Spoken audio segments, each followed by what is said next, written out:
Hey, well, thank you, everybody. See if I can make this a little closer so I can see both. You can see me and my chart. Okay. Thank you, Anjot, for taking your time to spend with us this morning. Thank you, Ron and Morgan, and anybody else who would like to join the Zoom today. Um, so this is a 48-hour knowledge sharing on the topic of cause and effect of life. Okay. Um, Usually, just a little bit of introduction. Most of you know me already. I've been studying this philosophy for the past 2 years or so. I have experienced a degree of benefit, transformation, you can say. My relationship with my family has improved. My inner life has improved. I experience a little bit more peace. My physical health has improved as a result of studying and practicing the philosophy on health and happiness. Let me just sort of begin by establishing today's intention. Okay, I usually like to establish the intention of the day. And what this is really, it is a roadmap. Okay. Roadmap. Yeah, you can read that. Good. Roadmap to expand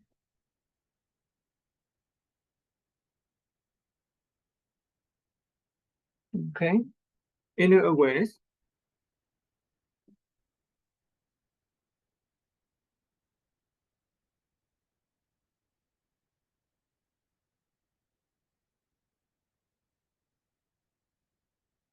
Okay, roadmap to expand inner awareness. Particularly with today's topic, we're going to focus on a deeper awareness of cause and effect. Okay, cause and effect of human life and experience. Okay, let's start cause and effect.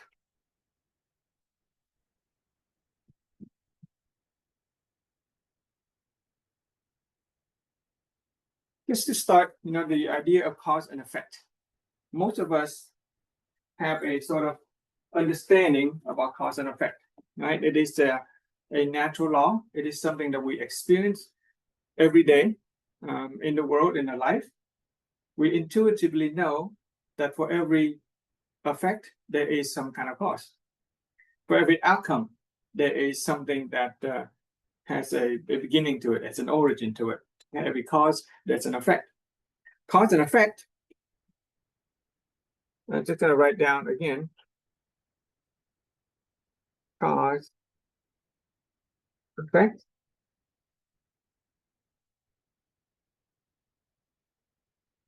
Okay. Another way of thinking of cause and effect is to think of the seed and the fruit. Okay, the seed and the fruit. In other words, if we want to have a fruit that is a mango fruit, then we would want to be planting the mango seed. Pretty simple, right?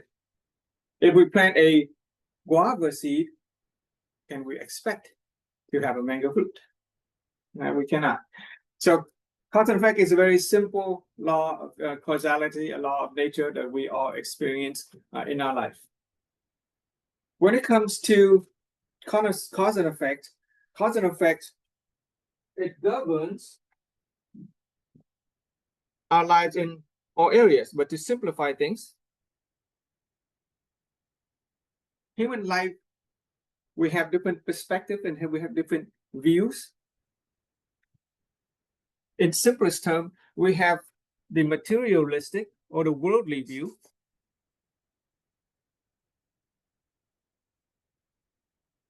Worldly view. I'm going to say these are perspective.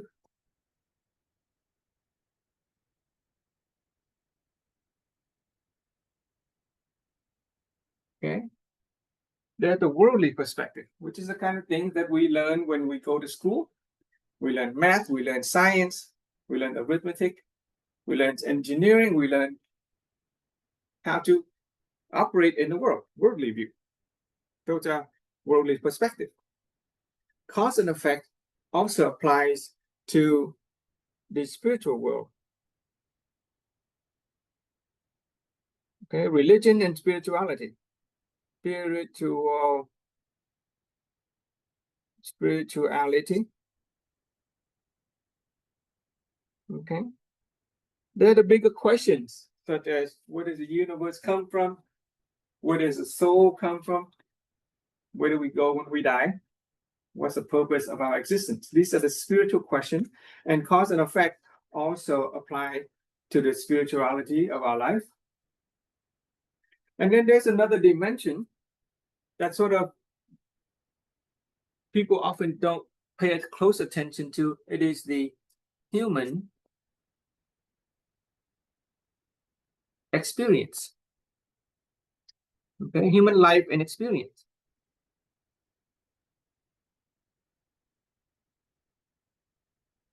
Okay, we can say human life and experience. Things like happiness.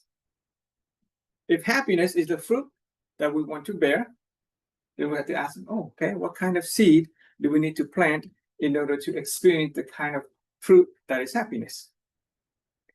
What about health? Okay, if health is the kind of fruit that we want to eat, then what kind of seed do we need to plant? Okay, so the fruit is the end goal. So before we begin, I'd like to sort of get an assessment of each person's, your desired fruit. What kind of fruit you want to eat? And I don't mean citrus fruit. I don't mean tropical fruit. I mean the kind of life fruit. Okay, the kind of life fruit that people would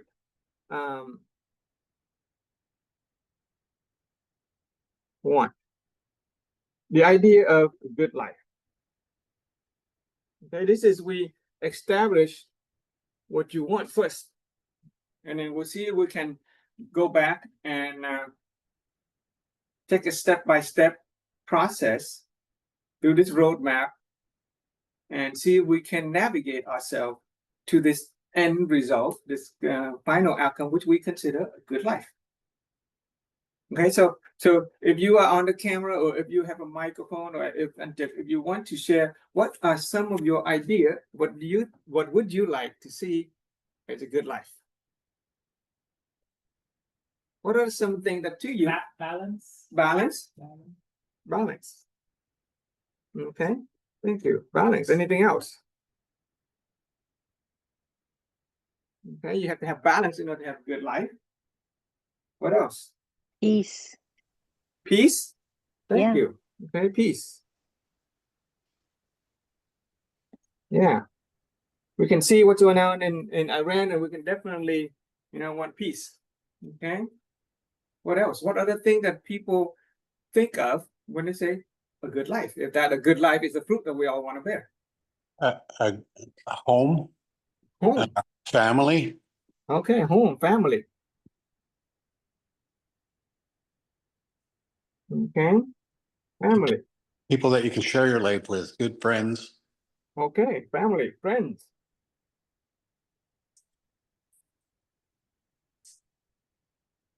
Okay. Okay, anything else? How about something more materialistic?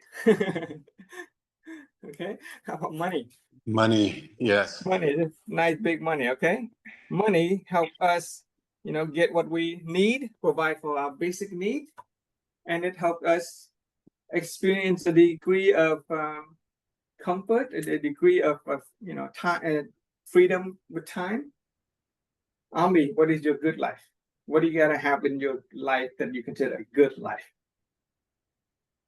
Free, free my mind. Free your mind. Yes. And free, So what you're really saying is mental. Okay. Okay. Mental health. Free your mind is the mental health. Okay. You're talking about time. Okay. Anything else? So many things that people want. Anything else? careful. Travel. I like that one. I travel the world. Okay. Just say travel for now. So we begin with the fruit. Okay. So keeping these in mind, let me instead of, should I draw it on here or should I draw it on? Let's draw it on another sheet of paper. Okay. Fortunate for us, we are student of people who have already experienced the good life. Okay, the people who have already experienced the good life, successful people, happy people, peaceful people, they give us the following idea. So you can draw with me a wheel. Okay. And with this wheel, you try to divide it into draw 3 lines, right? So you're going to draw it into 6 pieces, 6 pies. Okay, 6 pies. And somebody said earlier, we said that money or travel, right? So you said travel, let me use the word travel. You said travel, so I'm going to put travel down here.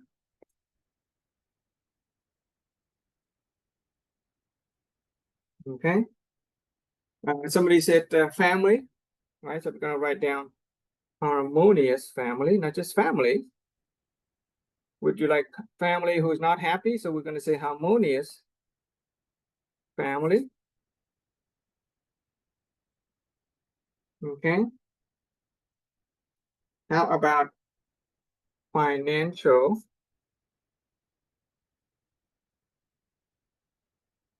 freedom?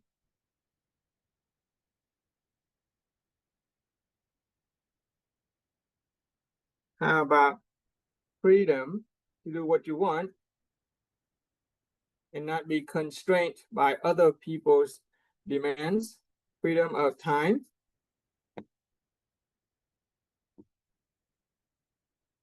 Okay. And interestingly enough, successful people, happy people, also pursue personal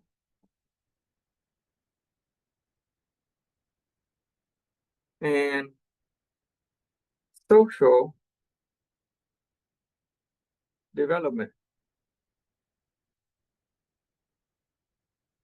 So Ron, you mentioned friends that you can be with, that you can share your life with. Social development. Personal development to become a better person, a wiser person with better attitude, better character, of integrity, right? And health.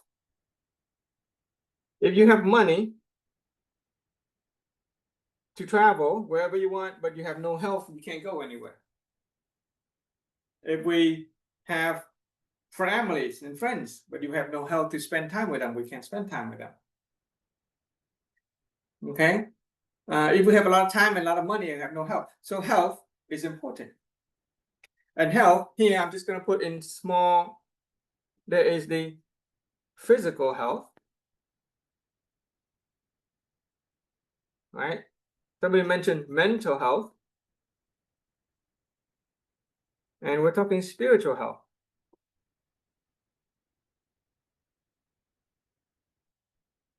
So really, the sages and the wise people, successful people, rich people will agree that these 6 pieces of the pie make up a good life. Can you think of anything else that doesn't belong in this pie? Everything else, right? It's kind of everything kind of fit into this life. And the reason we draw a picture of a wheel is because of this. Okay, this is called the I'll just leave that for now. We're gonna right here. What I'm gonna draw is what's called a road. Can you see that yet? Road of life. Okay, that's a little hard to see, so that one is gonna go away. This one. Road of life. That one's also hard to see. Okay, black. Okay, so imagine the road of life is like this. When we go along life, we encounter potholes. We encounter bumps, squiggles. We encounter challenges and difficulty. It is this wheel, okay, if our wheel is really small, let's say it like that. Or if it's like that, then it's going to be a little difficult in getting over those potholes.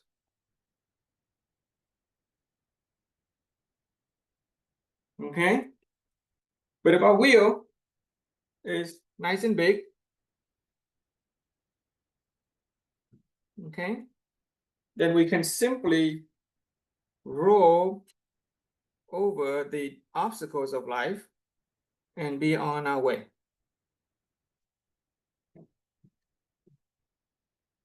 So let me ask you next question. So this pie chart, this wheel, if the extremity, let's in the middle, let's call that 0. Okay, in the middle is 0. Outside is 10. That's perfect. 10 stands for being perfect, being total and whole. Okay, so each person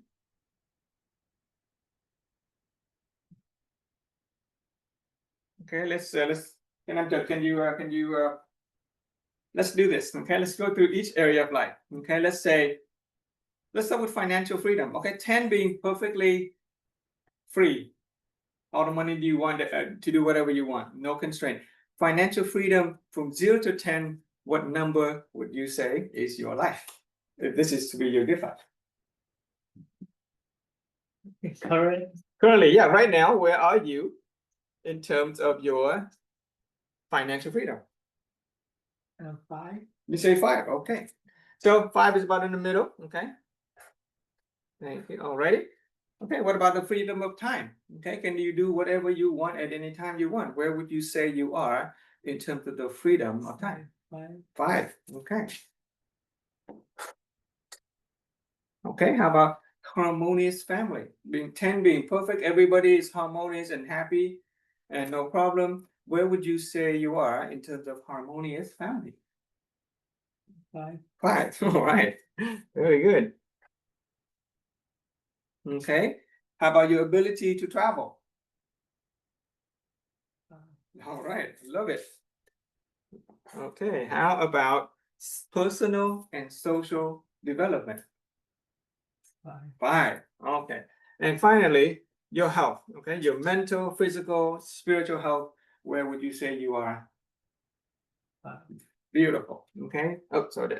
So untuk's wheel is pretty balanced. That's why he started out with the word balance.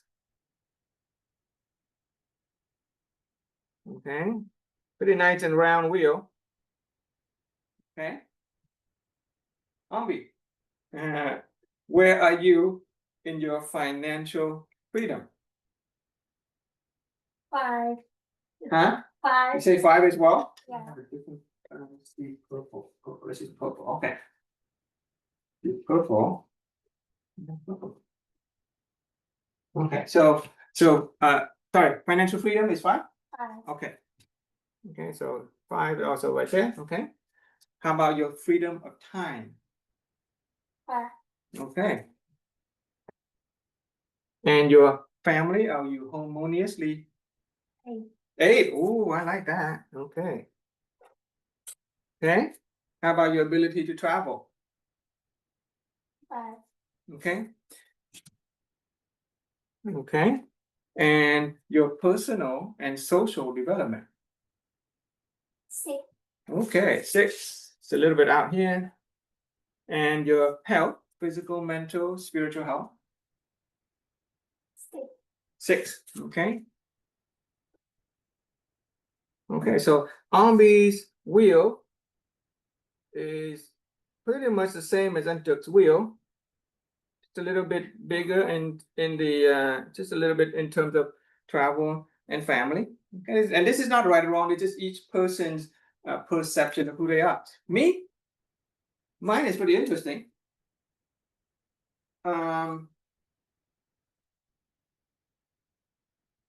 So I would agree with most of with Ambi's in terms of financial freedom because we have a combined family finance. But I feel the sense of freedom of harmonious family. My idea of travel is interesting. For me, travel is not necessarily different places in the world. For me, my idea of travel is where I can go with the people I love. So if my harmonious family is pretty good, and I'm pretty happy with my I would say let's say Frank, financial freedom, my sense of financial freedom is a little less because I have a lot more that I want to do. My sense of time is a little less. Okay. I think my harmonious family is about the same as Ambi. My sense of this is financial freedom, time, harmonious family. This is travel. I think that my travel is actually 8 or 9 because I don't care where we go, as long as I can go with the people I love. My personal and social development, I feel like I need to do some more work, a lot more work. Okay, my health is pretty decent. So my circle would look something like this. Okay, a little bit more lopsided than most of you guys. And that's fine, I'm looking at it. Morgan and Ron, if you guys have time, and if it's convenient, go ahead and draw the wheel and see if you can plot out where you are along the wheel and see what your wheel look like. And the idea is, if this is our road of life, and life has challenges, have potholes, and it has bumps and squiggles in the road. And if our wheel is unbalanced, if our wheel is really small, even if it's balanced, but if it's really small, then we still will have difficulty getting through some of the challenge of life. But if our wheel was nice and big, then even if there's, even if the wheel has a little dip in it, okay, even if the wheel has something that's slightly off balance, but if the wheel is big enough, then we can get through life pretty simple. We can get to where we want, and we can still call that a good life. Okay, so that is the idea of the effect side of the cause and effect equation. Okay, so let me get a bit of water.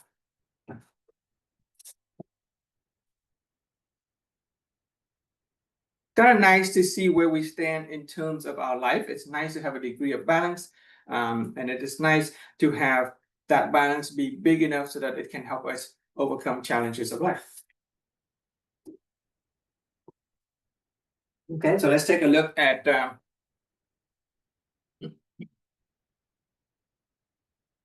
causality a little closer.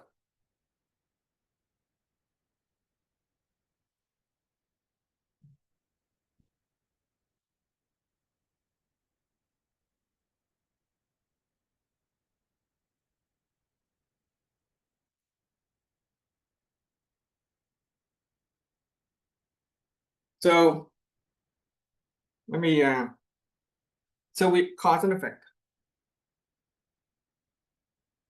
Cause. For every cause, we're going to have an effect.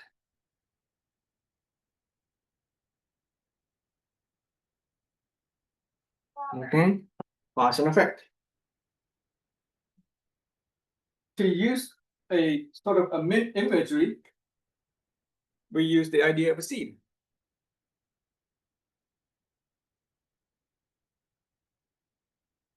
And a fruit.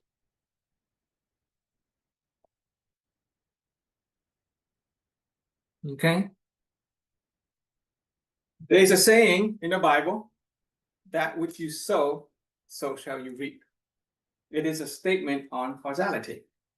Whatever seed we sow, we are going to reap the fruit of the same type of seed. Okay. Interestingly enough, that's not always the case. We may plant a seed and it may never grow. Why? Because if the seed is placed in an inappropriate condition, then it will not grow.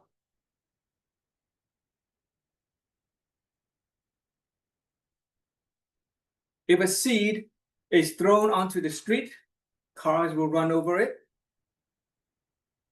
Birds will come and eat it up. It will not have a chance to grow into a fruit. Okay? If a seed is planted in the soil, but the soil is barren, then it will not bear fruit. Okay, so really, the seed, the fruit, and the let's say the soil for now. Okay, the soil, the fertilizer, the water, the rain, the air, the condition. If the seed is planted in a shallow soil, it'll grow into a little plant, but then again, it will wither and die, and it will not bear fruit. Or it may bear the kind of fruit that is also not very quality fruit, even if you have the best seed. So when it comes to human life and experience, the sages have taught us that when it comes to human life and experience, we already said the fruit of a human life is what? A good life. Okay, we have all of that definition of a good life. Okay, we already have the fruit as a good life. The sages, the people who have the good life, taught us that the seed that will bring about a good life is the inner awareness about ourselves.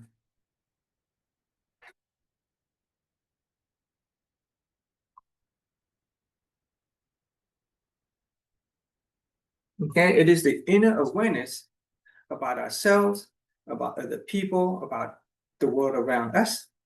It is the inner awareness that is the seed within us.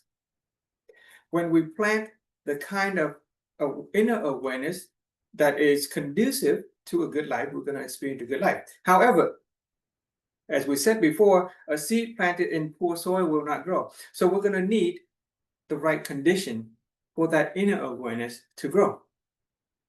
So when it comes to human life and experience, the condition or the soil that we need to cultivate that seed in is called the affinity.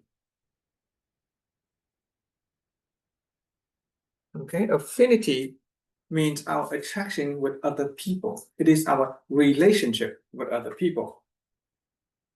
Because human beings, we are not isolated entities. right? If we want a good life as defined by the 6 pies of that wheel that we said earlier, we're going to need to put ourselves in relationship with other people. We are going to need to cultivate the soil, the condition. Okay, so affinity has to do with our attraction to people. If we have good inner awareness, if we have positive affinity, I'm just going to write the word symbol positive affinity, I mean positive relationship with people, then we are going to have a good life. Okay, that's pretty simple. So, any question about that idea so far? Yeah, we need people. We need inner awareness. Is that clear to you so far? If it is clear, how is it clear? If it's not, what is the So we question? say the good life, so definition of you say, for the sages, right? You mentioned about good life, it's like, people who had a good life doesn't mean that the circle, you're saying that good life, that means the circle, like they own 10. Yeah, the idea is that in order to have a good life, we have to have a good balance of all these areas. Yes, Yeah, so. and big enough, not just little circle. Yeah, So let's say a good life that on the scale of 1 to 10 is a good life. That person needs to have all the areas, 6 areas. yeah, as much as on possible. 10, it's like Yeah. 9 or 10. Yeah. Well, we decide if it's enough to get over the bumps. Okay. Yeah, different people have different quantifying measure of how. For example, I ask your own opinion of what do you mean by financial freedom. Different people, like myself, I don't care to travel, but other people want to travel the world, right? So each of us, it is our own understanding of our what it means to have a good life. But the general idea is that they all agree, and I think we can agree that we have to have a good balance, and that balance had to be big enough to overcome the challenges of life. Yeah. Okay. And so, if we are to have a good life, then we agree that we're going to need people, right? We have a good affinity relationship with people. Okay. Whether it's money, people will bring us money. Whether it's our physical health, somebody is always involved in our health, our mental, our social health, our emotional health, our spiritual health. It is thanks to people.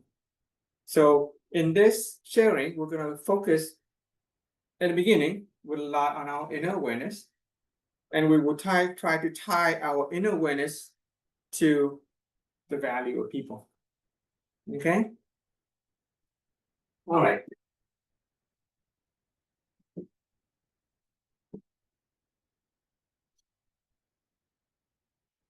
So let's start.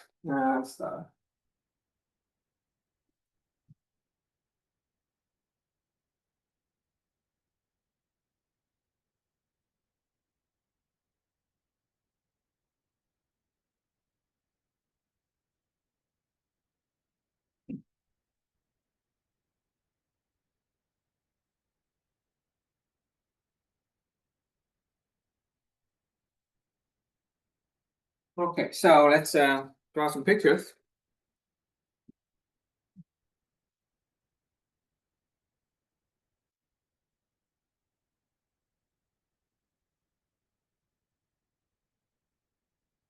Let's begin by drawing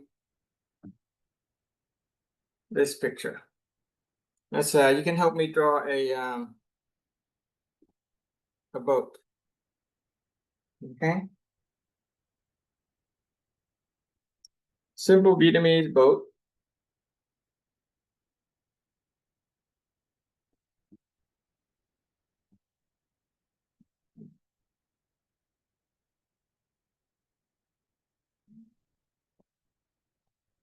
Okay.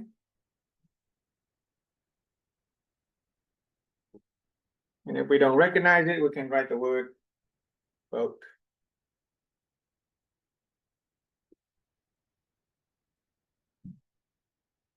Now this boat is floating along a river.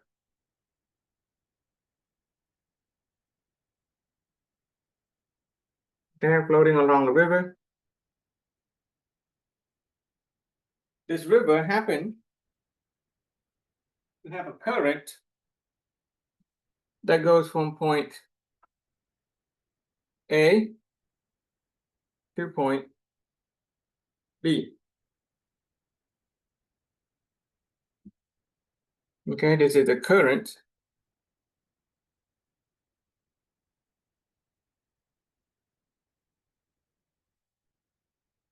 This boat is on the river. The river has a current that flows from point A to point B. Now, if this boat wants to get from A to B, pretty simple, right? All you gotta do is float along the current. Okay, the current goes from A to B. The float wants to go to A to B, just float along the current. If this boat were to even have a person,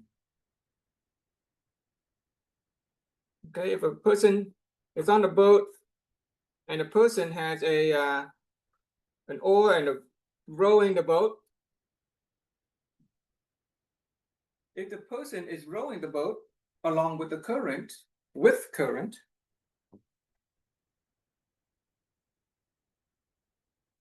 then can you imagine that the boat will get from A to B fairly quickly? All right, pretty simple. The current is already going from A to B. If the boat wants to go from A to B, just float along. If you put some effort into it, you can go pretty fast. And if you put on a motor, it goes even faster. All right, put some effort, invest some resources, put it on a motor, you can go from A to B very quickly. Now you can imagine if the boat wants to go the opposite direction, against the current.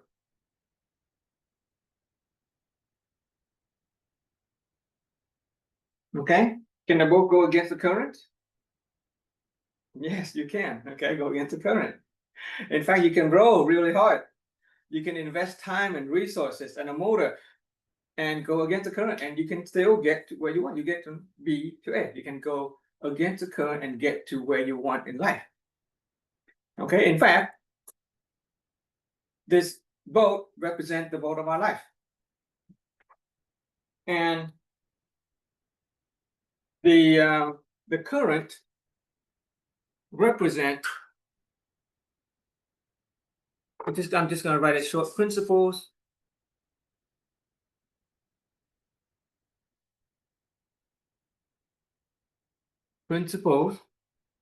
and natural laws. You can go against the current and still get to where you want, but the price we pay is effort, resource, time. And the moment that we stop making the effort, we go backward. Oftentimes, we even go backward farther than where we started. And we kind of see that happening in our life, right? Whether it's our finance or our health or our relationship, we can put in a lot of effort in building, but the moment we stop the effort, somehow our life situation go backward to where it was before. We waste all of that time, all of that effort. We pay the price of pain and suffering, essentially. That is because if we do things and make an effort, but if we don't follow along the current, which is represented by universal principles and natural law, then we end up having to pay the price and we waste our time and effort. People do that all the time. They get what they want. They get the money, but they pay the price of their health. They get relationship, but they pay the price of their money. Okay, all that thing. So we get the idea that in order to get where we want in life, if the B is our good life, then we want to get the good life. Yes, we can put in effort, row the boat, put in effort, but at the same time, see if we can identify what are some principles and natural law that would help us carry our boat of life to the good life without having to pay the extreme price of time and effort and money. Okay? What do you get to about that so far? Is so the question Yeah. is, can so for example, you go to the yard, right? The yard, Okay. yard. So you sell, even you can go for to the desk, the way that you want, with even though the wind Mm-hmm. the wind is blowing against. Yeah, okay, so now we're talking two different principles and two different laws. Mm, Take a law of gravity. Gravity is always pulling everything down. yes. Right, always pulling everything down. If we want to go against the gravity, we have to invest a lot of time, money, and effort. For example, a rocket ship. Yes. We want to get up. Ooh, a lot of time, money, and effort putting into the to fighting gravity. But imagine a glider plane. The person who understands the glider plane understand that there is gravity at work, but at the same time they understand a different current. They understand a different principle of airlift. Yes. So when you can design your life to obey that law, the law of lift, then you can glide on the air with minimal effort. Right, so the idea is to discover principles and law that will be helpful to us getting where we want. Right, airplane price costs a lot, but the glider plane, once you have a glider, it doesn't cost a lot of energy to fly for a very, very long time along the air, because they understood a different principle that they want to apply to their situation. Right, so in other words, wherever we encounter difficulty and challenges and waste of time and resource and pain and suffering, chances are we're going against some universal principles in natural law, and we're not making the best use of the principles and the law that is available to help us get there. So it's about finding those currents.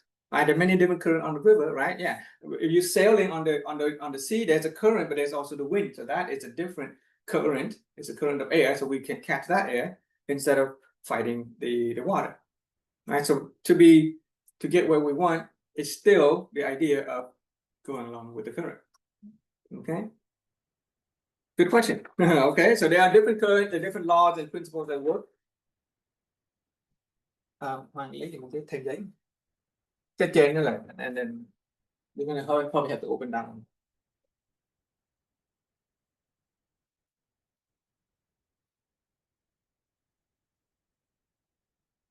So the first current that we are going to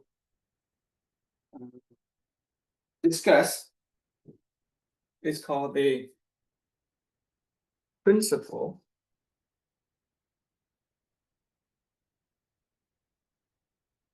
of transformation.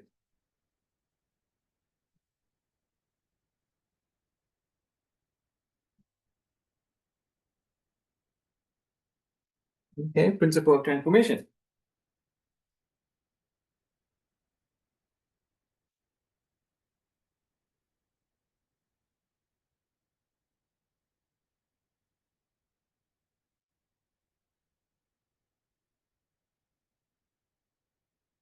With the principle of transformation, I invite you to draw a person, again, this time a small person, okay, about that size.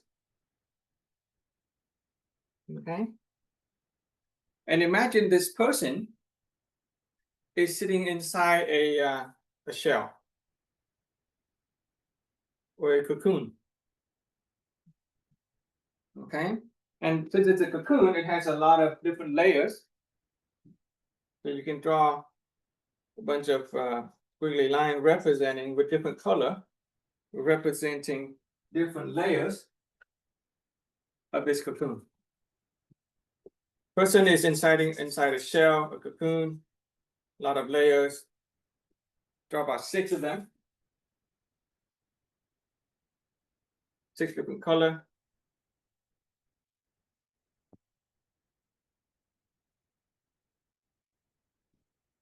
Lots of colors.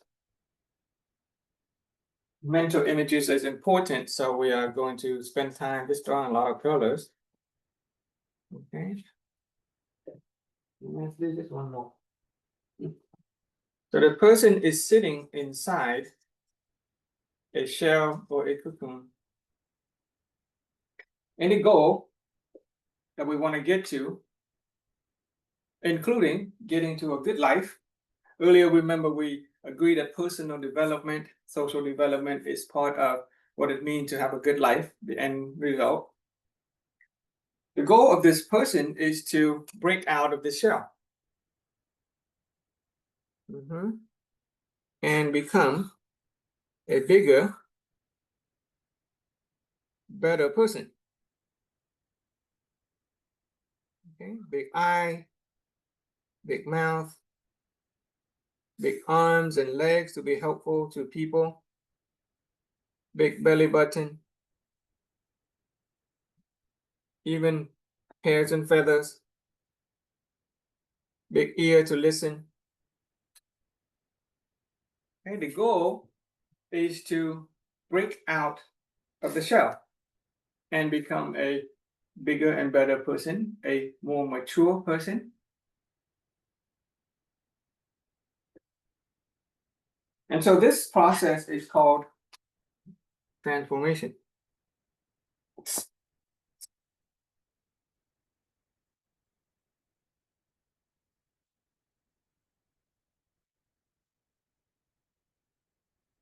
Okay, transformation. Transformation is a change, but it's not just the regular change that we experience day to day. We're all changing. Everything is constantly changing. Nothing stays the same. But transformation is the kind of change that is, how do you say, more drastic? Okay, more definitive. Another image that you can imagine is a caterpillar. Okay, so a caterpillar likes to eat leaves, right? It eats. What happened to a caterpillar when it eats? I'll give you a time. What happened to a caterpillar when it keeps eating and eating and eating? Does it get bigger? What happened to anybody who keeps eating? Right?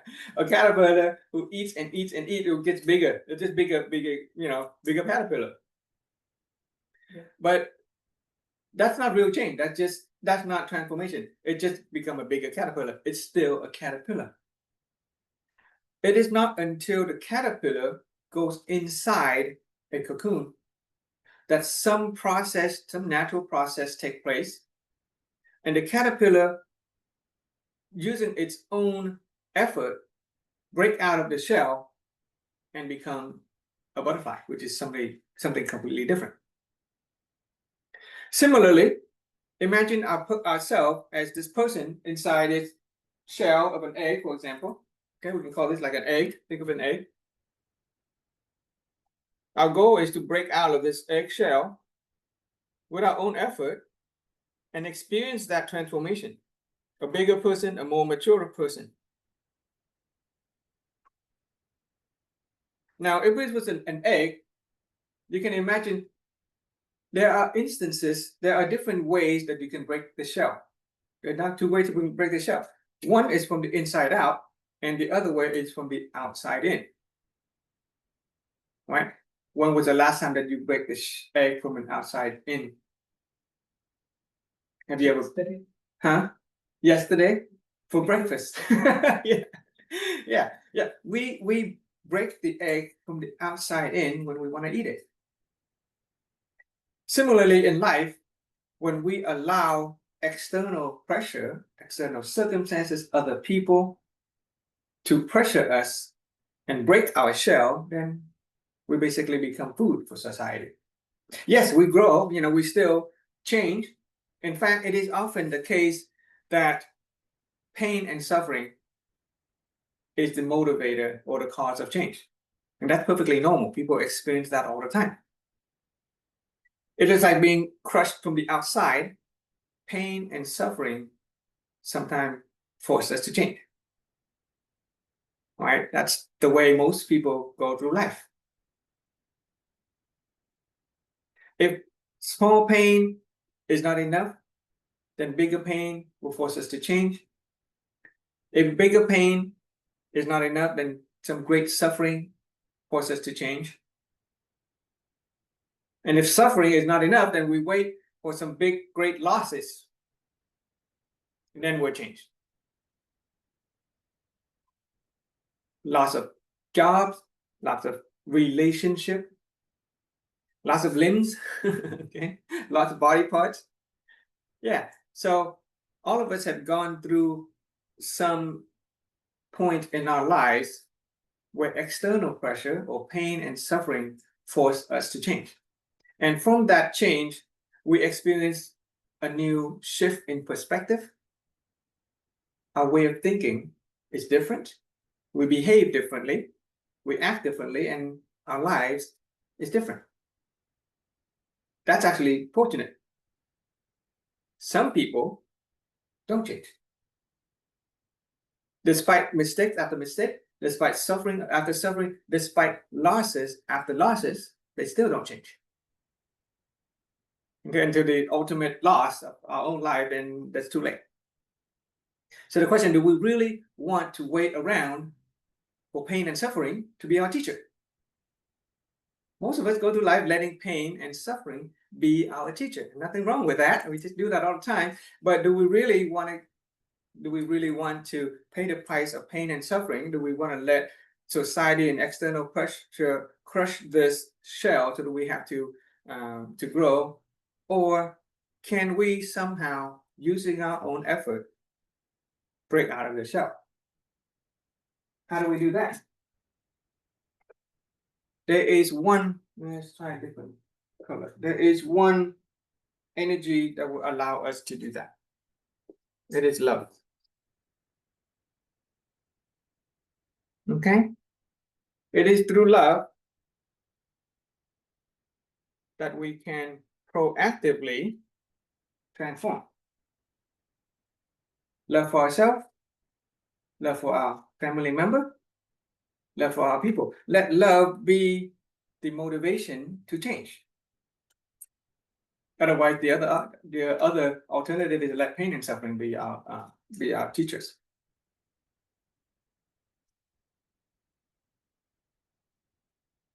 And this shell has a meaning. So each of that shell is represented by certain limitation and barriers that is preventing us from becoming a bigger and better person, more mature person. Okay. Number one, it is usually the fear of failure that is preventing us from growing.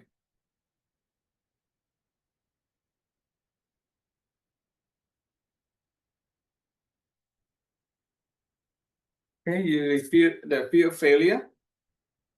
Maybe we tried something in the past and we failed and it hurts. So we crawl back into our comfort zone so we don't try again.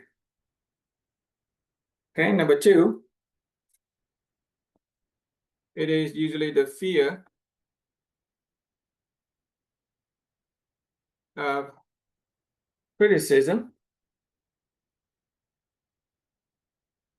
Okay, fear of criticism. Actually, number one is not fear of failure. Number one is really, let's use a different color.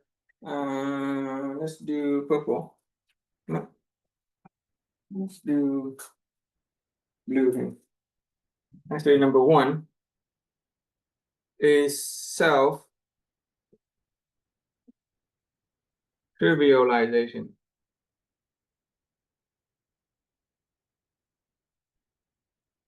Okay, trivial means insignificant, small, not important.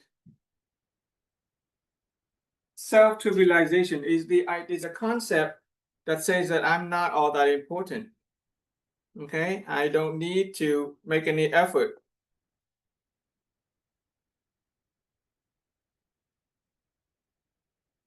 I'm not good enough. I'm insignificant. I'm just normal. I just want to be normal. Nothing wrong with being normal. But if we continue to be normal, then we won't really get anywhere. Self-trivialization is number one barrier to self-improvement and transformation. It is only the people who see themselves as extraordinary will they perform extraordinary feat. They change themselves out of love for themselves, out of love for other people around them. Okay, so number two is fear of failure. Number three is fear of criticism. Let me see, what do I have?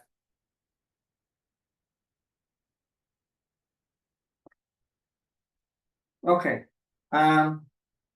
Okay. Lack of means. Okay, so another one is lack. Or you can say lack of condition. Okay, condition. We think that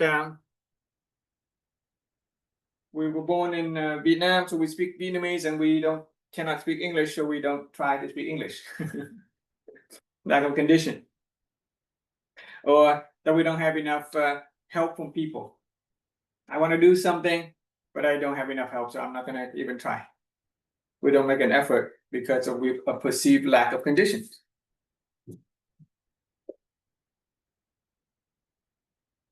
Lack of knowledge.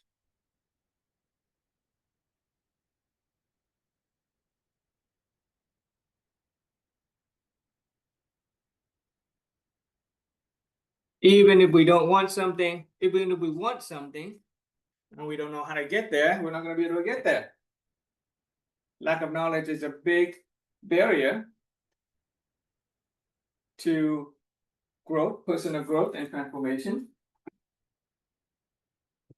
And we're just going to go with one more. There are many more, but these basic ones tend to be the biggest ones. I'm going to put this highlight in orange because lack of future vision. Okay, lack of future vision.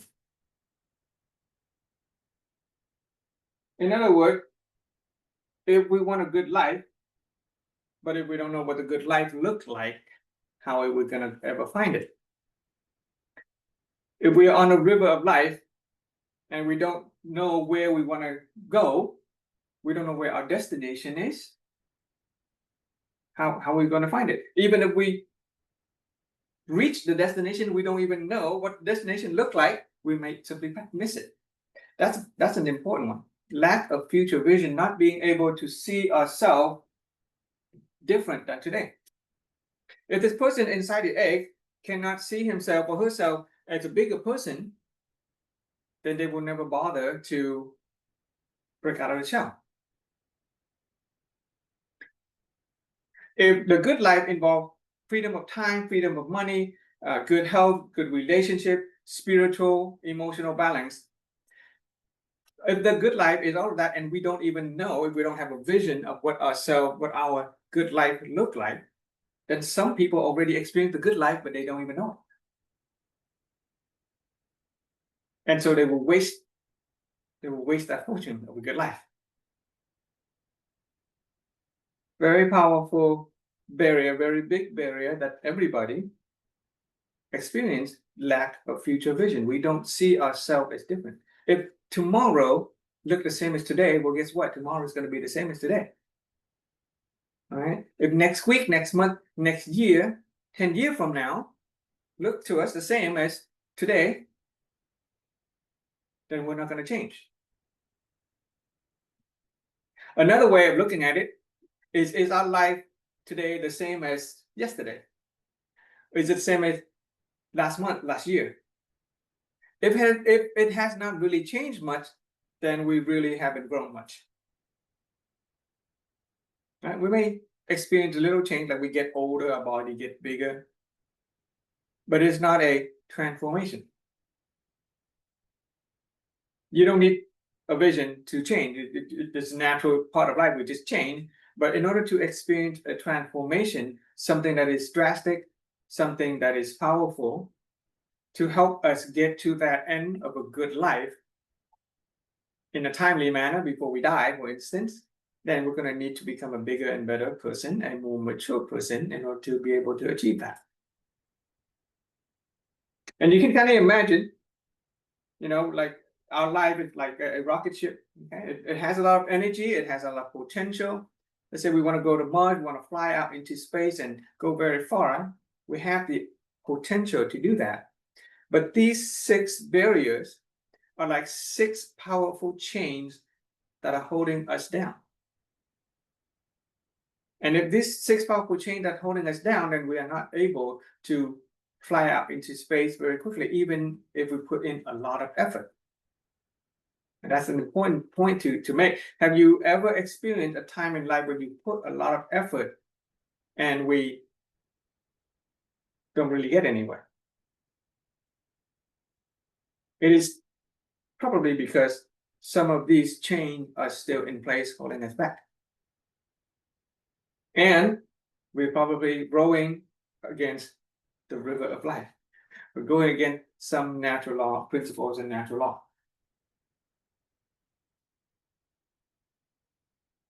Okay?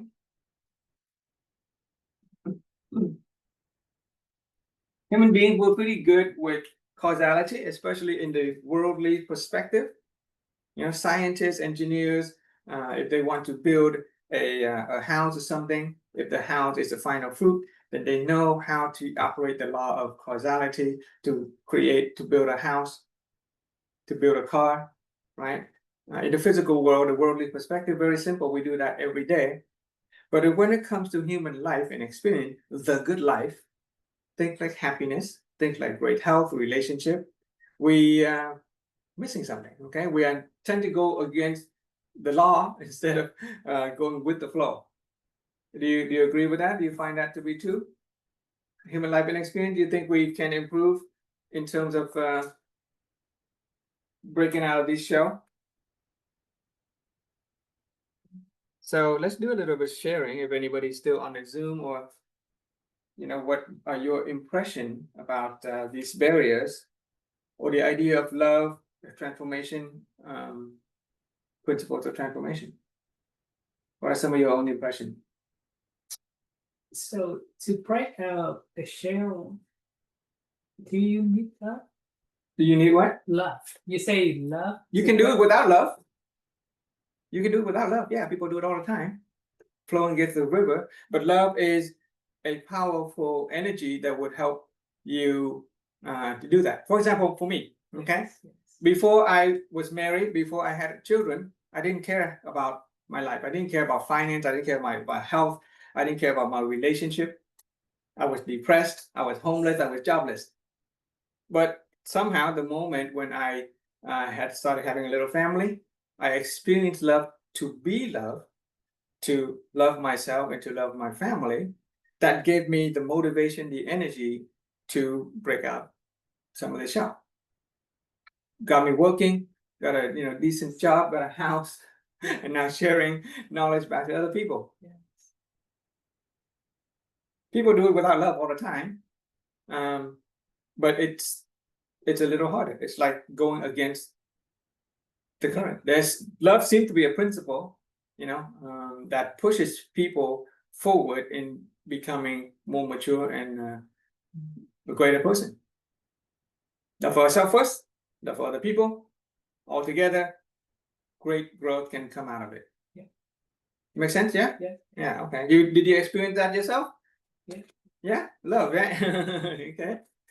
And that is why a lot of religion, okay, especially the Christian religion, focus on love. It is transformative. Okay? Love is a transformative principle. We may or may not get a chance to talk about love, but it is part of the philosophy to understand love as a concept as well as an energy.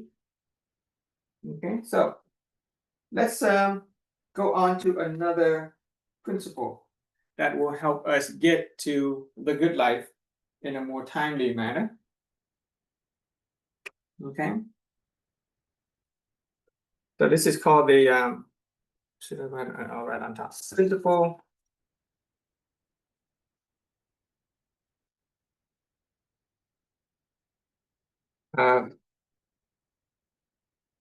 Light.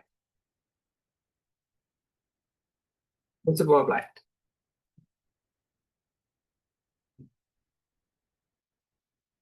Yeah. Oh, yeah. Fail.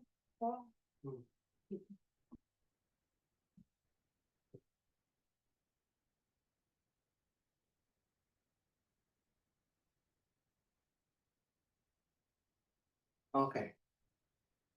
All right.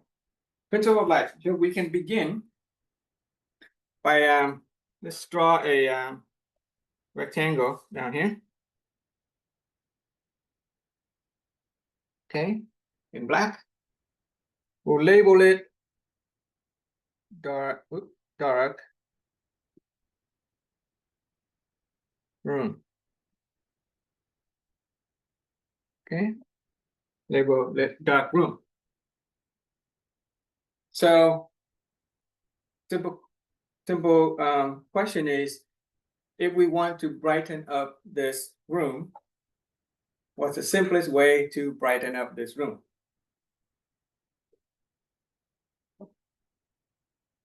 Anybody have an idea? What's the simplest way to brighten up any room?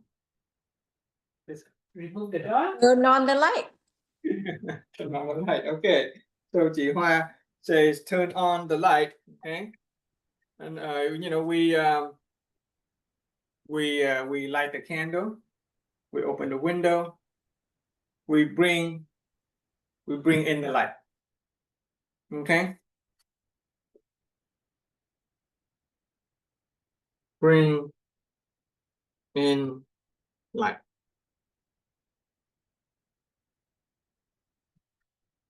So earlier, Antuk said that you can just remove the dark. Okay.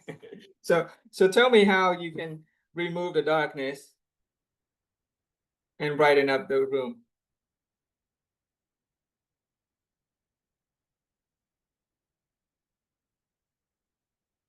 How do you actually brighten up this room by removing the dark, right? This room has some light on it. How do you bring the darkness out of this room? You can't. You can't, okay? The principle of light basically say that light and darkness is opposite. Okay, wherever there's light, there's no darkness. Where there is darkness, not enough light. And the simplest way to brighten up a room is to bring in light. Okay, a 3-year-old knows how to do that. But you can't, you know, in theory, it equals opposite, but you simply cannot remove the darkness and expect the room to brighten up, even though it's part of the duality. Okay, you cannot remove the darkness and expect the light to come in. But we do that all the time. As human beings, we try to do that all the time. Bringing the light in equates to flowing along the river of principles and natural laws. Removing the darkness is like trying to row against the principle. Human being, we try to remove the darkness all the time by trying to solve the problems of our lives. So let's draw another picture about light. Let's see, you can draw a picture of a house. Okay. Picture of a house. We label the house. Let's label it with a different color, green. This is our inner world. Okay, on the left side, we label it our health.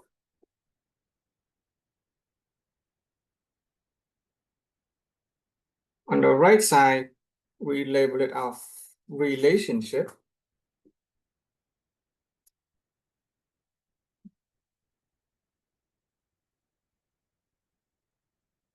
Okay, on the top is our finance.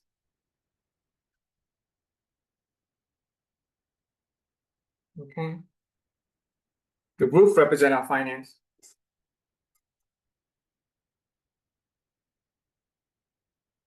Now, when we look at the problems of life, oftentimes we think life problems can be pretty complicated.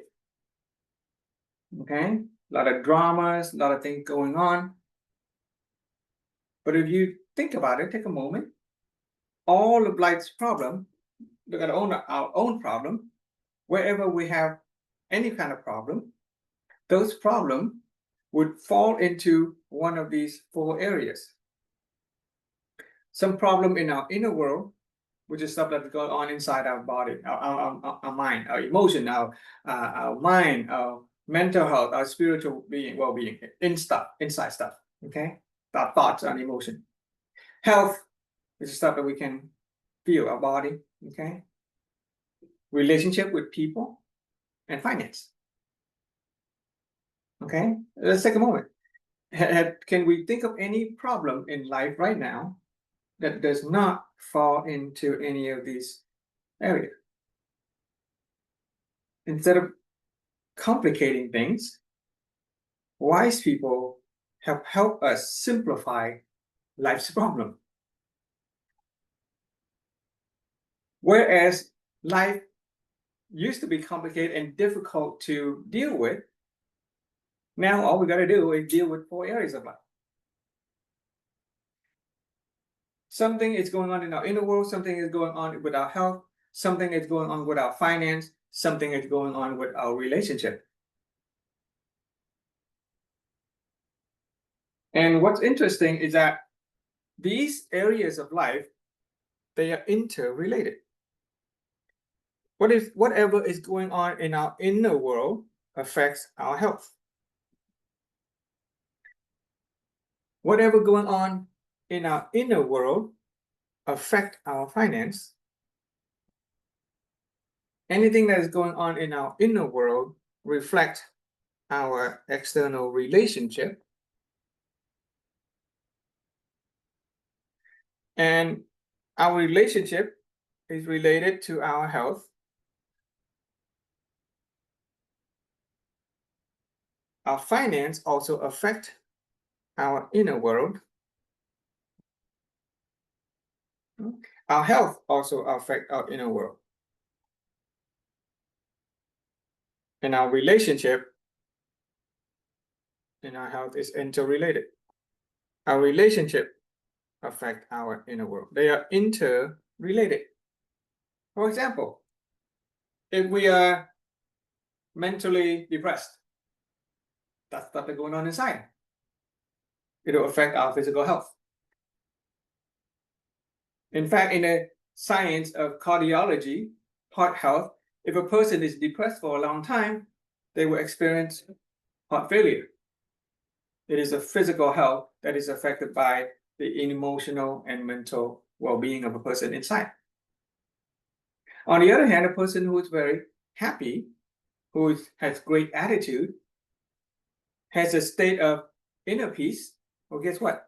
They also experience good health. They live longer. A person's inner world relates to their finance. If we're depressed, is it easier to go to work and make money? No, okay. But if a person is really positive and outgoing and optimistic, it is more simple for them to make money. If a person has an inner attitude of, let's say, resentment and blame, and they tend to be pessimistic, do you think they're going to have good relationship? No, they're going to be pretty isolated. Nobody's going to want to be with them. But if the person in the world is happy and joy and loving, right? They have great outlook in life. They have wisdom and great attitude and character. Then people are going to want to relate to them. They have great relationship. And vice versa. Our health is affect our inner world. Let's say we are doing fine healthily, and then COVID hits, okay? And immediately we get sick. Yeah, chances are most people are going to be a little depressed. Or we get into an accident and our body breaks. We're going to, be down for a little while. Or what about our finance? if a person suddenly find themselves with bankruptcy, do you think the inner world is going to be affected? Right? They'll start to get resentful. They'll start to get upset. They'll get depressed. Or what about relationship? If a person, let's say, is experiencing a some kind of drama in their own familial relationship or the work relationship, that's going to affect their inner world. And the finance and the relationship is interrelated too. Okay, I forgot those arrows. Take, for example, if a person has wonderful relationship, a lot of networking opportunity, a lot of job opportunity, a lot of partners in business, then they're going to make a lot of money. Right? Rich people are not only rich materially, monetarily, but they are rich in friends. The other way around, if our finance collapse, we're going to lose a lot of friends very quickly. Okay, and if a relationship, let's say our spouse, we have spousal relationship, and we end up with a broken, let's say a divorce, for example, then half of our finances go away. And of course, if we have a lot of money, people tend to want to be close to us. So we have a lot of relationship. Our finance and our health is interrelated. If we have a lot of good health, we can go to work, do business, make a lot of money. If our health decline, for instance, we have to use our money to fix our health until our finance go down.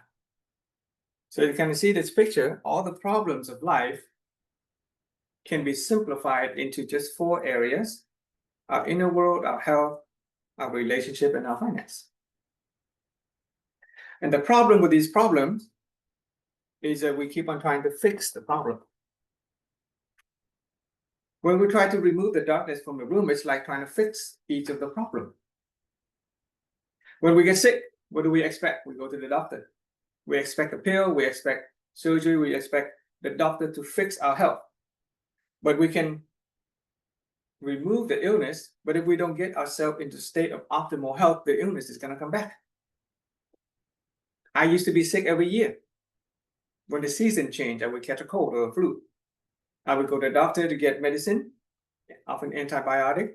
I would cough for 3 months. And then I would get over it. And then when the season changed, I would get sick again. That is because I did not bring light into the areas of my health just yet. I was only interested in solving the problem of my health. When a person experience, let's say, financial debt, they try to fix the problem by opening a credit card and getting in more of a debt to pay off one debt. Or they work really hard, they get a second job, and they pay the price with the help, more stress. Some people try to fix their relationship by getting other relationship. You see people getting divorced, and then getting divorced again, and then they get divorced multiple times, and they never quite learn because they never learn to bring light into relationship. They only try to fix the relationship. They just change people, but their quality of life doesn't change. They don't get to that good life that they want. It's quite unfortunate to see people in their later years having married 30, 40, 50 years and then get divorced, as if they have been paddling against the current for 30, 40, 50 years of their life. And all of that has a foundation of the inner world. Something is going on within the inner being that need to be addressed. And if you're trying to fix the problem, then all we're going to do is try to remove the darkness, and it just doesn't work. Right? So how do we bring light into the room? How do we bring light into our inner world, our health, our finance, and our relationship, so that we don't fix the problem, but our room will get brighter? Right? And that is basically obeying universal principles of law. So the principle of light says that if you try to fix the problem of your life, it's not going to work.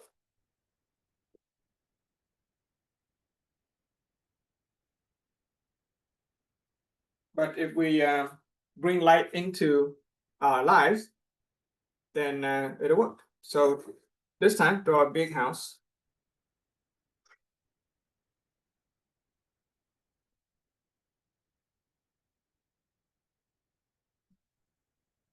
Okay. In the middle, you can draw a hexagon for me.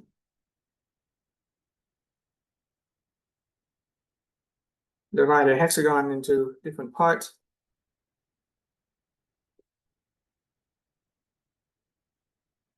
Draw the one to the roof, just like that.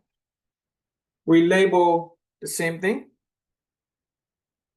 in a world. Okay. Well, here is our, I'm gonna write it down, health. It's H. Over here is our relationship.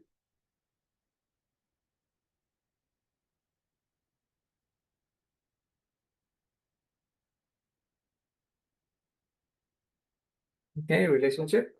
And on top is still our finance.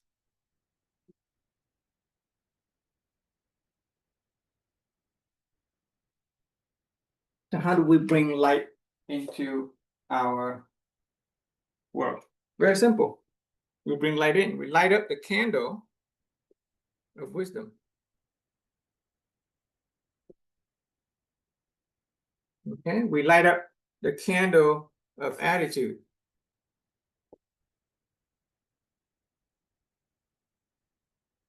We light up the candle of our character.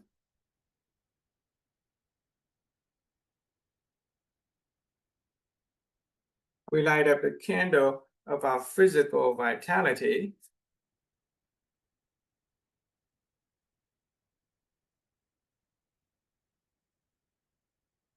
We light up the candle of our capability.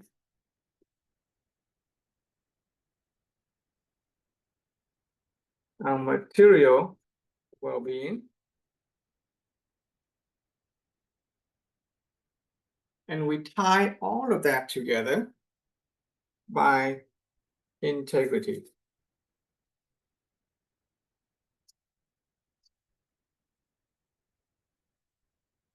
You notice that the inner world is a foundation of this house, with wisdom being the central part. Attitude and character is still related to the inner world. But a person who has wisdom and has great attitude and also has physical vitality will manifest as a person of good health. This is more mental. Attitude is more mental, emotional. Physical vitality is our physical body. On the other wall, or the column of the house, with wisdom, we can simply cultivate character. And a person of good character, and it has capability to, let's say, help other people and connect people, will attract good relationship. If you have good health, if you have ability to make money, and you know how to accumulate material means, and we have great finance. Still same house, but instead of darkness, it is now the light, the house of light. And we call this the house of holistic health, or house of holistic wealth. We don't solve problems. We simply light up candles. Okay, so see if I can draw a candle. Okay, the candle of wisdom.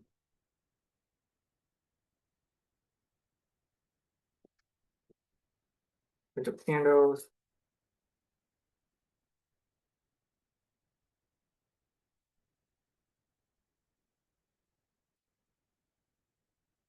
Give it orange flame.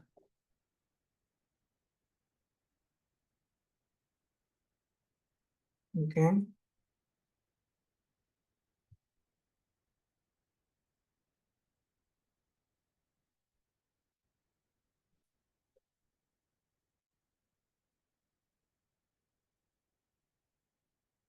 This is what really rich people, really healthy and really wise people who have good life all have to have in their being. They are people of wisdom. They are people of great attitude and character. They have physical vitality, capability, which is skills and influence. They even have material possession. And they have integrity. Right? The word integrity means to bring everything together. A state of being whole, perfect, and complete.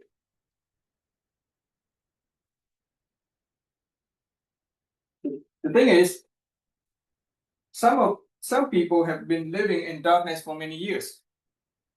But the beauty of the principle of light is that we don't have to try to fix the problem of whatever darkness that we have been experiencing.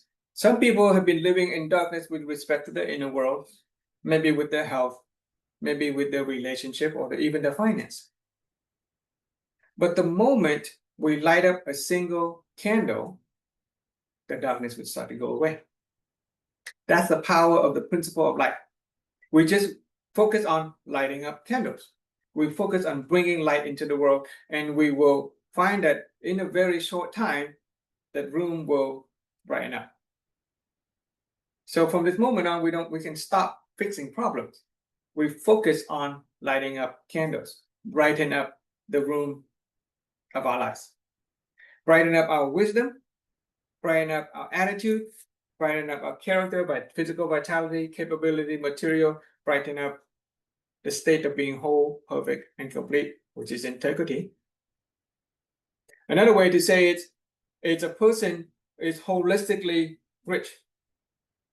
We enrich our wisdom, enrich our attitude, enrich our character, enrich our physical vitality, capability, enrich our integrity and material well-being. Holistically rich. Holistically healthy. Healthy relationship, healthy finance, healthy body, healthy mind. Okay.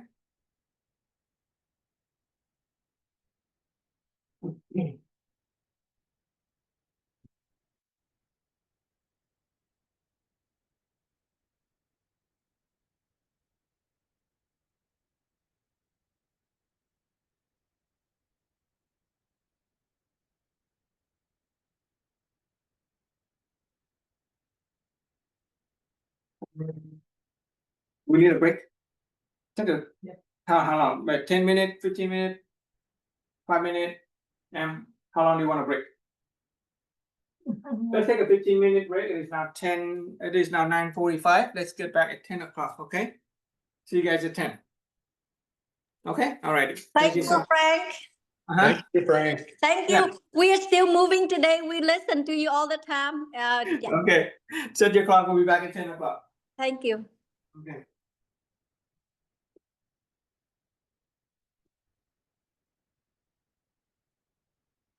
We're gonna go lie down.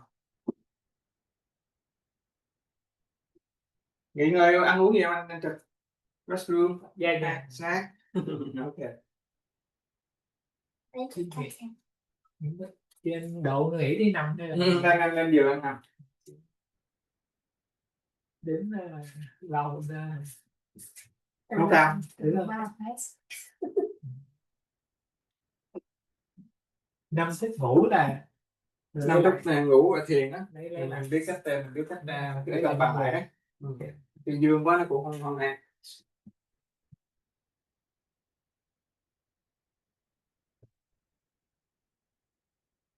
Này có cần gì không? Áo nè. Thì tích nãy anh đem ra nè. Đem lên tiền. có gì ăn đó nên mình ăn trái cây rồi mình Những gì? Đói không? uống cái nước này đóng nè nước này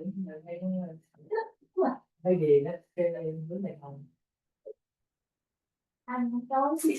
Tôi uống một lần một xài đó rồi. Tôi thèm đó mà nó còn nó Đấy.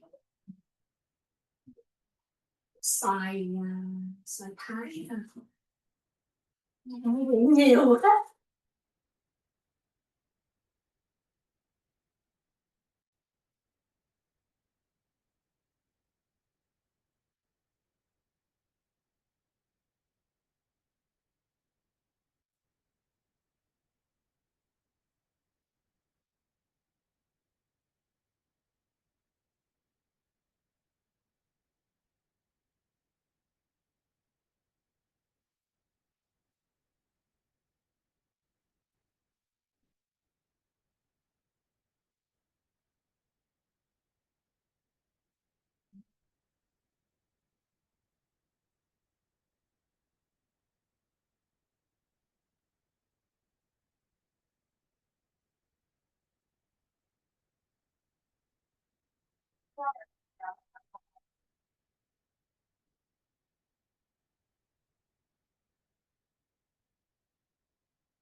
Thì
Vẫn mày nhảy ra. không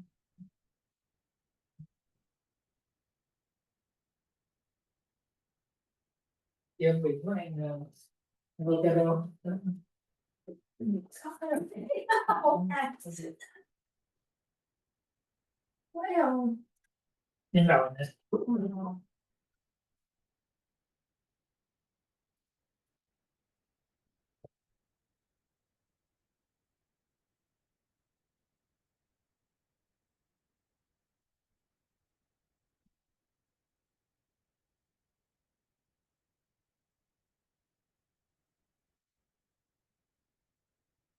Hình như ở trong cái lúc mà anh lại nói tới tình yêu á, cái nói trong tiếng Việt lúc mà thầy giảng là cái nó nói cái tình yêu để dùng cái gì cái từ gì tiếng Việt mà sẽ break out ra cái vỏ ấy chị, thầy nói là cái từ gì tiếng Việt của Mình gì mà mình sáu cái úp vào trong cái vỏ đúng không? trong cái vỏ nó từ trong ra bác sĩ từ trong ra thì Thì về cái từ gì tiếng Việt vậy?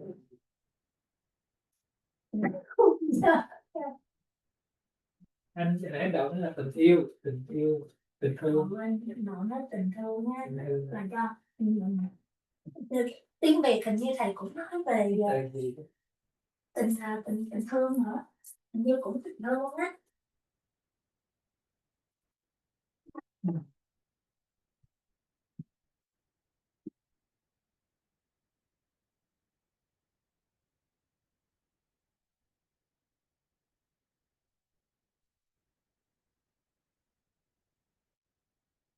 Lấy cần lấy chén lấy gì không ăn vậy luôn hả?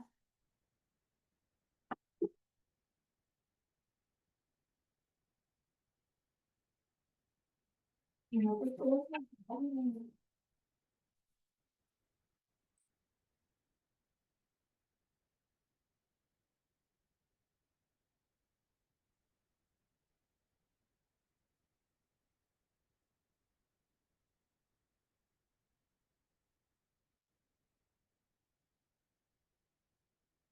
Nghe cũng từ tình thương anh từ.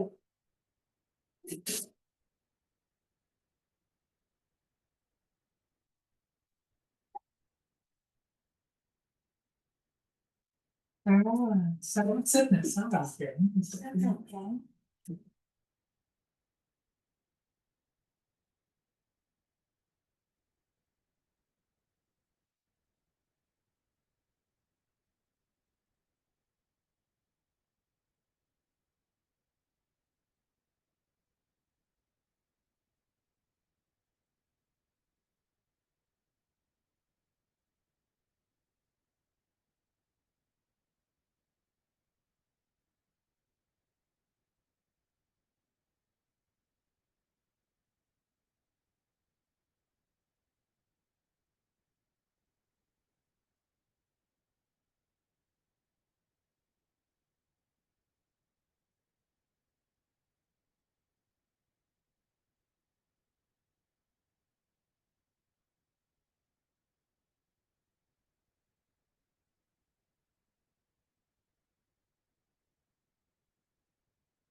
Cái đó là sáu rào cản nọ.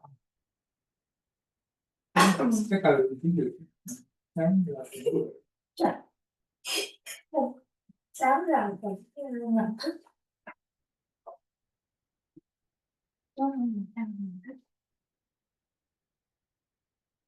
cái số một là sự thay. Số 1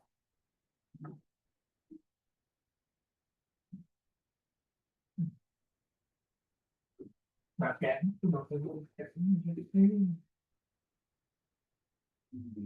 cái thời điểm dùng đấy.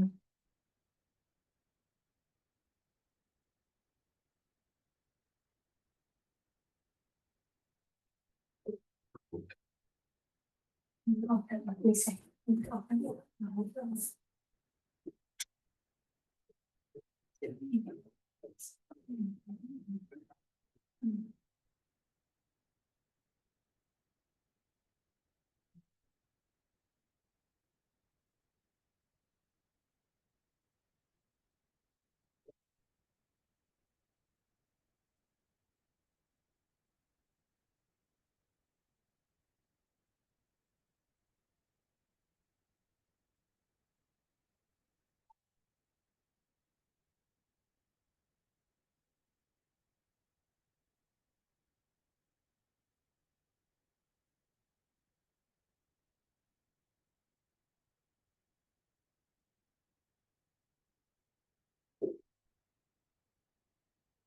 Cái hạn chế tự nhận thức, lập trình bản thân bình thường với tầm thường. Cái thứ nhất, cái thứ hai là sợ thất bại, cái thứ ba là sự chỉ trích phê bình,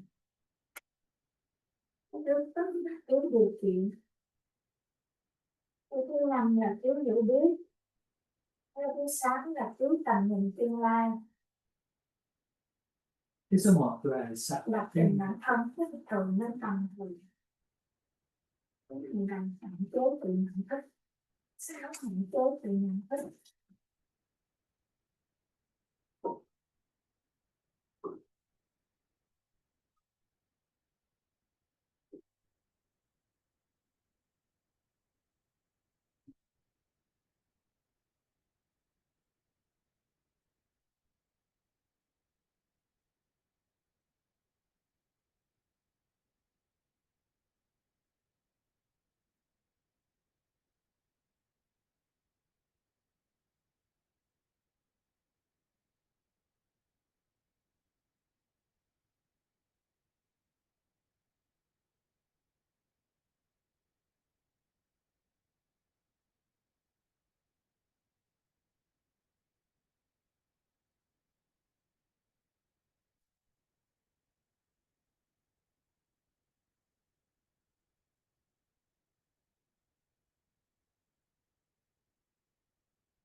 trong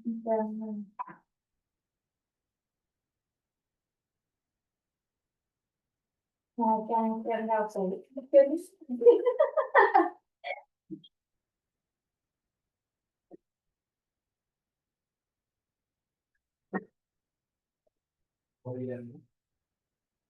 ờ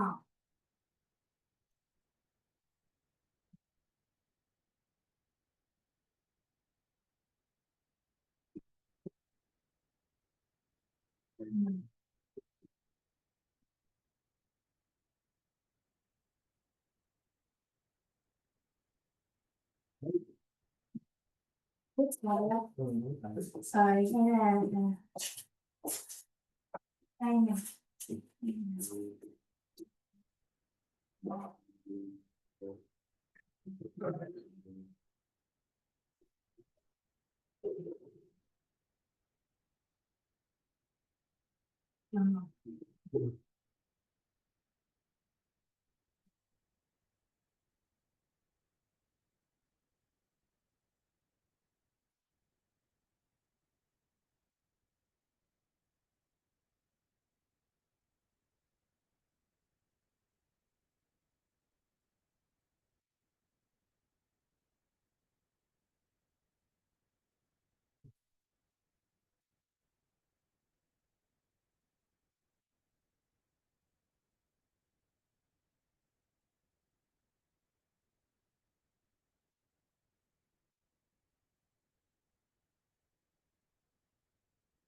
Đấy, phải ông sáu mà nên thời cản tự nhận thức phải con nhớ sáu rồi.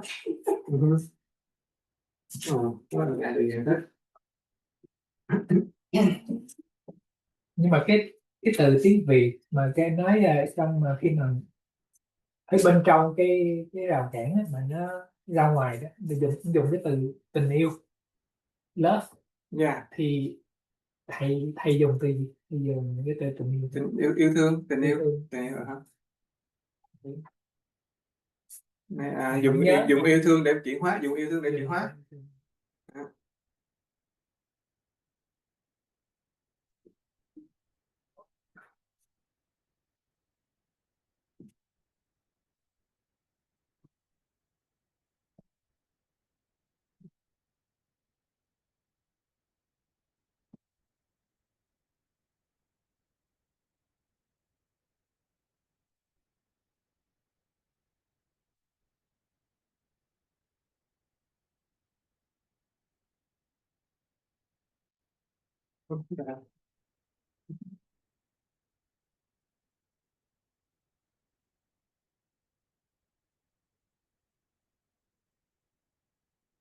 Okay.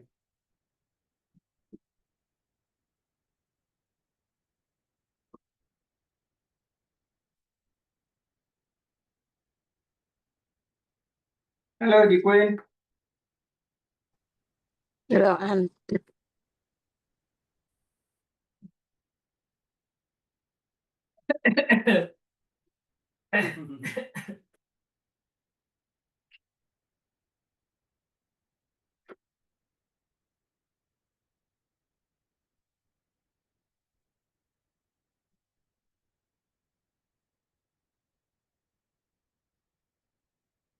Okay, let's thank you everybody for joining us.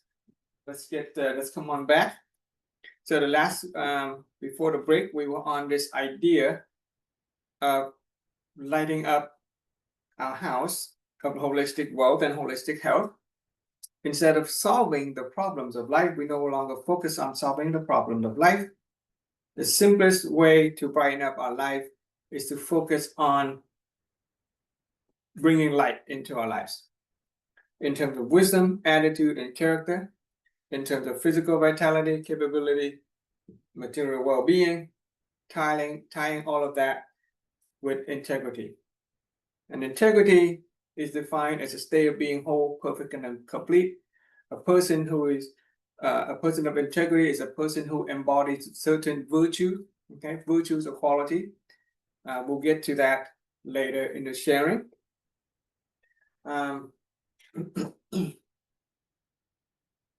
So what is how do we go about lighting up these candles? Okay, how do we go about lighting up these candles in our house?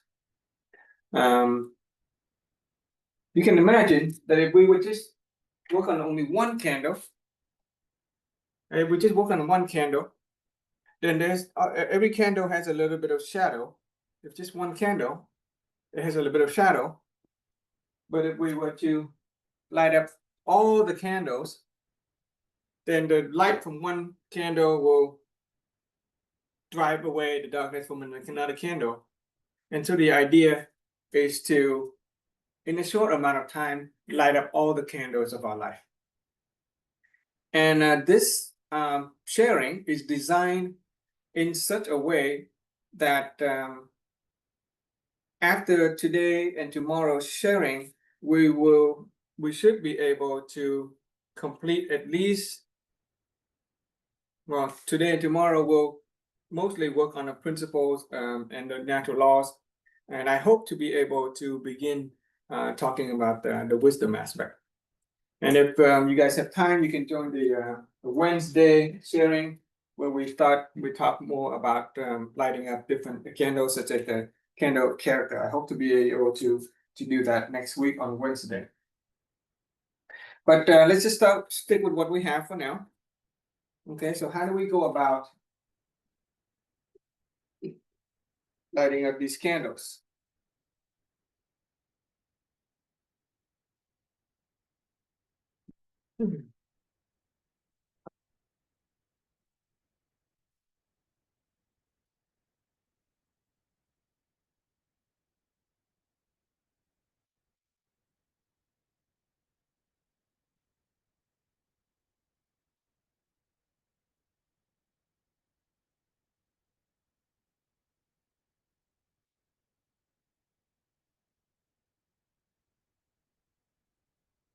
Okay.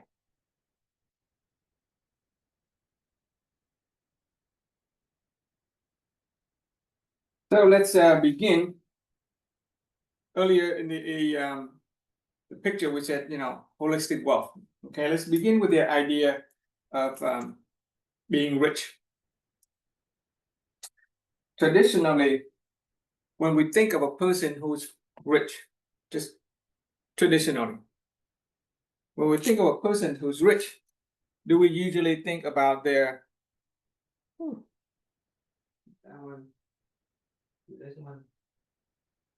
do we think about their material well-being, right? The material riches?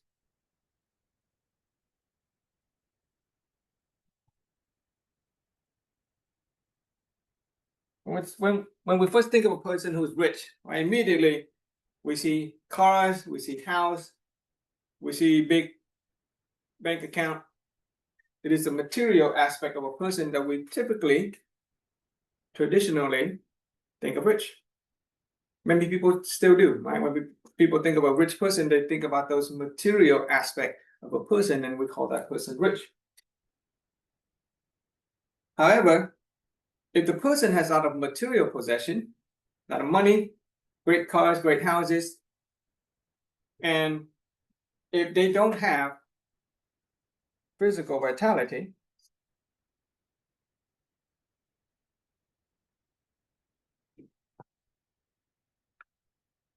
in other words, if they don't have the good health, then they can't really keep any of those material riches that I have. Right? Don't we know of some very famous entrepreneur, business people, millionaire, billionaires, who get cancer, right?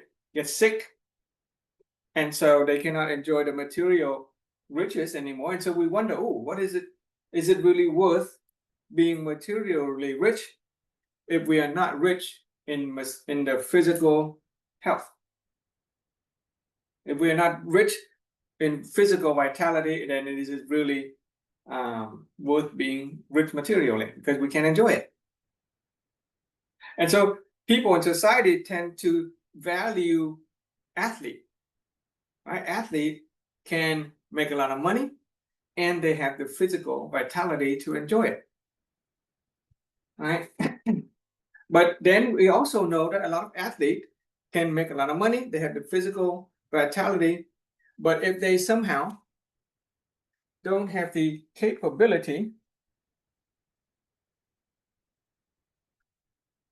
or the competence, if they don't have the capability or the competence to manage the money, they can burn their fortune overnight. Right? We say that all the time. In a short amount of time, an athlete can become a superstar, make a lot of money, still have a lot of physical vitality, but they don't know how to manage the money. They don't know how to manage their fortune. They spend it all, and so they can become poor just like that. Okay? And we wonder why. Okay, what's missing? It is usually because they're missing integrity.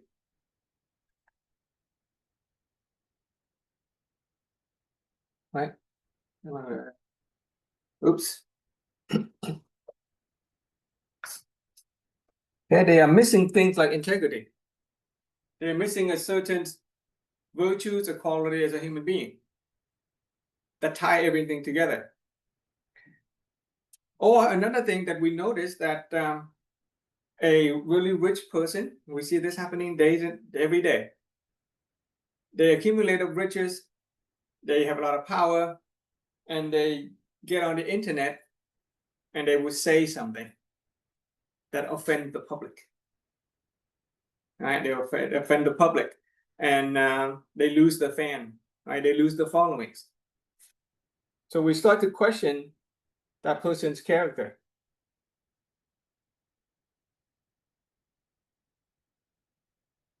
Is it really worth teaching our children to follow certain role model business people who are very rich, who have bad character? People like to quote, a lot of celebrity. People like to quote politicians and rich people when they are really successful. But when they open their mouth and they say things that are offensive to other people, we question their character, and so we no longer respect those people. So richness takes on a new dimension. Not only do we need to have material, physical vitality, capability of maintaining it, we need integrity, but we also need character. A person who is rich in character is a person that other people generally like to be around, right? People who's rich in character is the people who can, get other people to be around them. So we, as human beings, as we evolve through history and society, we start to value things like character. What about attitude? Even if a person generally has a great character, but one day something happens, right, in politics or in business, something happened and they become resentful. They get upset and they will start to blame people. And then immediately their fortune would go away as well. The fan base would start to blame them back. Right? The followers would start to resent them as well. And so the idea of a person's richness include the character and the attitude. A person who does not maintain a good attitude does not maintain good character. It's difficult to maintain integrity if we don't have good attitude. So an attitude is an important aspect of a person if we are talking about holistic health, holistic wealth. Attitude goes into our physical vitality as well. right? So we begin as a society, we evolve, we become more mature and more wiser. We start to realize that, yeah, we need attitude in order to define a person as somebody who's holistically wealthy. And finally, at the root of everything is wisdom. Okay? It takes wisdom to have great attitude. It takes wisdom to learn to be a person of character. It takes wisdom to be a person of integrity. It takes wisdom to know which capability we need to cultivate so that we can maintain, you can make money and build our family. A person of wisdom understands the importance of physical vitality, and a person of wisdom knows how to accumulate money and material wealth. And it turns out that these three bottom here generally can be thought of as the material aspect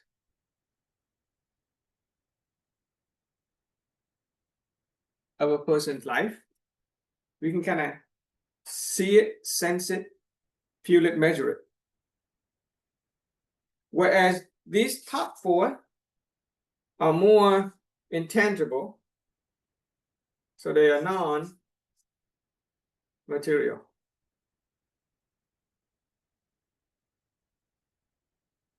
Okay, these are more tangible material stuff. You can see, you can feel it, you can measure it. Whereas the qualities above, integrity, character, attitude, and wisdom, those are the things that we consider non-material or intangible.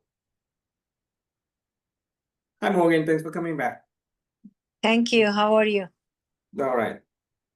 So we are looking at our house of holistic wealth and house of holistic health, and we are identifying three of the candles of our holistic wealth is material, physical vitality, and capability. These are the stuff that's on top of the house. If you look at your picture, they're near the roof. The stuff on the bottom of the house, the foundation, is the wisdom stuff. The foundation of a person is their character, their attitude, their integrity. Imagine, let me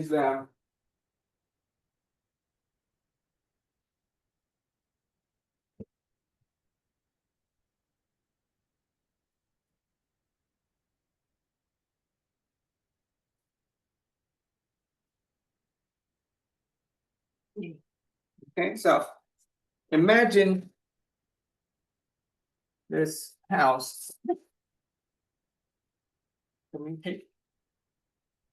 Imagine building this house from the top down, building the roof, focusing on our material, even our physical vitality and our skills and competencies and capability.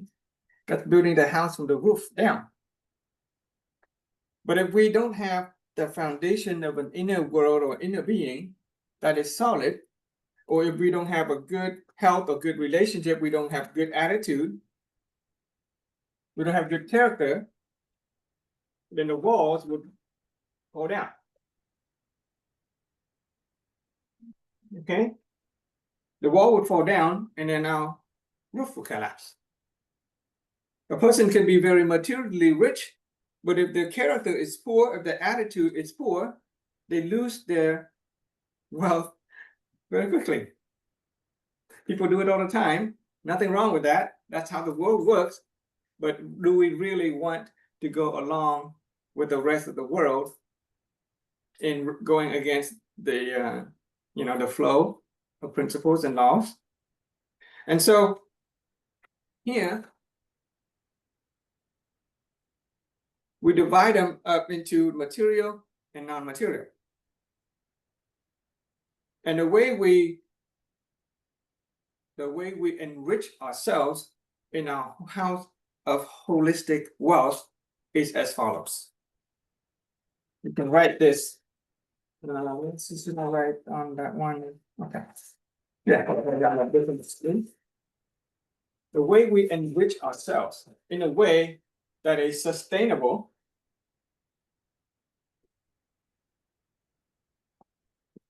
Okay, in a way that is sustainable and enduring, is not to build a house from the top down, but to build a house from the bottom up. And we do that by the following way. Go ahead and write the word non-material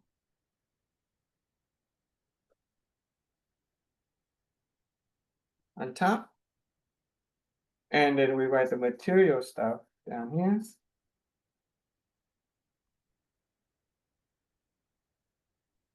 Okay. And you want to draw an arrow.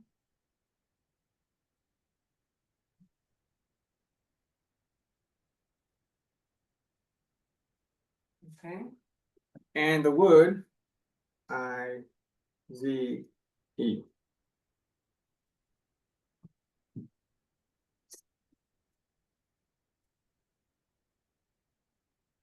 Okay. So the idea here is to materialize the non-material stuff and non-materialize the non-material stuff. This is how we light up the candles in a house of holistic health and a holistic wealth. We materialize the non-material things, and we non-materialize. Another word we can use it is spiritualize. So for the material stuff, we spiritualize.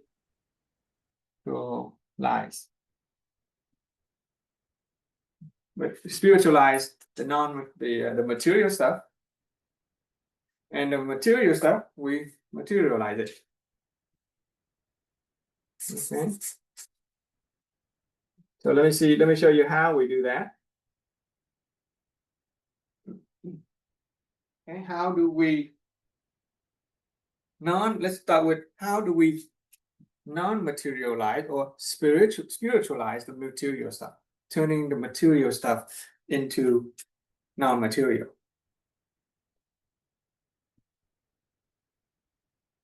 Take, for example, another article of clothing. Right? We go to the store, we buy some clothes. The cloth has a certain material value to it. X amount of dollar, it costs the resources, the material. There's a material cost. There is a labor cost for a person to sew the clothes together. There's a marketing cost, distribution cost. All that cost goes into a piece of clothing. And so the store can sell you at a X amount of dollar with enough profit for them to, with enough above the cost in order to make a profit. That's the material cost of a piece of clothing. But the marketing world is very smart.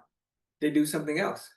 They are able to actually non-materialize the material value of article of clothing by infusing non-material aspect into a piece of clothing. So instead of just what the clothes is made of, they would hire a celebrity, a superstar, to wear that piece of clothing.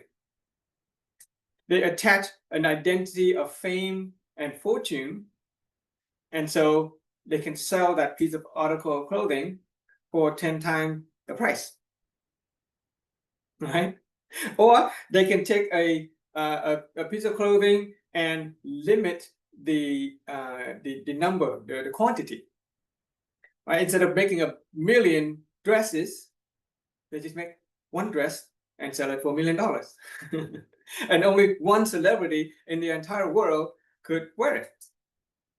And so people who are consumers, people who buy those things, they look at the dress, not at the material value. They don't care about how much it costs to make the dress, what kind of material came out of it.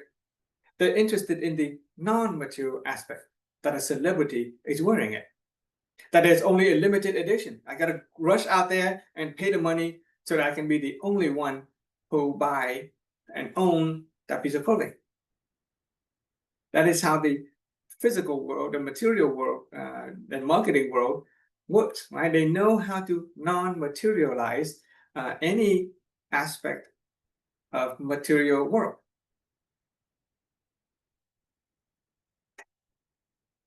We as human beings can do the same thing to non-materialize or spiritualize our person, our material aspect of our life. Earlier, when we say the material aspect of our life could include things like capability, right? Our material possession as well as our capability. Well, let's say that we have the capability of cooking dinner. Some of us here have family members that we cook for, our children, our spouses. If we think of the dinner, then the value of that dinner is just the ingredients that we buy at the store, the amount of time that we spend in making it, and that's pretty much it. Okay. The actual value, the actual cost sometimes is less than going out to the restaurant to eat. That's why a lot of us eat food at home in order to save money. Again, that's fine that we do all the time, because we think of only the material cost and the material value of that dinner. But if we learn how to spiritualize or non-materialize that dinner, then we can actually elevate the value of that dinner for our children and our spouses. How do we do that? We can infuse non-material aspects such as knowledge and wisdom. When we go and we buy the ingredients, if we take a little bit of time to be intentional in choosing the kind of ingredient and the story behind it, let's say we go buy organic product and we understand how this organic product has been cultivated, has been planted, has been harvested, and it has a health value to us. And we transmit that ideas and that knowledge back to our children or our spouse. When we eat it, we tell the story about how that food is contributing to the quality of a person's health. And the dinner, if we take the time for the dinner to share each other knowledge, share with each other philosophy on health and happiness, then those are the non-material value of the dinner. That goes far, far beyond the food, the ingredient.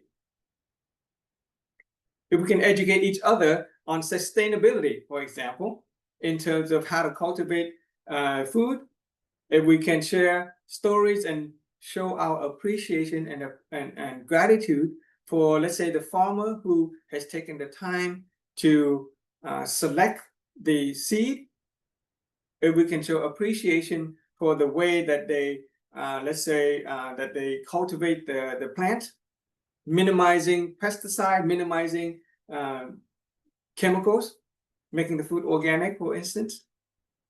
If we take the time to appreciate the people who have all gone into creating that dinner, then we have essentially elevate the value of the dinner. Right? If we teach our children that if he or she is eating, let's say, a hamburger, well, that hamburger has a dough, has a meat, has a vegetable to it. That meat comes from an animal, which is a cow, for instance. That animal had to have died. It had given its life so that we could have food to eat. We can transmit the energy of honoring gratitude. We honor the people and the things that have contributed to making that dinner. If it is a piece of lettuce, then we can show our children the process by which the farmers has grown into, has gone into, planting the lettuce. The dough, the kind of people that have, amount of people and the technology that have to go into making the dough and the bread. And so simply by infusing knowledge, favorable concepts, energy of gratitude, attitude, right? Get it? Attitude. Right? Knowledge comes from wisdom, and knowledge is together. And if we can give people the energy of gratitude, an attitude of gratitude with respect to the dinner, then that dinner becomes a family time, quality time together. It's just not consuming food, it is consuming knowledge, consuming positive attitude. Then we have essentially spiritualized the material, which is nothing but the dinner. Okay, and so we can think about the kind of legacy that we want to leave to our children. Most people, when they think about leaving their children some kind of inheritance, they would write a will and they focus on the material aspect, right? Divide the fortune, how much money each of the children is gonna get. Okay, but if we think about the non-material aspect of our legacy, of our inheritance that we're going to give down to children, what are some things that we can give to our children that would help them float along the river of principles and natural laws and reach the destination of a good life without having to pay a heavy price of pain and suffering? We can give them the 7 holistic candles. We can give them wisdom, infuse them within them the light of great attitude, teach them character, teach them to respect their body, their physical vitality, because without which they will not be able to maintain any of the material riches that they accumulate. Teach them to cultivate the kind of competency and the capability that is favorable to having that good life. And then the material riches is going to come in. In fact, in this philosophy, there is a claim, a statement. Okay, and we dare to claim that if you are holistically rich in all of these 6 areas, if you're rich in wisdom, rich in attitude, rich in character, physical vitality, capability, and if you have integrity, if you're holistically rich, then it is impossible to be materially poor. If you are rich in the non-material aspect of life, it is impossible to be materially poor. It is a principle of life. It is universal principle and natural law that when a person is holistically rich in the non-material aspect, they will attract into their life material riches as well. Take a moment to think about that.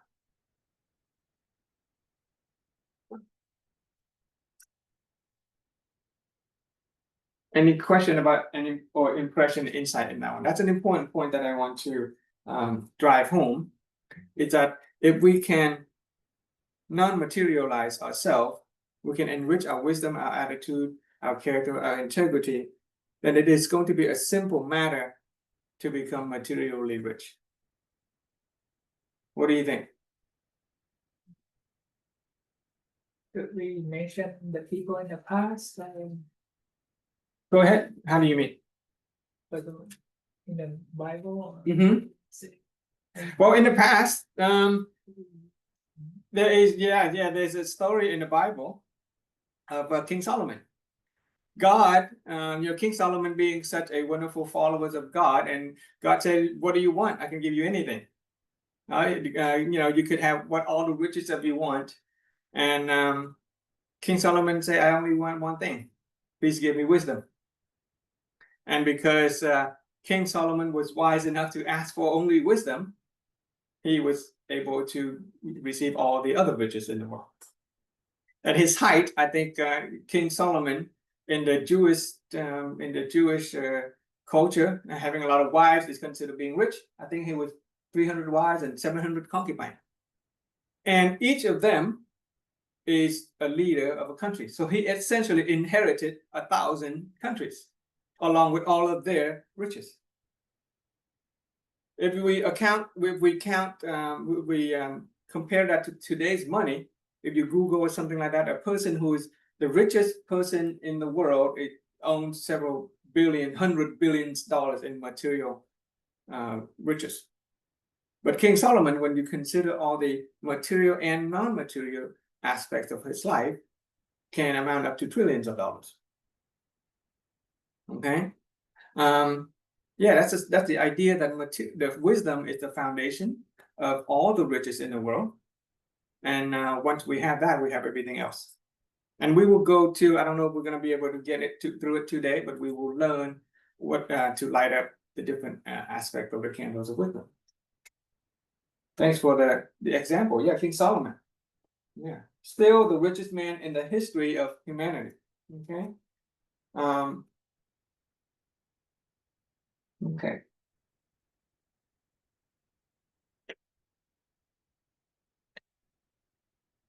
So we talk about how to materialize. We talk about how to non-materialize the material aspect of ourselves, right? Turning a simple dinner into a time of family and learning time. The kind of legacy that we want to pass on to our children is not just our monetary legacy, but we can pass on the legacy of wisdom and attitude and character, a philosophy of life that involves 7 holistic health. Okay, it is the philosophy that we can pass on to their children and their children that will enable them to experience the good life. Okay.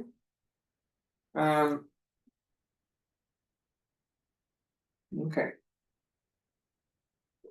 And then the other way around, how do we materialize the non-material stuff? So if wisdom and attitude and character and integrity, those are all intangible stuff. How do we materialize it? Right? How do we materialize the intangible stuff? Guess what? That's what I'm doing right now. We package it into a little sharing session and we give it to other people. It becomes real to them. Once they understand what wisdom is, once they can experience what attitude and character is, then it becomes a material reality for them. And all of us here, we are invited to materialize the non-material stuff that we learn as well. To package it, to share it in a Zoom just like this. Okay, so in other words, if we desire to help, have a good life, good health, learn and practice. Okay. Okay.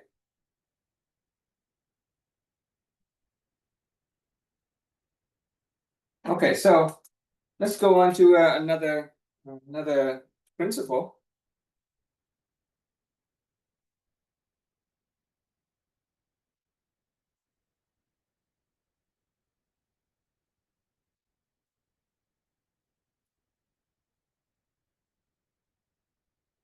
Okay.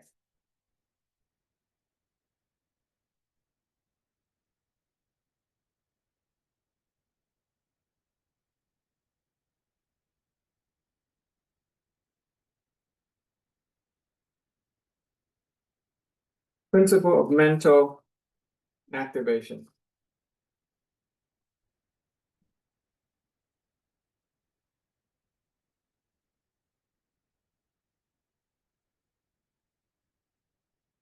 Okay, principle of mental activation. Principle of mental activation is very simple. Before that, let's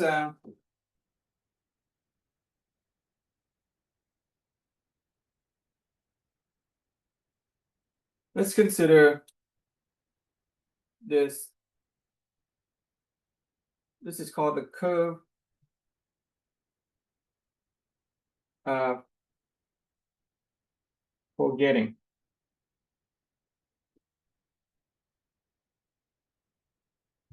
In other words, when we learn something, this is time. Okay, this is the amount of time that we spend. This is the amount of learning. When we first learn something, we accumulate knowledge and we learn. But if we stop, then over time, we will forget.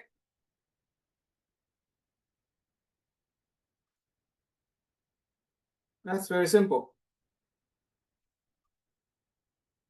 Over time, we forget things.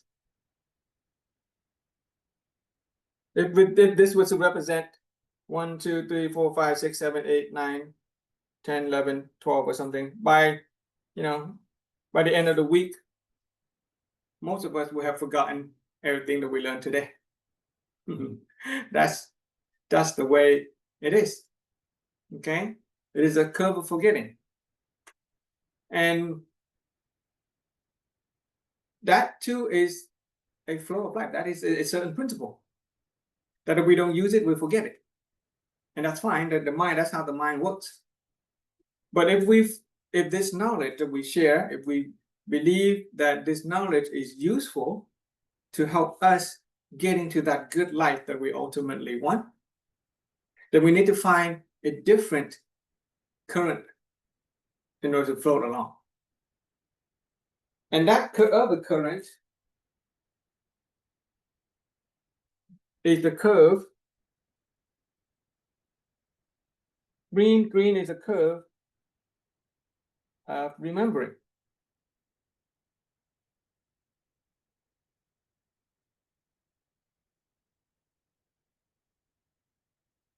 So this dip here, if we learn something and if we, instead of letting it go to forgetfulness, we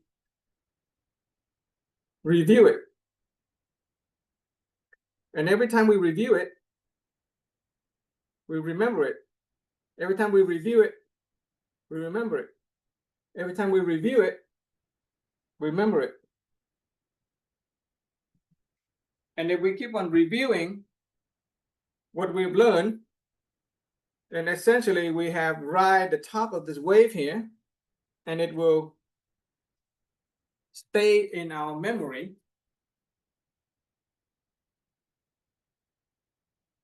without going into forgiveness.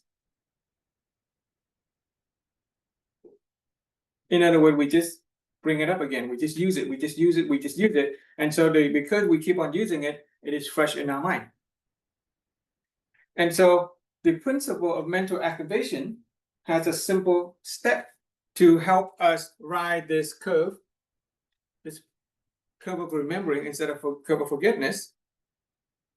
It simply says that whenever we encounter any new knowledge, we try to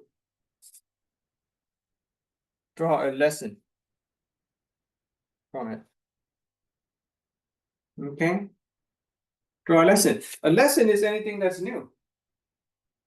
Okay? Anything that we find is new.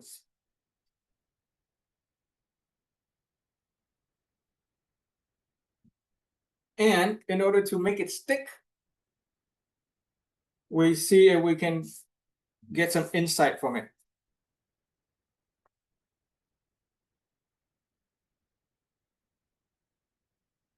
Any insight is anything that we have drawn from the lesson that we find it to be applicable.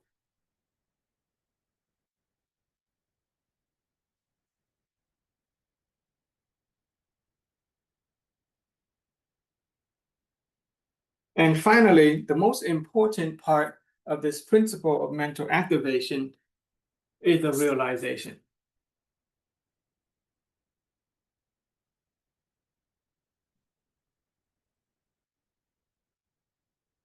Realization is the answer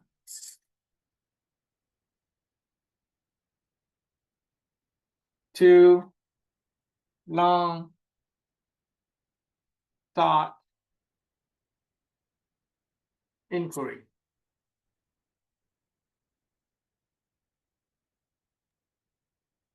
Excuse me, Frank. I don't get it of the realization. I know the realization, but not here. Could you please just a little explain more? Okay. Open up.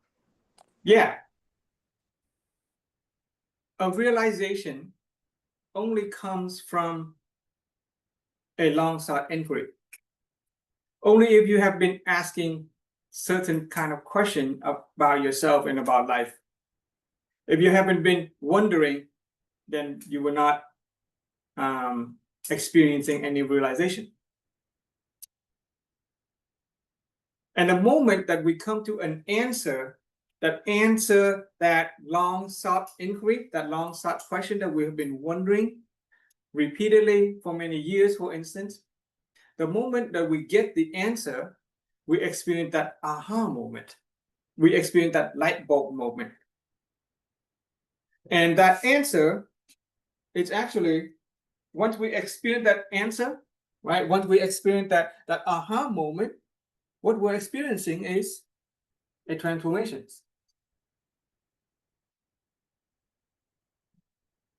We no longer think the same way. We no longer behave the same way. And therefore, we are completely changed from that moment of aha moment, that realization. I'll start with the simplest thing, okay? Tying the shoes. Okay? When I first learned to tie my shoes, I keep on fiddling with the two shoelaces, and every time I keep on struggle. And so I wonder, I have a long sought inquiry. Okay, how do I keep these shoelaces in places? Okay, it's a simple, but it's an inquiry. How do I keep these shoelaces from knotting up? If I keep these shoelaces in place, and one day I noticed that if I put my finger on the cross between the two shoelaces, I can hold it down while I bend the loop underneath and above. Then I can make a knot without the shoelaces coming apart.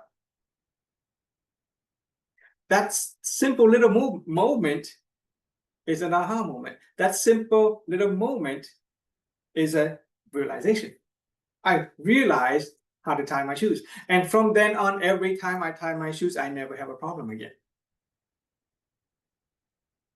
You rise above life's problem when you experience a realization. Listen now, on this side is muted.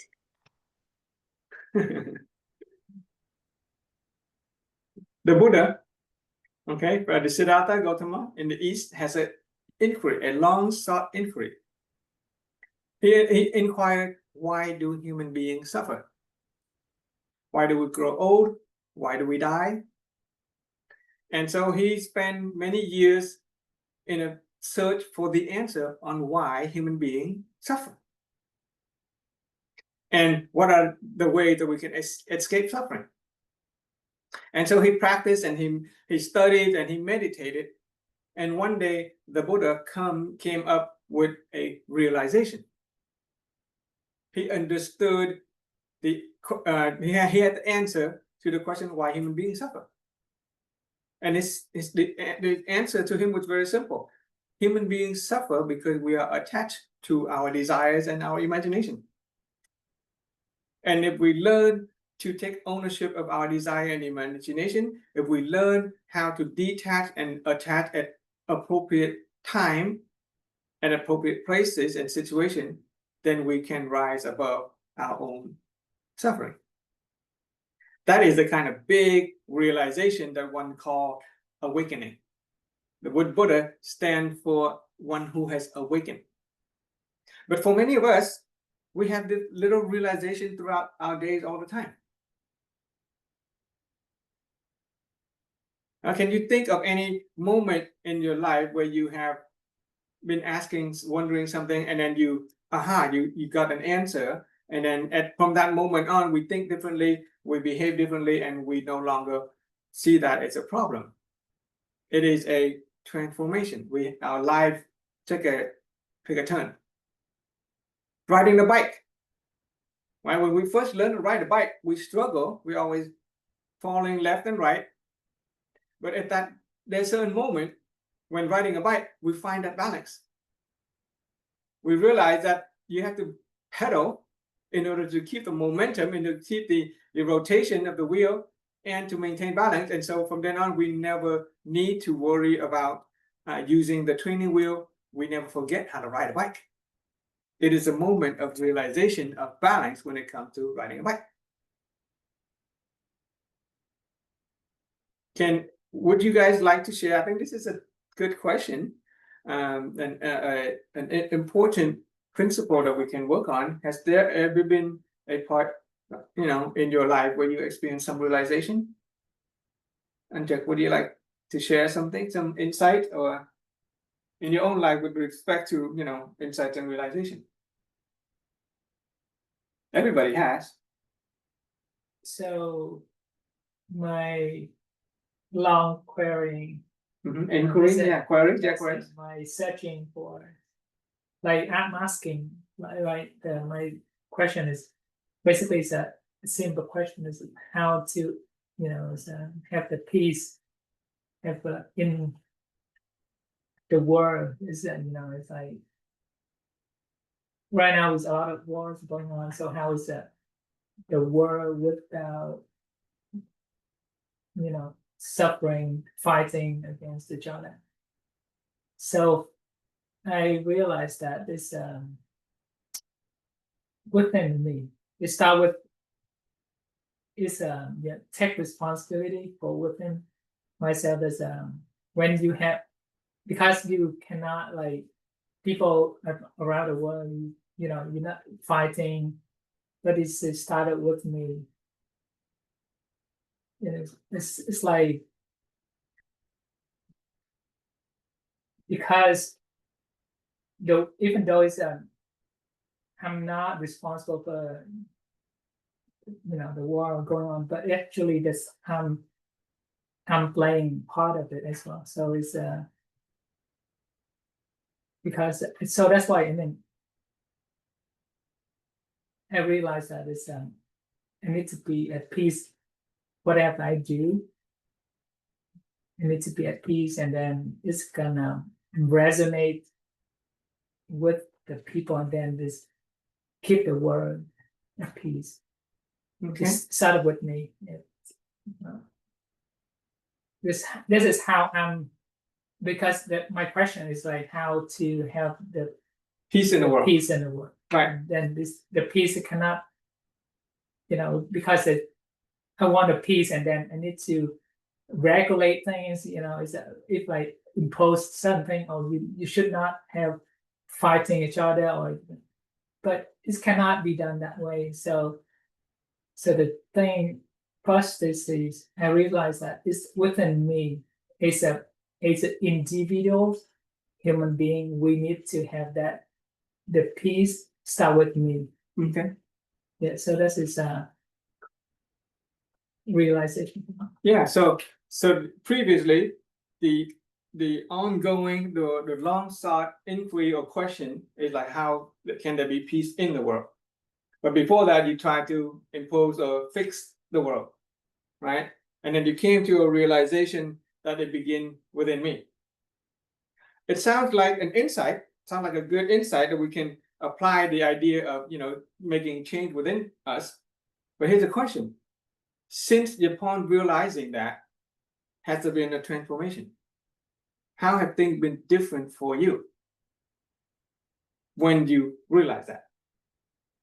That's transformation. That's really the gold, the diamond, the value in the transformation. If we just have an insight, oh, okay, so it begins with me, then that's great. That's a great lead into transformation, but it is not until the transformation takes place that our reality actually change. So I wonder if you can share the actual transformation. What is different now with respect to your own, life? For example, is that, if Christianity, right, you evangelize. If you in Bible and things, group of people go out, evangelize. Oh, you need to believe in Christ. You need to believe in this and that to get in heaven. Christ, Father and Holy Spirit. So when you realize that you travel to a different Vietnam, Cambodia, different worlds, and then you impose your doctrine. The same, So that's what doctrine. So you part of impose before, it okay. to That's have, before like, it. Okay. peace. You need to get in heaven. That's good. Okay. Yeah. But now, so the thing is, when you realize that actually it's not the way, because in each of us there's a in the English Bible, they said God, put this Holy Spirit inside to realize that you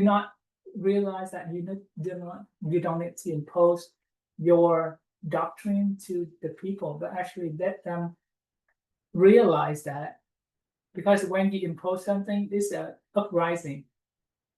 Yeah. So the thing is, realize the peace is not, imposed or create certain things, but it's you started with them. When you realize that, like, let them have suffering.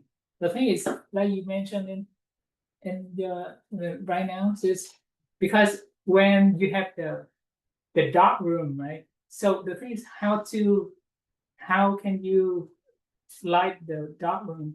Basically, because I think the one word you mentioned about love in the beginning to break through the shell, this is more about clarity. Because only when you have the clarity, you and the suffering, because you have set 6 chains of, 6 chains that, bolt you down, burying you.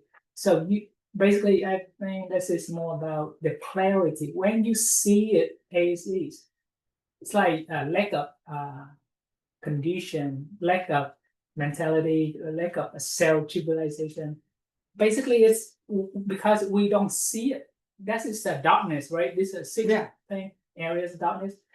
It's you see it as is. There's no self-limiting belief, because now with the society right now, there's no limit. There's no you can learn and become whatever you want. So I think that is the love I mentioned is more about with the same thing you mentioned about the lighting the candles 7 areas. So basically, you clarity to see it. 7 areas. You want to finance, you want to health, the wisdom. So it's a ways realization. Realization. This is seeing the thing. See, you have inquiry, questions, and then you see. This is it. So that's it. The same. I feel for me, it's just like you seeing it. Okay. Yeah. Okay, good. Yeah. So you see the light, and you're living in more of a little bit more light than before. So the thing Do you is, see more peace in the world as a result of this transformation? yes. So the thing is, the dark room. But actually, it's, of course, if we talk about you want to light the for example, the room can be dark. Only when you want to see something in the room, or you wanna doing something in the room, you want the light. But because the light is using the energy anyway, it's a way that looking, because you're looking in the room, you want to light the room, but the room, just let it dark. Some people like it dark room but anyway. So when you see it, it's that's fine with a dark room. But if you want a light, want to turn on a light. So just a light. Okay. It's different way. Okay. Seeing, yes. Okay. So you at least that when you started experiencing a degree of clarity, life has gotten a little bit simpler. Itself feels a little lighter, not so heavy, not so dark. When you have a certain realization, right?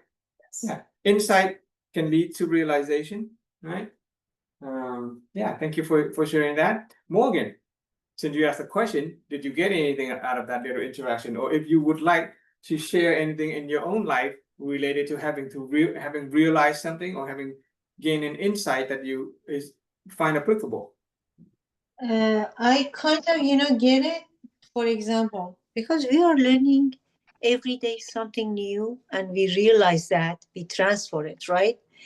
But my problem is when we realize that, right, after transformation, that coming back to your previous question, that if we see people didn't realize it yet, our job is not advise them to show them the light like that, the way that we realize that, the way we wake up and learn. Our job to how we can turn on the light for them. This is my question. For example, we realize now, Okay. right? How we can transfer it to somebody else? How we gonna turn light for somebody else, not as a advising or, you know what I'm saying, recommendation. How can we do that? Exactly. Guess what? We're Mm. doing that just now. Okay. That's what we're doing right now. Okay. So Okay. wonderful inquiry, and the truth about the principle of mental activation, and as we'll learn later, is the direction of your inquiry will give you the direction of your realization. If you have a positive inquiry, then you're going to experience a realization in a line of positivity. You're going to get the answer that you want. Okay, so that's what we're doing actually right now. We are actually lighting up the candle of wisdom right now. Okay, and to mention clarity, as you apply yourself to the mental activation, as we later on we'll discuss about wisdom. Okay, wisdom will give clarity, and we don't have to impose any opinion on ourselves. We simply show a person what wisdom may be, and they're going to discover for themselves. For me, I used to have similar desire.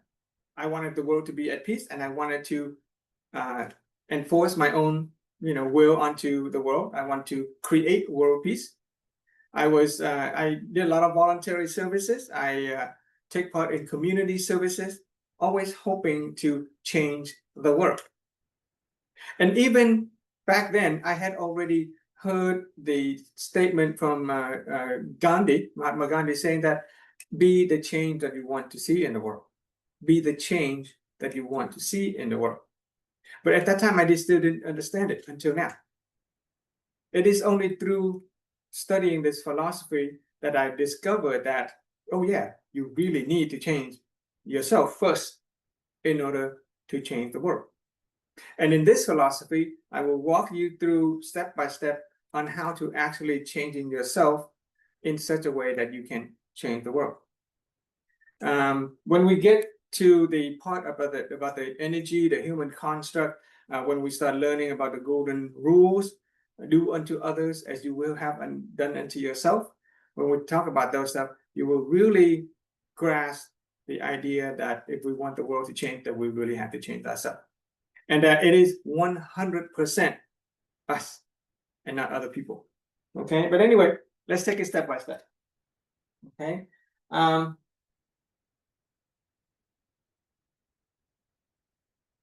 Okay, let's see. Okay. So in terms of knowledge, okay, so we're learning, we're sharing knowledge, and I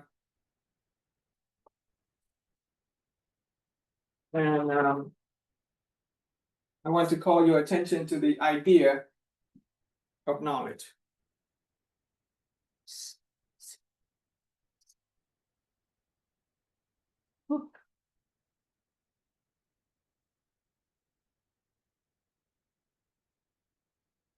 Okay, knowledge. There's actually two types of knowledge.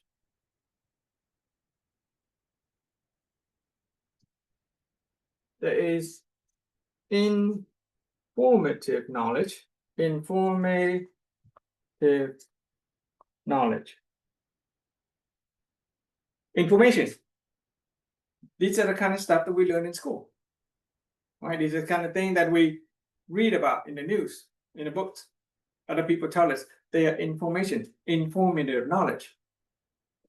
As we accumulate and consume information, we become more knowledgeable. Just like a caterpillar eating the leaves, caterpillar will get bigger. But that's not very transformative. The kind of knowledge that we are sharing here is not informed. No, there's some information, but it is transformative knowledge. Transformative knowledge. Transformative knowledge.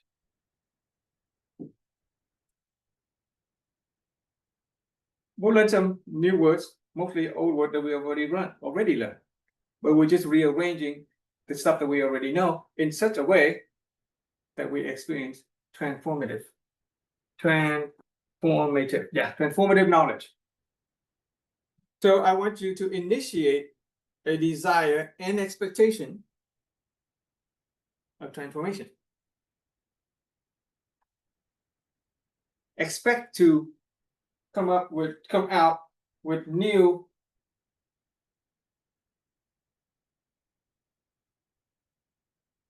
perception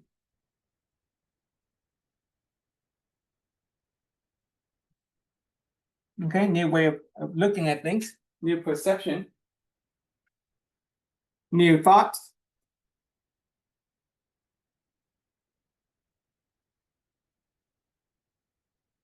From perception leads to thought, lead to behavior.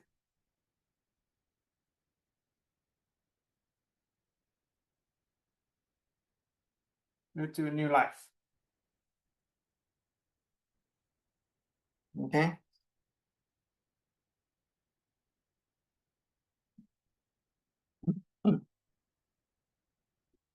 So you can expect that. Okay. So the knowledge we're learning here is transformative knowledge.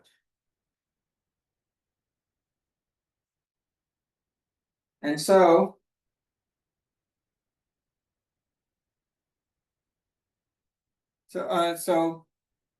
we already talked about the word.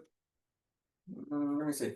Let's go back to the word realization.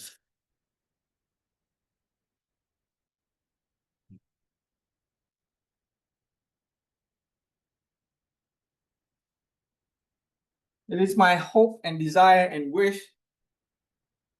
that when you leave this interaction, you will experience some new realization. So let's begin with that again, the word realization. By the way, the word realization has the word real in it. Real, reality. When we realize something, we are making something real. And that's another definition of realization. We can realize our dream, make our dream real. When we realize a certain truth, that truth becomes real. Okay, it is an awakening in such a way that our life having that new real experience. So there are the sort of the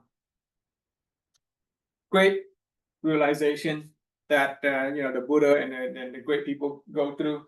There's a total realization, a total awakening. I agree. The word enlightenment, okay, there's a certain word like enlightenment, right? Realization is associated with certain word like enlightenment.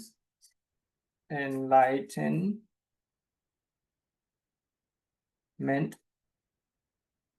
Okay, enlightenment is to be in light. Okay, and light, with light here. To be a state of being in the light. I already mentioned that the Buddha inquired about the nature of suffering, and through the inquiry, he came to a realization or enlightenment about life and suffering. To him, the answer to life suffering was attachment to desire and imagination. Okay. In the Bible, there's a story of realization and enlightenment about a man named Saul. Saul is a man who used to persecute Christians, right? He wanted to change the world by persecuting Christians. He didn't, he think Christian was something bad. And somehow, the Bible didn't go through the details of it, but it says that on his way to persecuting Christian, he was blinded by light. He fell off his horse, he was blinded. And then in his moment of realization, he came into contact with Jesus Christ. And then when he was awakened, he became a different person. He became a Christian. He came to realize the truth about Jesus and Christianity, he was blinded by light. Okay, he said he was blinded by light, and in the process of it, he came out a different person. It is a transformation. Saul become Paul. Paul give rise to the Christianity that we know today. Historically, during Jesus's time, Jesus was focused on spreading his idea of the kingdom of God to only the Jewish people. He was interested in saving the Jewish people, but they didn't get it. Instead, Saul, who was his persecuted, understood the truth and understood the message of the kingdom of God, and Saul spread it out through the Roman who were persecuting the Jews. And now we experience 1/4 of the population of the planet Earth is Christian because somebody came to a certain realization. He was enlightened by the truth of Jesus Christ. Okay. So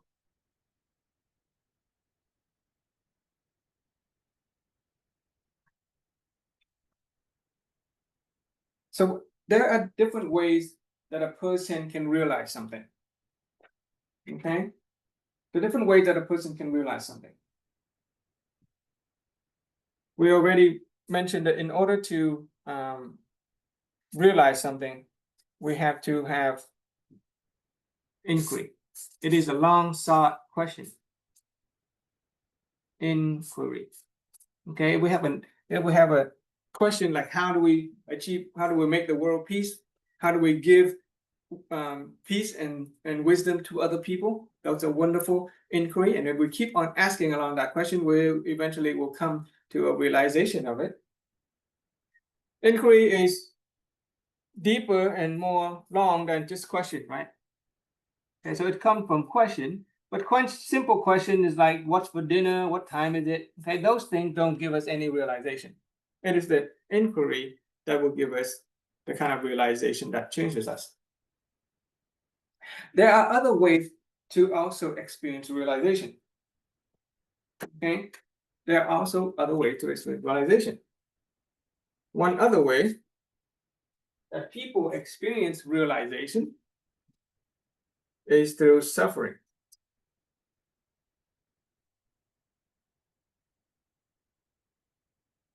Okay, experience.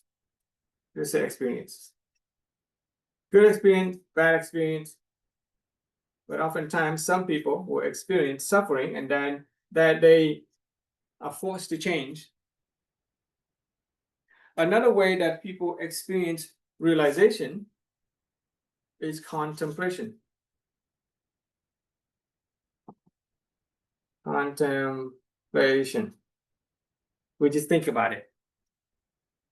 Usually people will think a lot, may come to a realization, but not all the time. Some people can think all their lives and not realize anything. Okay.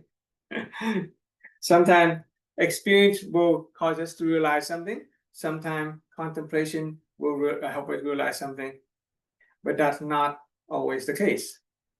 We do know many people who inquire all their life and contemplate and never quite realize anything. Kind of a waste of time. And so, fortunate for us, okay, wise people have taught us that you can come to a quick realization by studying or learning or practicing.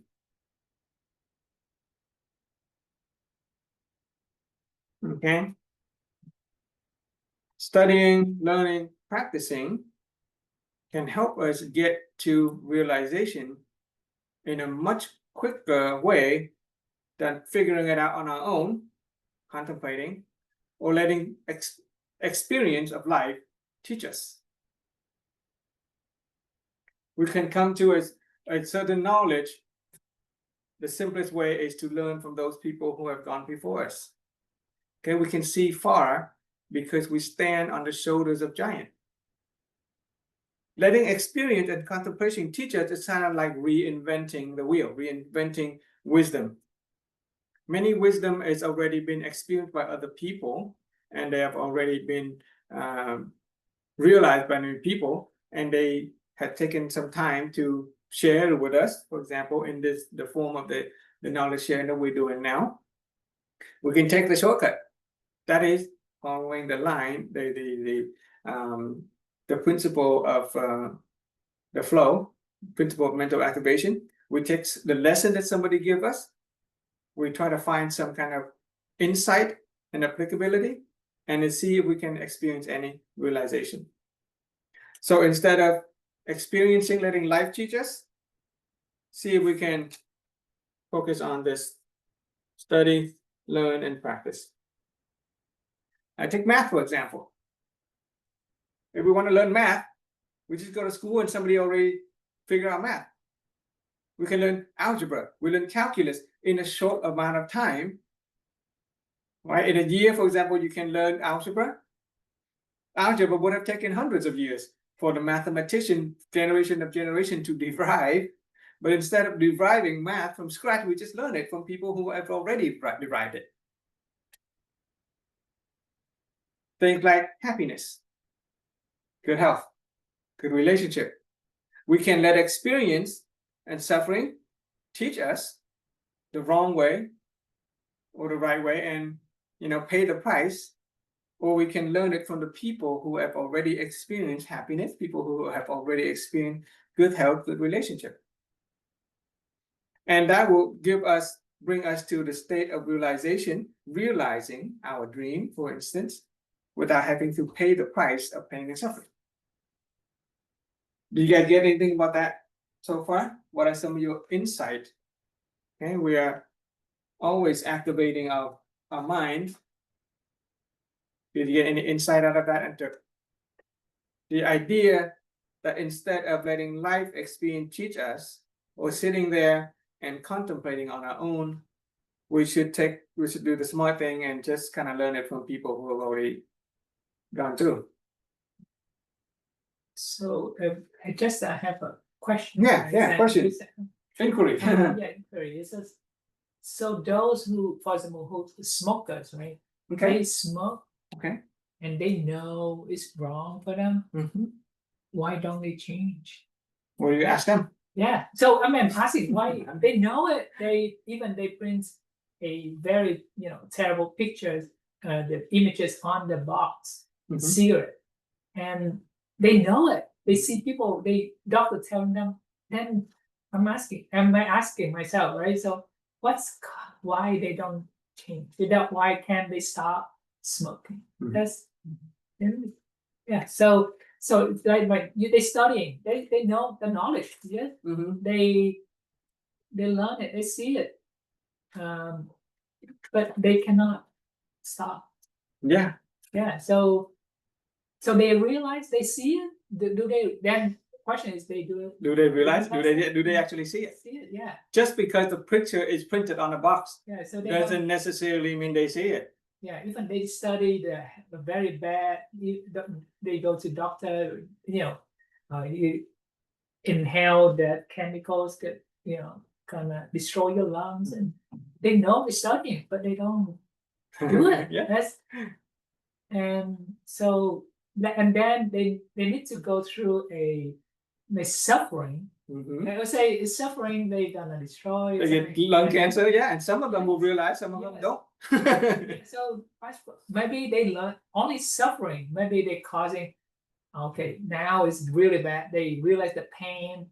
That's why they stop smoking. Maybe, So for some of the people, yeah, pain and suffering is their teacher. yeah, Some of the people, pain and suffering is not their teachers. yes, Some people will smoke to the day they die. yeah. So they're studying. They know bad for them, but they cannot do it. They don't have that power to then. So good question. Yeah. Okay. Yeah. So let's see if we can attempt to answer that. Yes. Okay. So when it comes to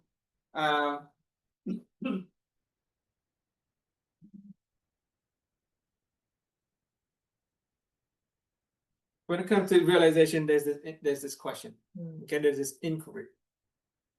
Okay, interestingly enough, the inquiry has a direction.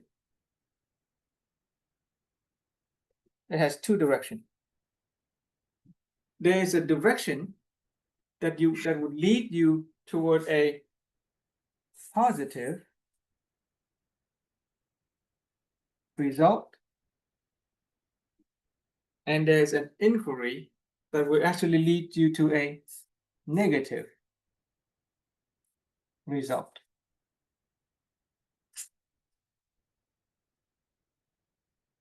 Okay, so let's take a look at that one.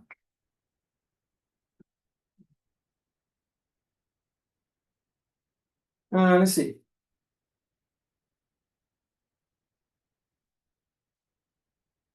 Okay.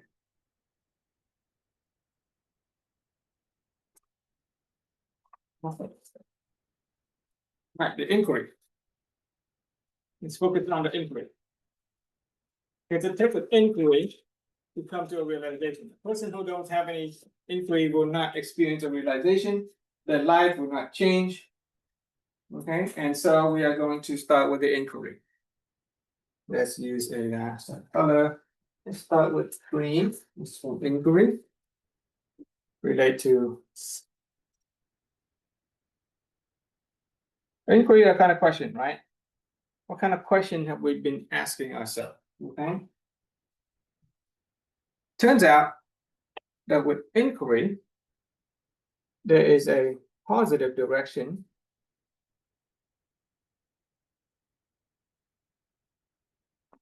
and use a different color for negative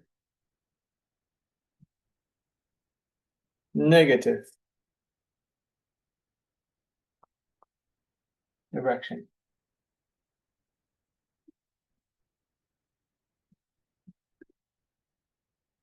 Okay, let's take a different example.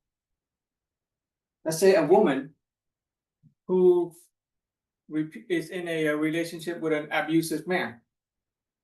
Okay, she doesn't like him, she leaves him, she gets into another relationship, and he too is abusive man.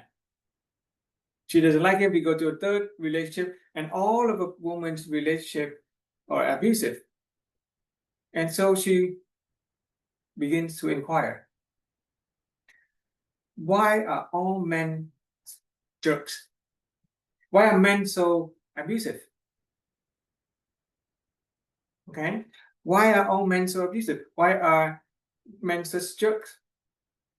With that kind of inquiry, what do you think she's going to realize?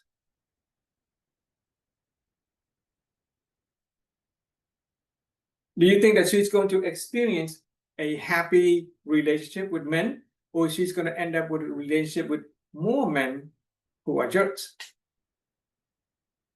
Because at some point, if she keeps on inquiring, why are men such jerks, she's going to come up with an answer. Oh, you know what? Men are jerks because it is in their nature that all men are jerks. Or she may inquire that, you know, men are jerks because something's wrong with me.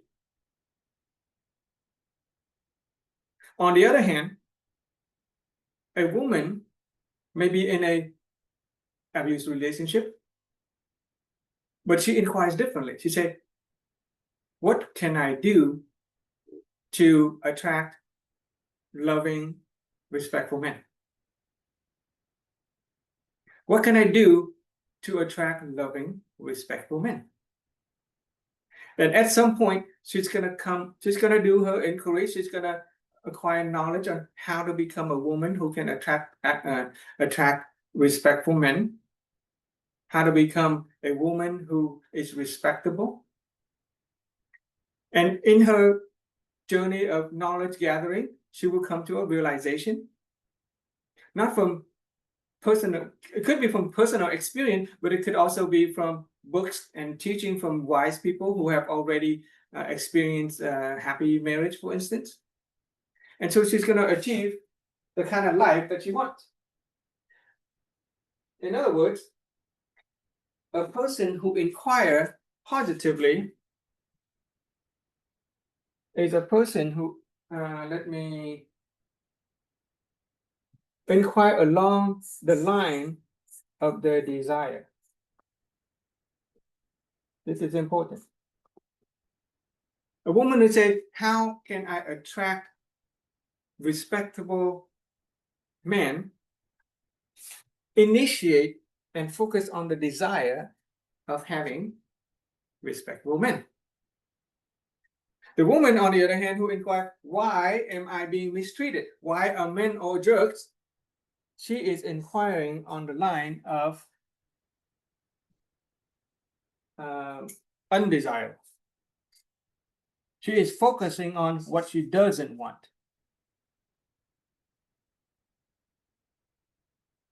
And a person who focuses on what they don't want, eventually going to realize along the line of what they don't want.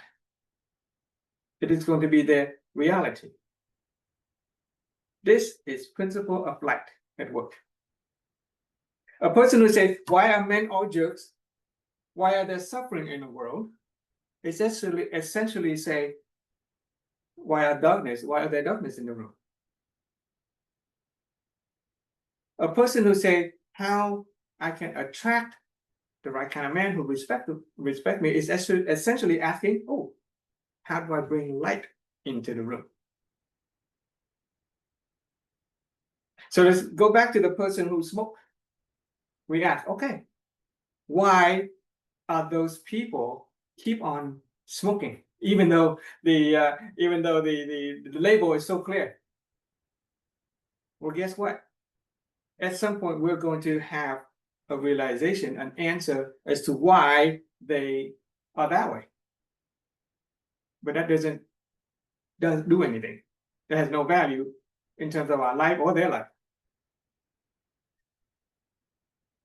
Coming into a realization of a negative answer gives no value in helping us or the people that we want to help. On the other hand, if we ask, oh, what can I do to help the person, let's say, have healthy lung? Principle of light at work.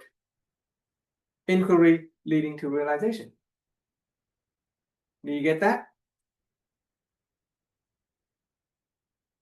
So Yeah, so you can keep on asking the question of why the world is, at war, or why some people, and eventually you're gonna find the answer, and that's fine, but it won't help you or help them.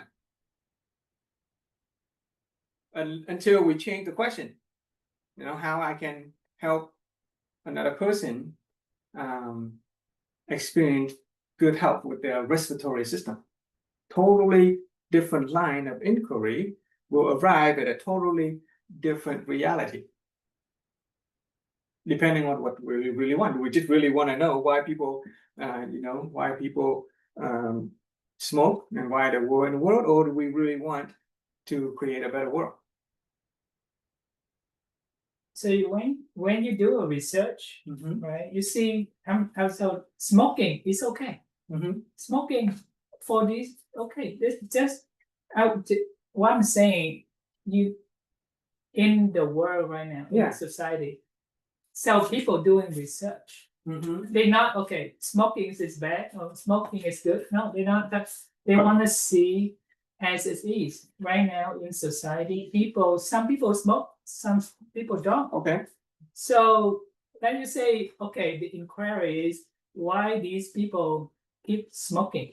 It's not it's bad or not negative or positive. No, they just want to ask why these people keep smoking. Okay.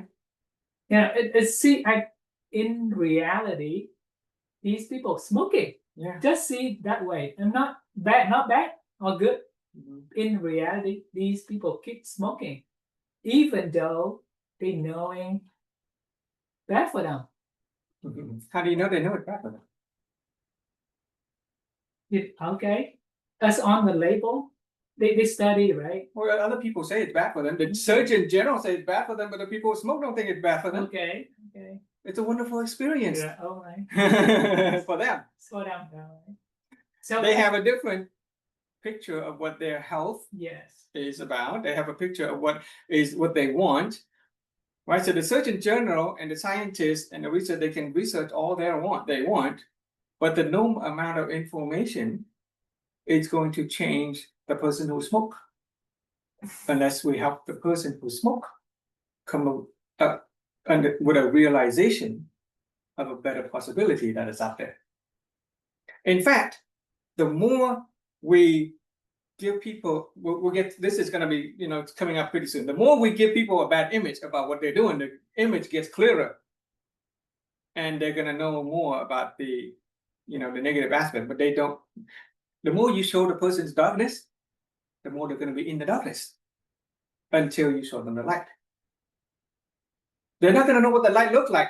You can take a person in the tunnel deeper into the tunnel and show them how deep in the tunnel of darkness they are. Great. You are now a leader of tunnel darkness guide. But we're not going to, the person will never see the light until we show them the light. So we mistakenly think that by painting a bigger, clearer picture of darkness, we're going to help people see the light, but we're not. We're going to give them more darkness. Right? The doctor can diagnose our diseases and tell us everything about our diseases. But until the doctor actually knows the definition of health, he's not going to be able to help us get healthy. Doctor can know diseases and they can come with medicine to get rid of the diseases. But until a person arrives at a state of health, the disease is going to come back. That's why doctors make a lot of money. That's why experts and specialists make a lot of money, because they know how to solve problems, because they know how to paint a very big picture of the problem. Right? The mechanic, when we take the car to the mechanic, they will paint all kinds of problems with the car. And so we pay them money to fix our car. But until we learn how to maintain our car, we're going to keep on paying to fix the car. Starting to get it? Yeah. Okay. Great question. Yeah. Morgan, do you get anything of that? The inquiry and the realization is very important. The line of our inquiry, if it is along the line of the light, we're going to experience a realization of enlightenment and along the light. If we inquire negatively, and negatively here is defined as going against our desire. Okay, not good or bad. We're not talking about good or bad. We're focusing on our desire. Do we focus on what we want, or do we focus on what we don't want? Are we focusing on the war in the world, or are we focusing on peace? People who focus on war in the world will build a big army in order to prevent other people from fighting. People who focus on peace go to work on inner peace so that they can affect peace in other people. Two completely different direction of inquiry, realizing two different reality. So for now, the lesson that we draw from here is that positive and negative is not so much about good or bad. It is how we go along the line of our desire. Okay, so we can write the word align with. Align with desire. Okay, this one is against desire. Same principle of life, same principle of the flow like the river. And the line of our inquiry will give the result of what we want.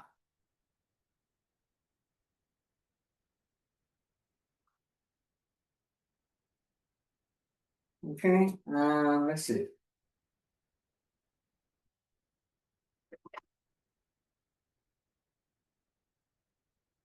So what we have just gone through is actually called the principle of alignment with desire. Yeah, that is called the principle. Oh, so let me just rewrite that. So when we experience a realization, what happened is that we will come up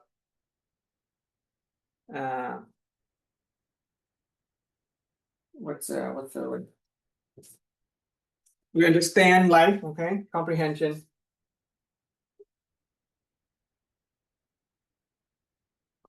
Comprehension. We understand life a little bit better. And we transform.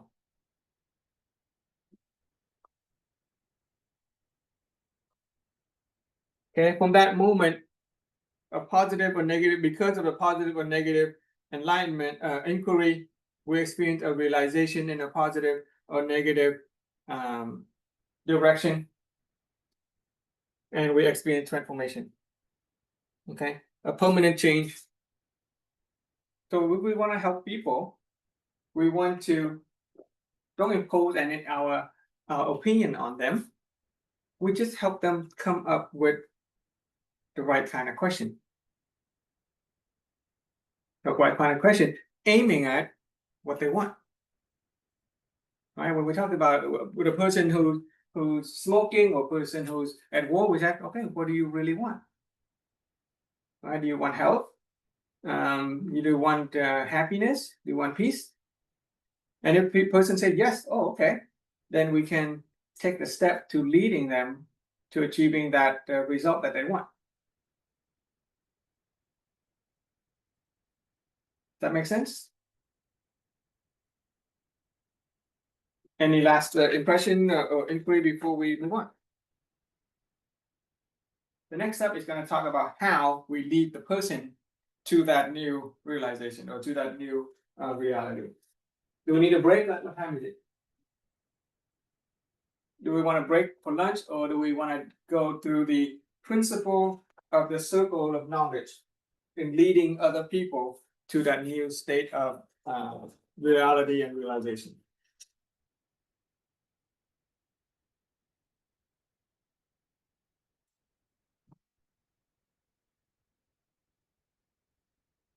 I think we can do the next part. Yeah? Yeah? Okay. Yeah, I think I should be able to do it in 20 minutes. Okay. So ultimately, we want to get to that end result of a good life. We want to reap the fruit of health and happiness, of a balanced life of spirituality and material as well.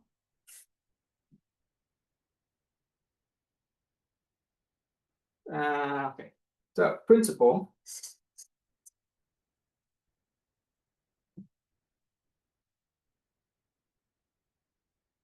Of circle of knowledge.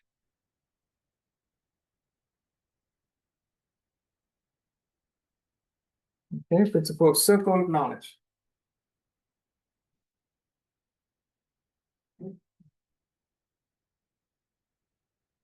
So let's draw this circle. Start with the word know. Okay, would you agree that we all know things? Okay, we all know things. And we know that we know things. There's that awareness. We know that we know. Okay, there's something about a human being that not only we know, but we know that we know.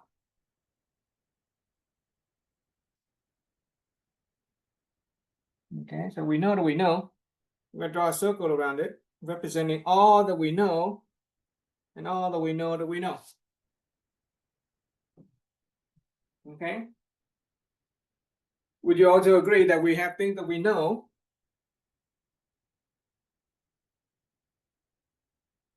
but we have already forgotten it? Okay? In fact, would you agree that all the stuff that we know but forgotten is a lot more than what we know that we know at this point? Right? If we stop and write down what we know, it's going to be pretty small, that stuff that we can remember, because all the stuff that we have learned, we have forgotten most of it. So the circle of what we know but forgot is bigger than the circle of what we know and what we know. That's simple to understand, right? And then There's all the stuff that we don't know.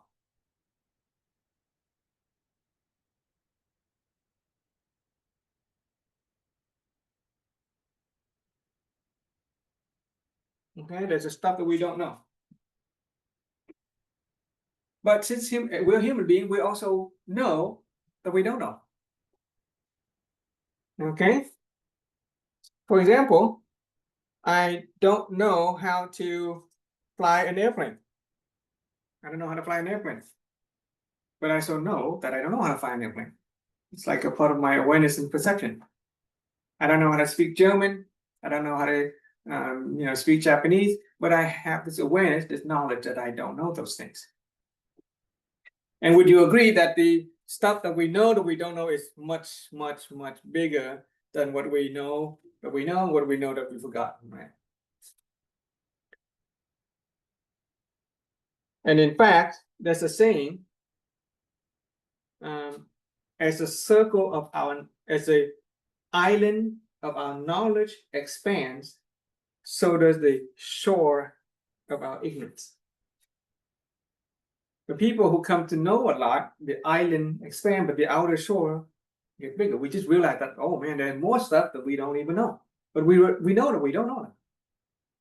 And of course, for the things that we know that we don't know, it's simple to bring it into the circle of knowledge. We just learn it. We go to school. Well, I can learn to fly an airplane, and then flying airplane goes from that circle of I know that I don't know, go into my circle of I know that I know. I can go to learn to speak German. I can learn to speak Japanese, write Japanese, all that stuff. So we're always constantly expanding that which we know and that which we know that we know.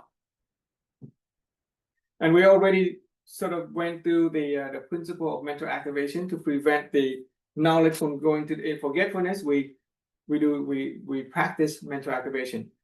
Every time we encounter new knowledge, we review it. Find a lesson, draw an insight, see if we can come to a permanent realization. And so our knowledge that we know and that we don't know. And then of course there are stuff that we don't know.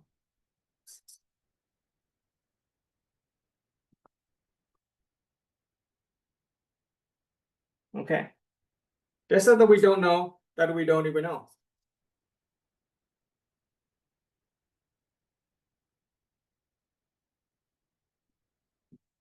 Can you imagine how big that is? Can you think of a thing that we don't know, but we don't even know that we don't know them?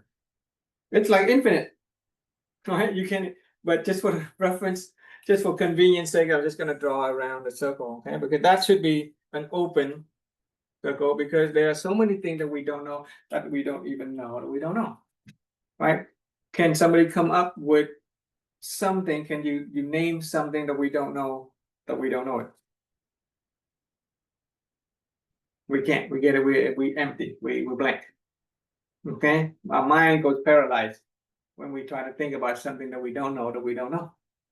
It is beyond our perception, right? So the benefit of this circle of knowledge is simple. On the one hand, we can take pride in what we know. That's fine. But at the same time,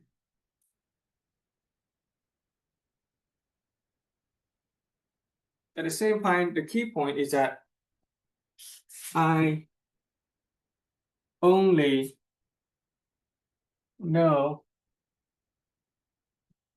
what I know. Okay, I only know what I know. You can write that down. So let me tell you a story about two friends. So two friends, childhood friends. One child, two friends. They are. Let me see. Let's tell a story of a rich businessman and the ferryman, the boat person. So this man is a knowledgeable man, a scholar, an intellectual, a business person, a very successful person. He spent many years accumulating knowledge. He has a degree in many fields. One day, he decided to go to Vietnam and visit his family. And in order to get to his village, he has to cross a river. And so he hired a boatman to paddle him across the river. And as they were floating along the river, the very knowledgeable rich business person asked the boat person, do you know anything about business? Do you know economic? And the boat person said, the only economic I know is how to ferry people across the river. And as they keep on going, the rich businessman asked if the boat person, do you know anything about the cultures of the world? He has been to many countries, he has experienced many worlds. And the boatman only knows, I only know this, the culture of this boat and this river. The rich person said, you should, study the culture of the world, expand your horizon. And as they keep on going, the boat start to leak water. And the boat will start to sink.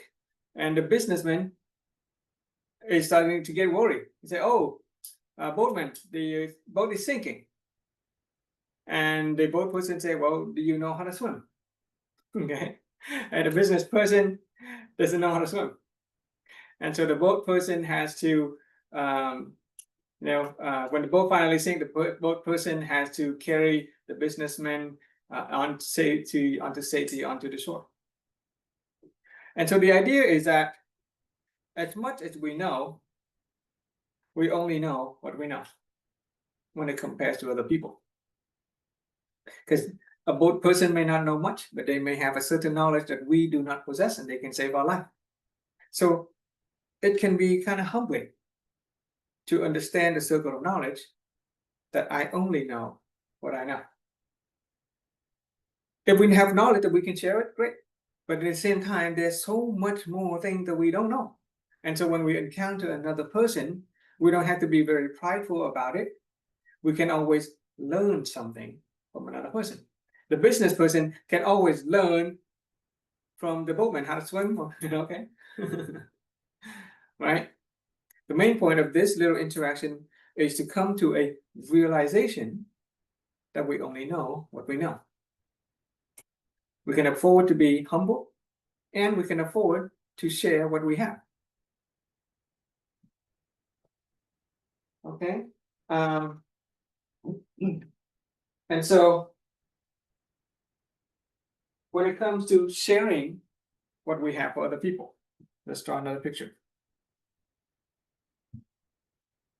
So let's say we have some knowledge, that we have precious knowledge of the inner world, knowledge of wisdom, knowledge of holistic health, for instance. Okay. Gonna redraw that a little bit like this. So I'll write that no.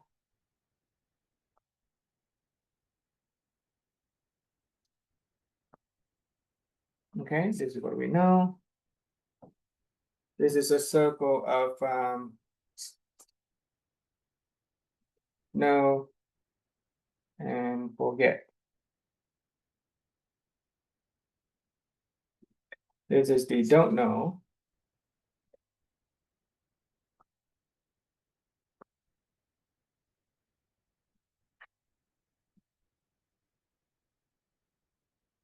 Okay.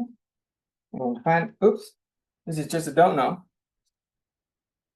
And the outside is don't know. Don't know. Okay. Okay.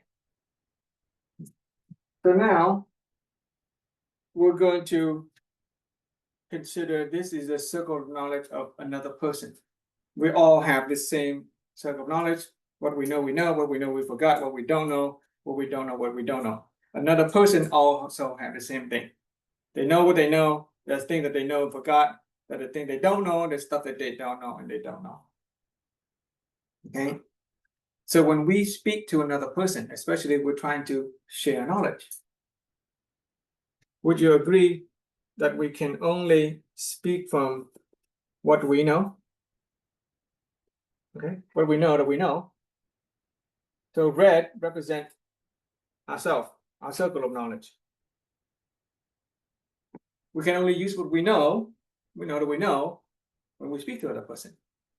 We cannot speak to a person using what we don't know. Okay? We can speak to a person using what we have already forgotten, so that we can only speak to another person from our circle of knowledge.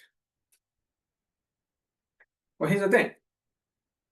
When we say something from the circle of our own knowledge and we speak to another person, there's a possibility that what we say may touch upon their circle of what they know and what they know.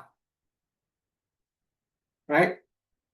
What we say may touch upon what they know, but they forgot. What we say may fall into what they don't know, but they know that this is know that they did. This is know that they but there's a know that they don't know. Okay, a little messy there. They know that they don't know, and of course, what we say to another person can also fall into the circle of what they don't know that they don't know. Okay, so this one is right here, this one is right here, and this one is right here. Okay, there's a mistake here. All right, so there are different circles that when we talk to another person. Here's the thing. If we talk to another person, we're using what we know and it falls into what they already know. One or two things could happen. They could agree with us, or they could disagree with us, but they already know it. From a knowledge perspective, we have not added any value to that person's total knowledge.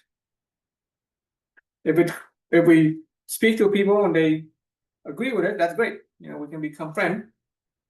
If we speak to them about what they know and they disagree, then we may end up arguing, and that's not good. But from a knowledge perspective, we have not added any value to the other person's knowing if they already know what we say. If we speak to another person and we touch upon that which they know but they forgot, then all we've done is we have reminded them of some value, of some fact or whatever. But here's the thing. If they know it but forgot it already, then it's not important in the first place. Because if it's important, they would have remembered it. If we reminded somebody of something, then in terms of knowledge, it's not important for them to retain in the first place. Yeah, you can remind them, but thank you, remind you, have a nice conversation, but they walk away from that conversation having learned almost nothing new. All we've done is reminded them. Because if it's important, they would have remembered it. Okay? If we speak to another person from our circle of knowledge, and it touch upon what they know that they don't know. Let's say I teach you a new German word. You don't know German, I teach you a new German. Great, thank you. But the fact that they don't know it and they know that they don't know it is mean that that's really not important enough in the first place. Otherwise, they would have taken the effort to come to know it. If you wanted to learn German, you would have learned German. You don't need me to tell you. So I cannot tell you anything of interest to you if you don't know it and you know that you don't know it. I have contributed no value to your knowledge when I try to speak from my knowledge and it touch upon what you know that you don't know. And finally, if I say something and it falls into the realm of what you don't know and don't know, then your brain goes paralyzed. It's like speaking a completely different language. You have no conception of what it is. You have no idea what I say. It is a strange word. It's not even a word. It might not even register. When we try to speak to another person from my own knowledge and they touch upon what they don't know that they don't know. So from this picture, there's no way we can contribute any value to anybody in terms of knowledge. Okay, so let me tell you a story from our master. Okay, we already heard this story, but it's a good reminder. So our master, when he was a young man, he was a very knowledgeable young man. Okay, he was a scholar. He studied a lot. He has a lot of knowledge, and he's always thirsting for new knowledge. And what he liked to visit a Zen temple to exchange knowledge and to learn from the master that are there. So one day he went to the Zen temple and he met the master that are there, and he noticed the master was reading a book. Okay, and he's wanting to strike up a conversation and maybe discover something new from the master. He approached the master. He asked the master, "Master, what are you reading?" And so the master looked down and said, "Oh, I'm not really sure. I read, but as soon as I read it, I empty my mind, empty my knowledge. So I don't I don't forget anything. So I don't remember anything. I don't remember what I read." So our young man at that time was very knowledgeable. He also learned how to read books quickly, how to retain information. He proceeded to share his own knowledge about how to retain information when you read. Because his old master saying, by the time I read, I've forgotten. So the young man takes some time to teach the old master how to retain information when reading. And the old master indulged him for a little while, and finally he said, "Young man, thank you for sharing with me. But the truth of the matter is, I am not interested in retaining the information I have read. It is not the case that I've forgotten, or it's not the case that I have difficulty remembering. It is the case that I have intentionally erased the information from my head." And so this young man was taken aback and said, "Why? Why would you waste time studying and learning only to erase your mind and empty the knowledge?" So the old master said, "Well, that is the only way that I can actually help people who come here for advice. If I learn and I share with people what I know, I cannot help them. But if I learn and if I can speak to other people using what they know, then I can help them." Okay, so I'll repeat that. If I speak to other people using what I know, I cannot help them. But if I speak to people using what they know, then I can help them. So it took a while for our young master young man to learn to understand what that actually means. And it basically translates into this picture that we show him. If I speak to another person using what I know, I cannot help it because it falls into what they already know, no value. It falls into what they know and forget, no value. It falls into what they know that they don't know, no value. It falls into what they don't know, no value, no contribution to another person's knowledge value when we speak from what we know. So what can we do? How can we help anybody to come up to, know anything? Simple. We ask them.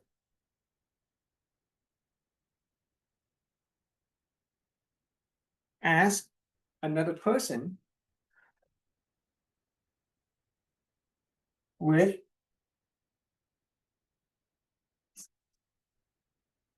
humility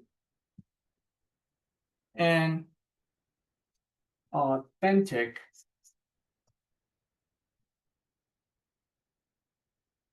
desire to know that.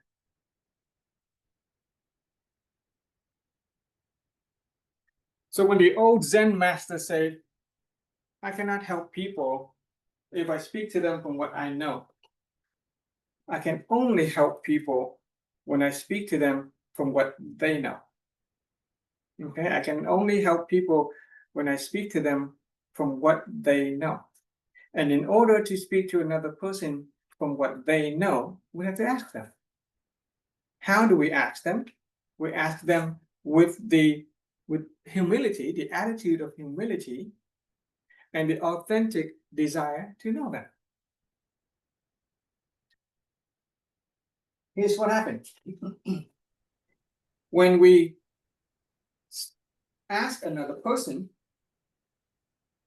and we get to know them, then what happens is that our own circle of knowledge expand. Okay? Our own circle of knowledge expand. Frank, I So have, what yes, hello? sorry, I'm interrupt you. I have a question. Yeah. Okay, exactly here. You're asking, we have to ask them. If we don't know what they don't know, we have to ask them.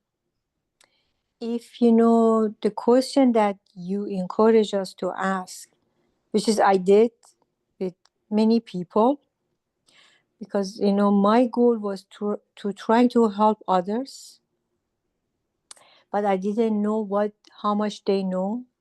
When I ask question, I get, it depends of the people, I get to answer. Bunch of them told me we already know everything, that we don't need your help to tell us, which is that one is different.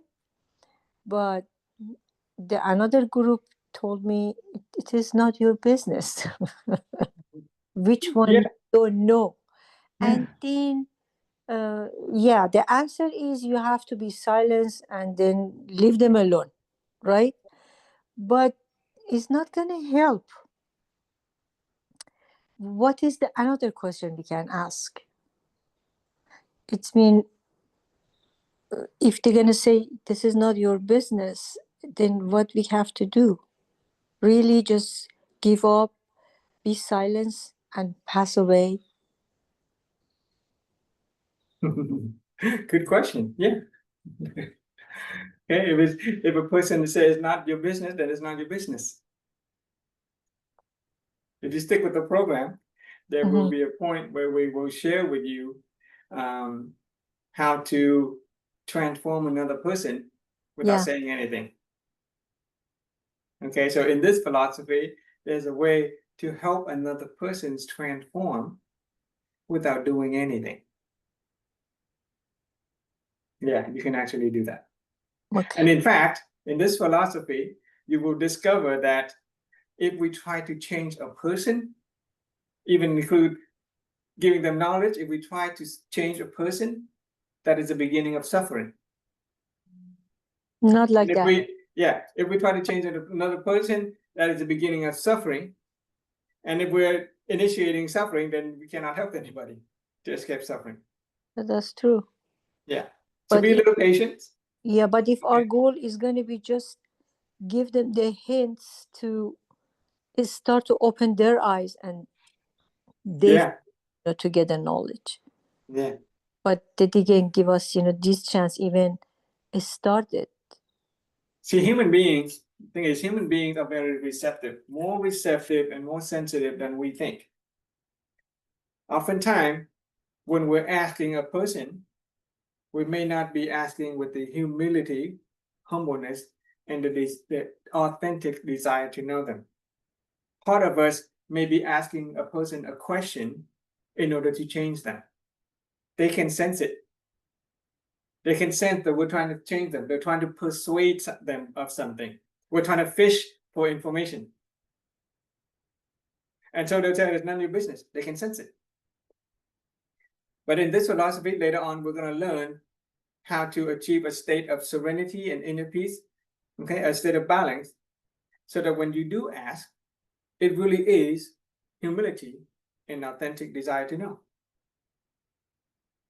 And if we can ask another person with humility and authentic desire to know them, then what happens is that when they share any information about them or their perspective of whatever, then our circle of knowledge expands, it now encompasses their circle of knowledge. There's a power in asking with humility and authentic desire to know, because it expands our circle of knowledge so that it encompasses their circle of knowledge. So we're now on the same level. We are coming from the same place. It is no longer my knowledge imposed on you. I'm actually, you and I were on the same level. We are actually speaking the same language. Can our own circle expand? And when our circle of knowledge actually expand to include them, this is I plus them. Okay, it is now I plus them. Then when we speak to them, so we're now we're part of this no. Okay, so we're now this, just like, so this is, this I and them is now together.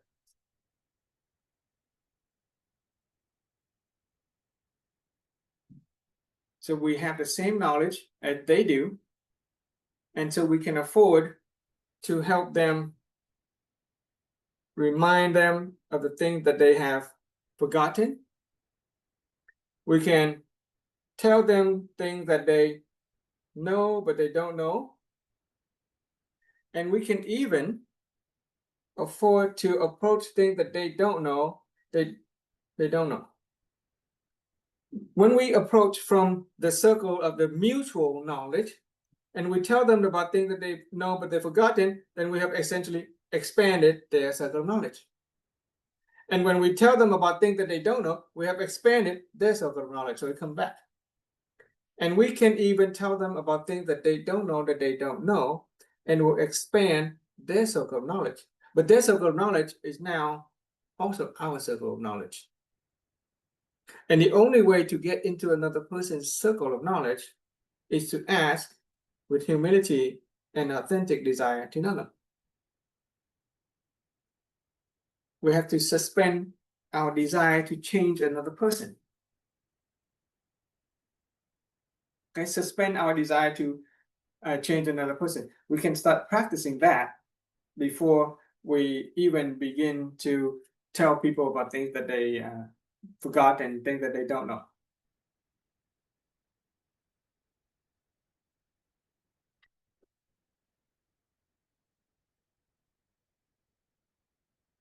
Okay, that's an important point to make. Most people forget this part. We speak to another person, we try to get into their head, but our intention is always trying to change them. Always trying to at the end of conversation. In fact, most of the time we don't listen. Most of the time we're listening in order to reply. We're not listening in order to get to know the person. Okay, let's take a break and then we'll get back to this part later. Okay, how to ask appropriately, how to listen, so that we can actually get into the circle of knowledge, so that we're speaking from the same point of view, the same circle. Okay, can we take how long? 1 hour.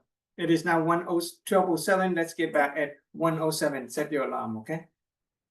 Okay. Thank you, Frank. Have a good All righty. night. See you in a bit.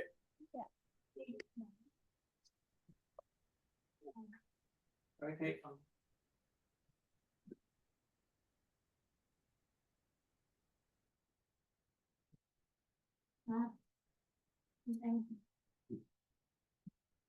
Đang thôi đó bụng. Nè.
Lúc đi đi tất cả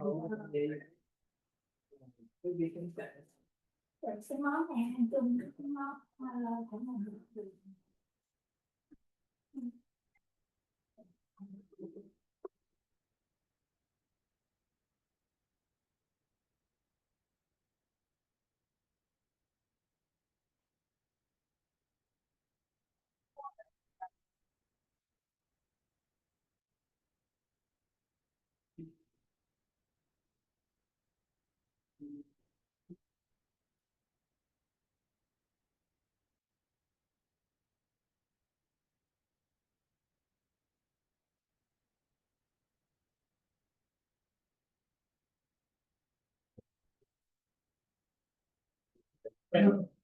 quên rồi mấy cái nào Dạ, nên nếu cần dùng cái đồ xịt nước á thì ở bên phải cái thô đến nó có cái vòi á.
mỗi lần mà nhức đầu làm máy nhiều nhức đầu chỉ cần ngồi xuống thiền 15 phút thôi là hết, hôm đó nó vẫn tốt.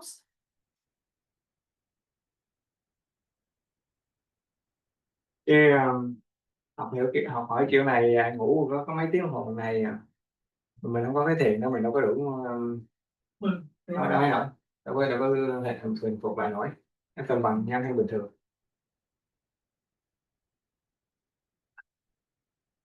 Bệnh này kia cũng mau hết. Chỉ là nổi chút xíu tư duy thôi, có cũng y chang vậy gì khác. Thiền để khỏe hơn đúng không mình, để cân bằng cuộc sống để khỏe hơn.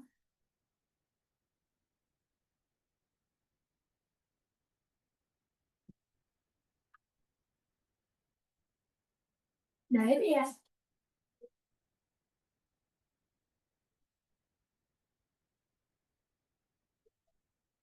Cam đi. Cam.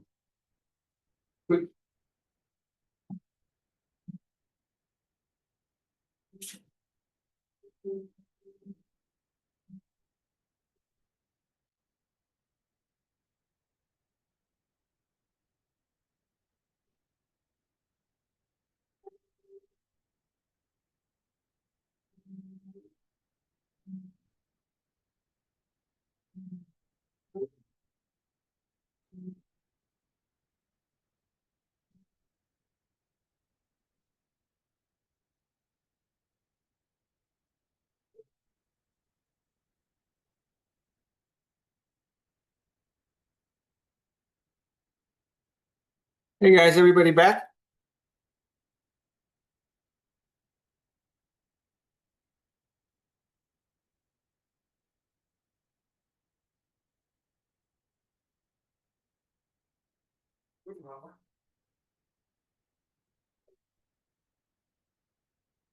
Bữa đi Whole Food á, ăn bịch mua bịch thấy ngon quá, qua mua quốc trên 5 bịch.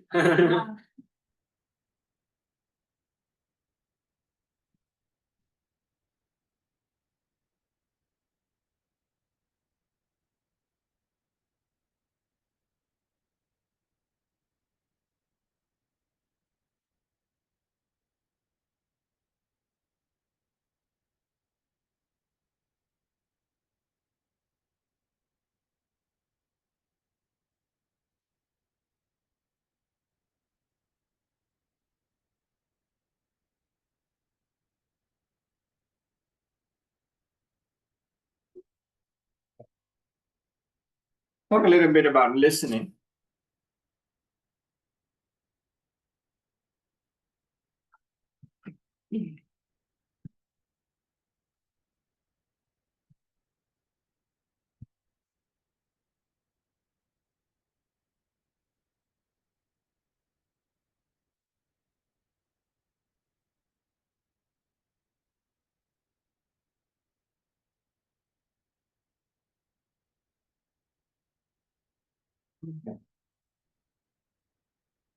Talk a little bit about listening. This part is not from the official lesson, but I find it to be important since in order to help the other person, we have to get to know them, right? We have to get into their circle of knowledge. If we understand them in their circle of knowledge, then when we speak to them, we're essentially speaking from their own knowledge, and it becomes more simple for another person to understand, to receive as well. That is why at the beginning of the sharing, I ask for your knowledge. I ask for what you think is a good life, and based on what you think is a good life, we expand your knowledge, and it becomes more simple for a person to learn when they are speaking from being spoken to from their own circle. And so we ended with the the idea of listening with humility and authentic desire to know. Okay, and so I just want to share. I don't speak Chinese, but I like this Chinese symbol for listening. and I don't even know how to the proper way of writing it, but it looks something like this. It looks something like this.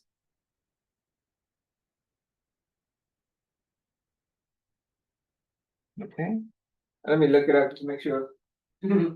That's always the internet.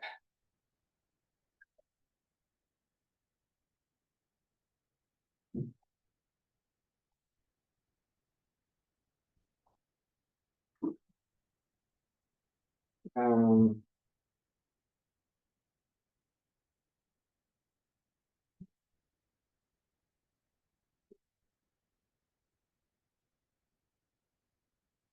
okay, it looks something like this.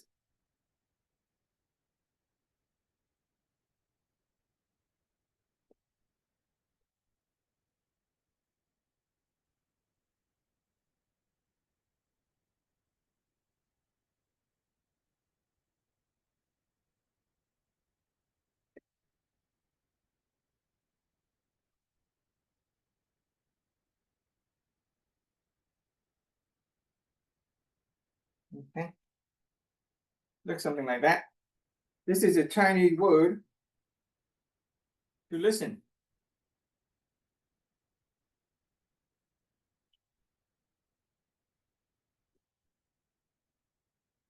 Okay, the Chinese word to listen has different component. This here looks like the ear, right? Kind of like one side of the ear. Okay, ear. Okay. This is number 10. So 10, which stands for perfect, right? In the Chinese worldview, number 10 stands for perfect. This is a picture of the eyes.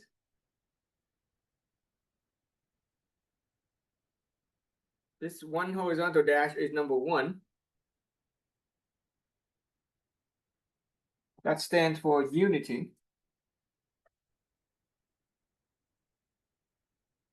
And down here is the heart.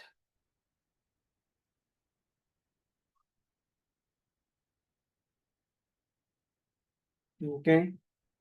So when a Chinese person understands the words to listen, we'll talk about this one in a little bit. We listen with our ear. Simple. When we talk to another person, do we actually hear what they're trying to say? If we can actually repeat what another person said, then we have physically listened to the ear to them with our ear. But beyond that, do we look at the body language? Can we see them with our eyes? But when our eyes is attached to the number 10, which is perfect, we're talking about perfect eye. We're talking about divine eye. We're talking about divine seeing. Then not only do we see them talk and behave, but we can see them as a whole person, as a totality, as a potentiality of who they could be. One is unity. In unity with our heart, can we see another person with our heart? Like, can we sense their emotion? Can we sense what their aspirations are? Can we sense what their dreams are? So to listen with humility and willingness and authentic desire to learn from them is to listen physically, to hold them and behold them, perfect eyesight, to hold and behold. Right? It is said that beauty is in the eye of the beholder. So it is to listen with our eyes, with our gaze, the way we look at them. We look at the person, not we see as a problem, a person of problem. If we see them as having a problem, then that's going to be already difficult to help them. But we don't see them as a person of problem. We see them as a person who is potentially great, in unity with our heart. And then this symbol stands for, this is the heaven.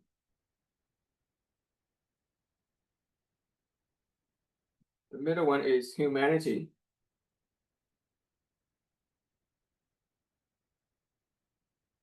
And the bottom one is the earth.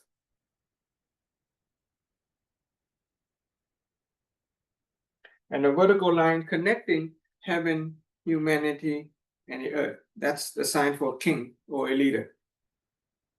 So essentially, when we listen to a person, we are connecting the physical, what they're saying, we see their potentiality, we connect with them from a heart to heart, and we are essentially connecting heaven, humanity, and the earth. We see the totality of a person that make us a leader or a king. So just a little bit of a sharing on the idea of how to listen. We have expanded our understanding on listening. Whereas previously, when we talk to another person, we tend to listen with the intention to reply. Well, we have our own idea. We're waiting for the person to stop so that we could say something. And as a result, we don't learn anything from the other person. We just wait to say what we we want to say, and the other person can sense it. They can sense that we're not coming from their perspective, from their own circle of knowledge, and so they in turn don't listen to us back. And so we wonder why we keep on talking to a person and they don't change. Why? Because we never put ourselves in their shoes. We never put ourselves in their circle of knowledge. But once we learn to, like the master, a Zen master, we learn to empty ourselves, get rid of what we know. When we speak to that person, just temporarily get into their circle. When we get into their circle, their knowledge becomes our knowledge, our own circle of knowledge, therefore expand. So we can be grateful just simply by listening to people. And we learn a lot just by being with people and hold and behold them. And then when appropriate, when we have determined that they do have that desire, do they really have the desire to transform? Do they want to stop smoking? Do they want a greater health? Do they want world peace? If we can establish that they want those things, then we can take the step to expand their circle, right? We call them, help them remind them of something that they already know, or teach them something that they don't know. And even when we tell them something that they don't know, but if we come from the circle of knowledge, their knowledge, it's gonna be a little bit simple for them to receive it. All right. So the question is, what did you get out of this little interaction so far?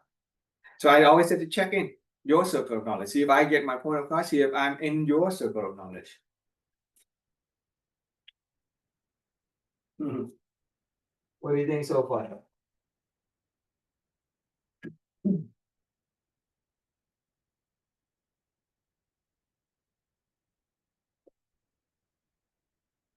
So, yeah. Have you experienced a situation where we talk and somebody don't want to listen? Or, we want to influence somebody and we keep on banging our head against the wall and they don't change. Or when we come into an encounter with another person and we walk out of that encounter and feel like we haven't learned anything at all, they haven't learned anything at all from us. It's a waste of time.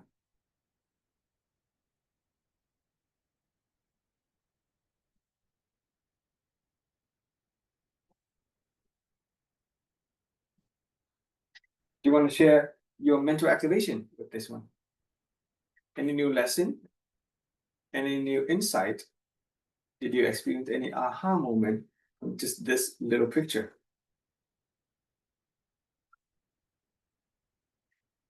So basically, I see it that way that when you listen to someone, because you're speaking from the context of sharing the knowledge, knowing. So first of all, you need to know that you need to realize, because when in communication, you're talking to someone. So first of all, to understand that person, basic listening, talking, communication. You listen to yourself. Basically, you understand you. When you sharing, you listen to someone. So first, what you sharing right now, you're sharing your knowledge from the wisdom, right? And with that, when you share the thing is, you sharing only from what you know.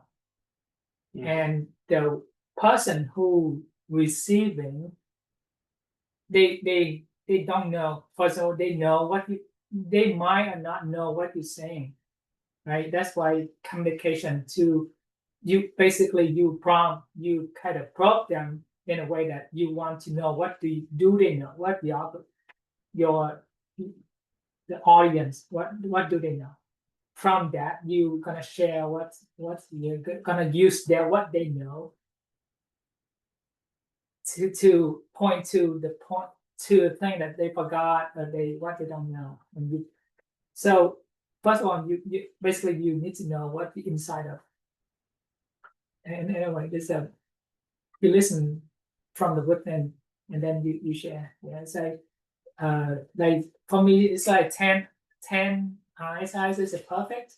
So for me, like when you realize when you talk in commission, you see that if you talk about the Buddhism, the Buddha nature within you, realize that the Buddha is within you.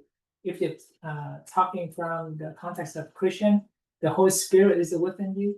So realize that this is perfect. That's a like untapped potential within.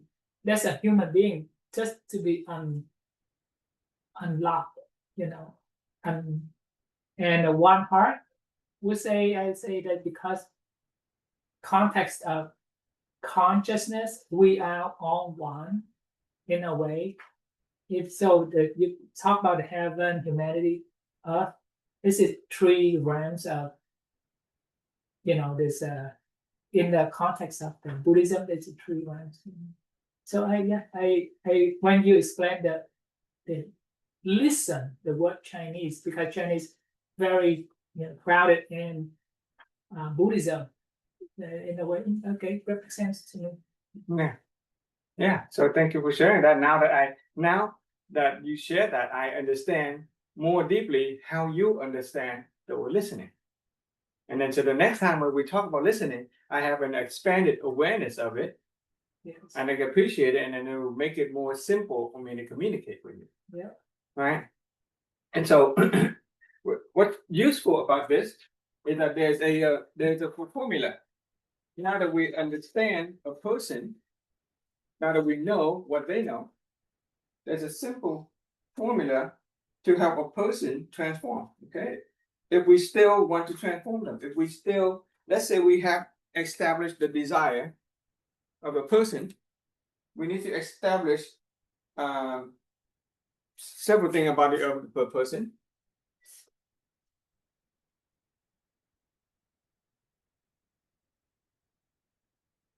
Okay, so if we want anybody to know something new, now that we're in the circle of knowledge, if we want to get some of the new information, if we want them to know something, then we need to establish some belief. We need to find out what it is that they believe. When a person believes, it is more simple for them to get to know something. If a person believes, let's say, if a person believes that good health is physical, mental, spiritual, as well as social well-being, if the person believes that, then it's simple for us to show them, how to go about getting spiritual health, how to get mental health, how to get physical health, how to get social health. But if a person doesn't believe it, it's going to be difficult to help them know anything. So in order to teach anybody something new, get new knowledge, and to help them know something, we have to determine what it is that they believe. Religious belief. If a person has a Buddhist belief, then we can teach them knowledge based on their Buddhist belief. If a person has a Christian belief, then we can teach them knowledge based on their Christian belief. Right? So the belief, it is simple to get to know things. When we were a child, we believe things very simple. Before we learn how to doubt, our parent tells us and we just believe it. And because we believe it, we get to know things very quickly. We learn very fast. Only when we start to doubt, when the belief is questionable, then our knowledge becomes limited. That's just a natural progression of being human being. As we grow up, we start to doubt. So when it comes to learning, like even this material, if you believe that the philosophy of education or philosophy of health and happiness can help us arrive at that state of a good life, then it's going to be more simple for us to know things, learn things that is transformative knowledge, and get to that state.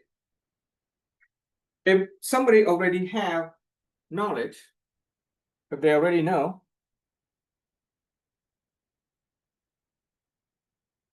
okay, then we can help them comprehend.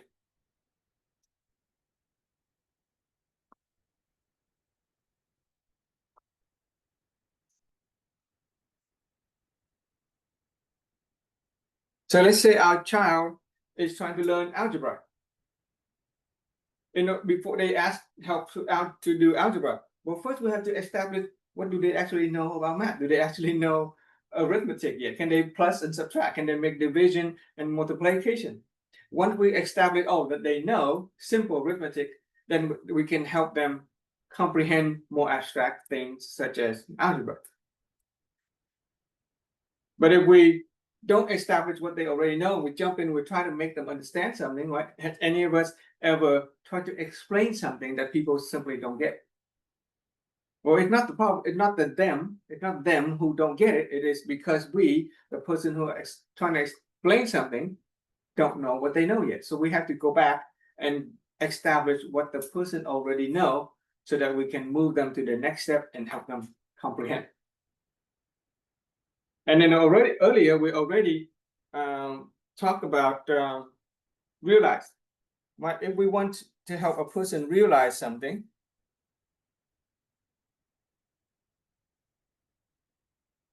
we need to determine what it is, what kind of inquiry that they have.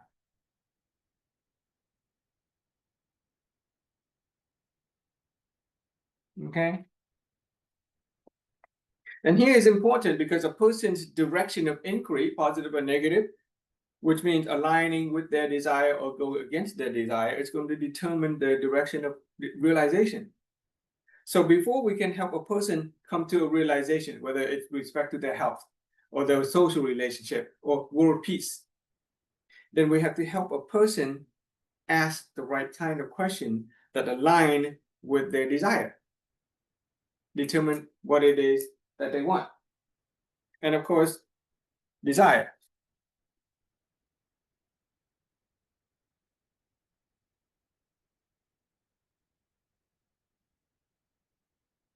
We help a person establish what their desires are, and we can help them transform.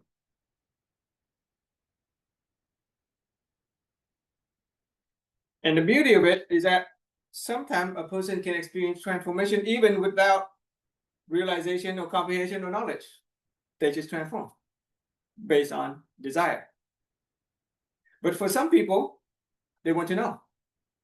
Some people want to understand thoroughly, comprehensively, so we have to use their knowledge and to help them understand.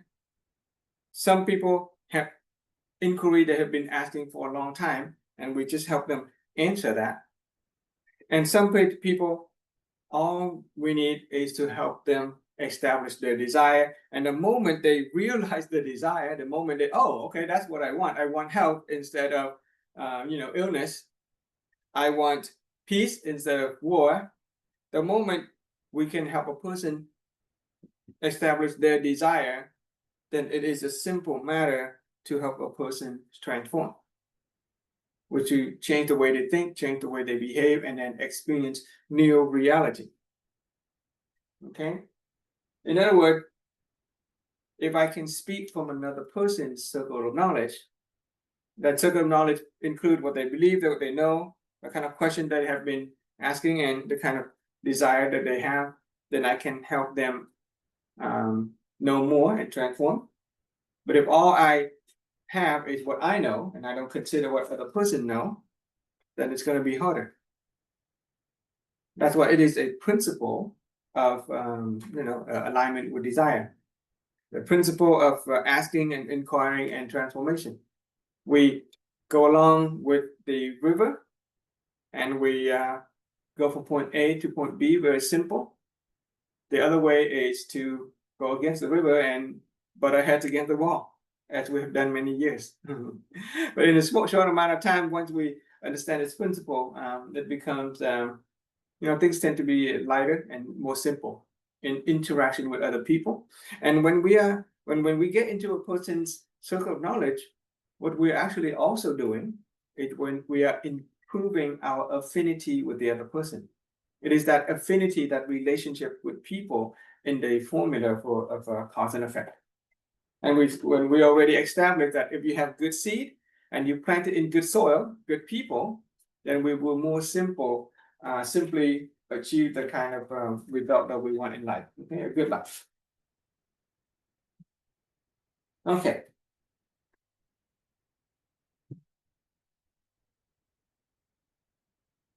Any impression or question about this one?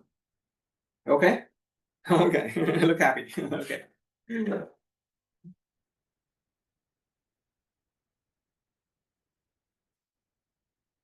Okay.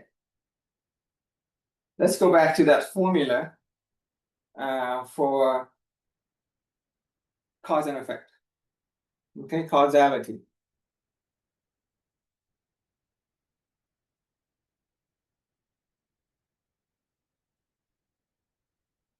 Seed plus soil fruit. Okay. The seed. Okay, if the good fruit is good life,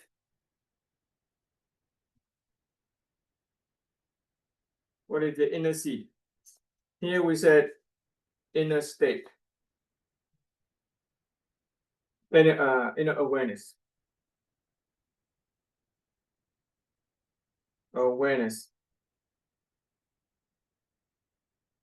Okay, inner awareness. Or inner seed. What's a good seed, right? Good seed. If we have a good seed, good soil, we get good life. So the inner awareness. Okay. When it comes to the good seed, or the inner awareness,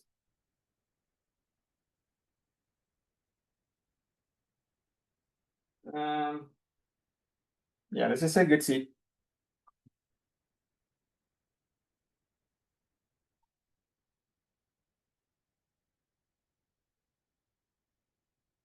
There are three different ways that we could approach it.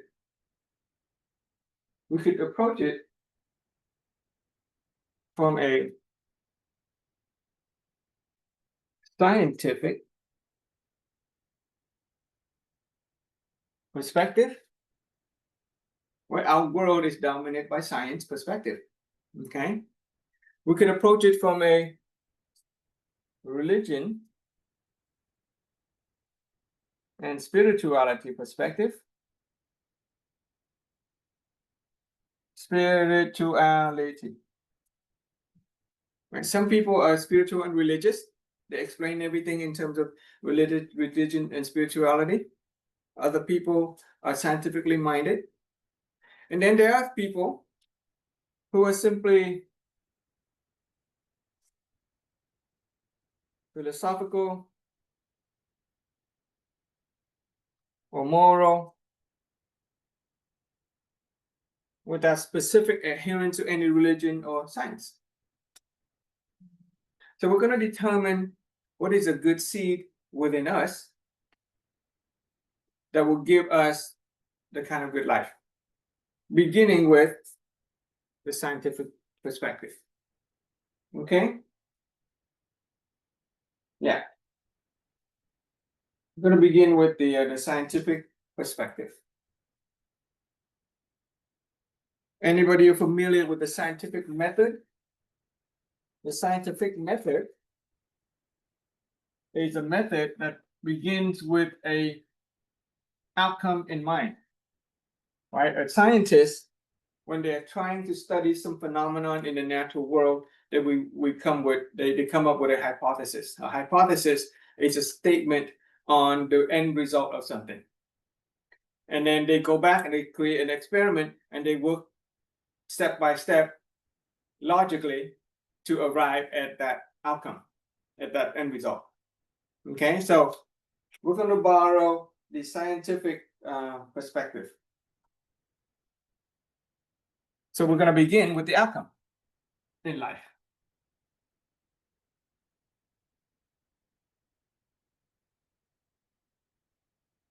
Okay.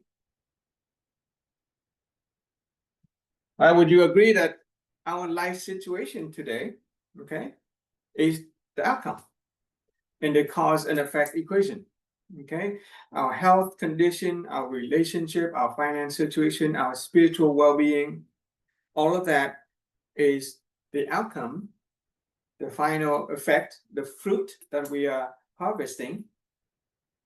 Okay, so the question is, what if you could come up with one word that would describe the immediate cause that will lead to the outcome that we have today? What is one word? There are many things that could bring about the outcome of life today, but what is one word that you think is most appropriate? Choose. Yeah, to choose. Yeah, choose. Okay, or choice. Keep a choice. There are many things in life that we cannot control, but really the choice is the one that directly leads to the outcome that we have today. Okay, ever since we were little, who do we choose to play with? What kind of friend we choose to have? What kind of clothing we choose to wear? What kind of job? Who we choose to marry or not to marry? Our choices in life lead to the outcome that we have today. Okay, but here's a question. Where do those choices come from? For example, I'm wearing a yellow shirt, you're wearing a blue shirt. Why did you choose the blue shirt instead of the yellow shirt? Why did you choose to wear a blue shirt instead of a yellow shirt? Can you answer that? Because it's hanging in front of me. It's hanging in front of you, okay? It's right there, okay? Why did you choose? Convenient. It's convenient, okay? Yeah. Why do you choose to keep your hair short like me? And why do we not, why did you not leave your hair long? There are a lot of men who leave their hair long. So why did you keep your hair short? Convenient. Convenience, Yeah. okay? You don't want to. Okay. What about your job? What kind of work do you do? Programmer? Right? It's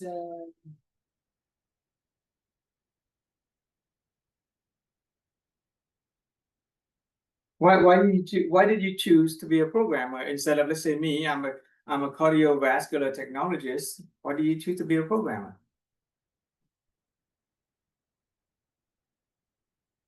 Was it convenient?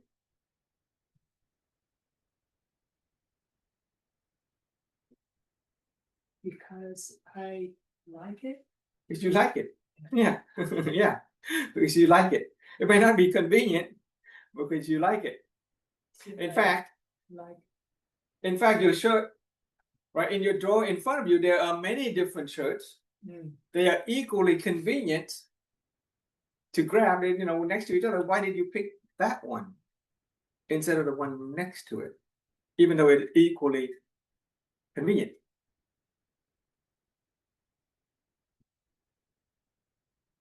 Why do you pick that shirt instead of one next to it?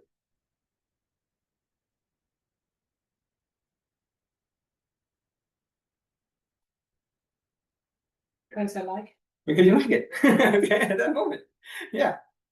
Okay, because you like it. Because many things like when you play tennis and these in the cars, only one shirt is hanging there, so you need to get it. Uh-huh. So this is because it's there Mm-hmm. and hanging there. And if you ask me why I put the shirt there, because the previous day I took it outside. There's a chain of causality, right? It is there because something happened the day before, cause and effect, cause and effect, and cause and effect. But let's see if we can see we can narrow down to that single moment of choice, of every choice that we ever made. Okay. Okay. One of the word that wise people do agree with is we do something because we like it. How about have you ever made a choice that you don't like? Maybe it's a painful choice that we had to make. For my son has to get a vaccination. He didn't like getting a shot of injection.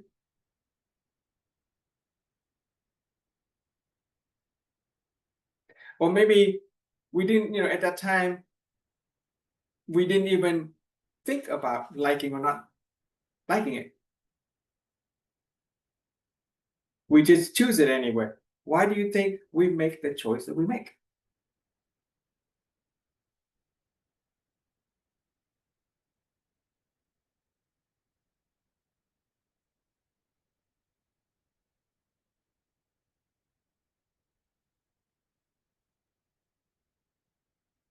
If they can't come with a word, I can offer a word that other people have come up with. Okay. So one of them you already said like. But another word that many other people come up with, it is a compatible match.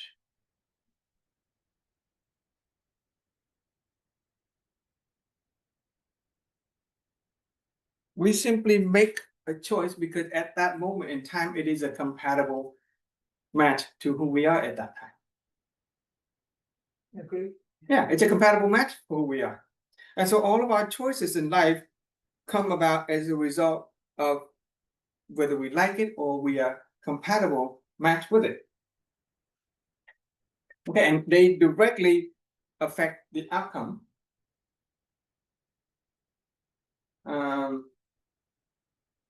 Choices such as when we encounter challenges in life. Do we choose to face the challenge or do we turn away? The choice that we make may not be because we like it, but at that time it seemed to be the right choice. It's a compatible match for who we are at that moment in time, our knowledge, our awareness, our attitude at that time. When we inquire and we ask questions of life, right? Do we tend to go positive or negative? Those are also choices. We may not be aware of it, but they are compatible for who we are, our state of being at that moment. And so therefore we make that choice.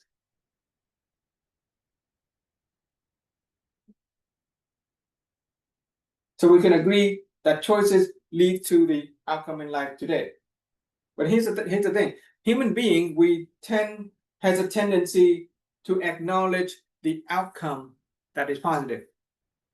If I've made a choice and it turned out to be a good choice that it gives me good outcome, then I tend to acknowledge it. I'm proud of it. For example, if I have a good job, then it is, I chose that job. I worked hard.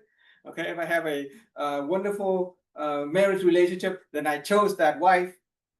If my children are turning out to be great, then it is my teaching of them, my choice. But human beings, we have the tendency to, blame other people when we experience outcome that is undesirable. When I'm in the car and somebody hit me behind, I blame the other person.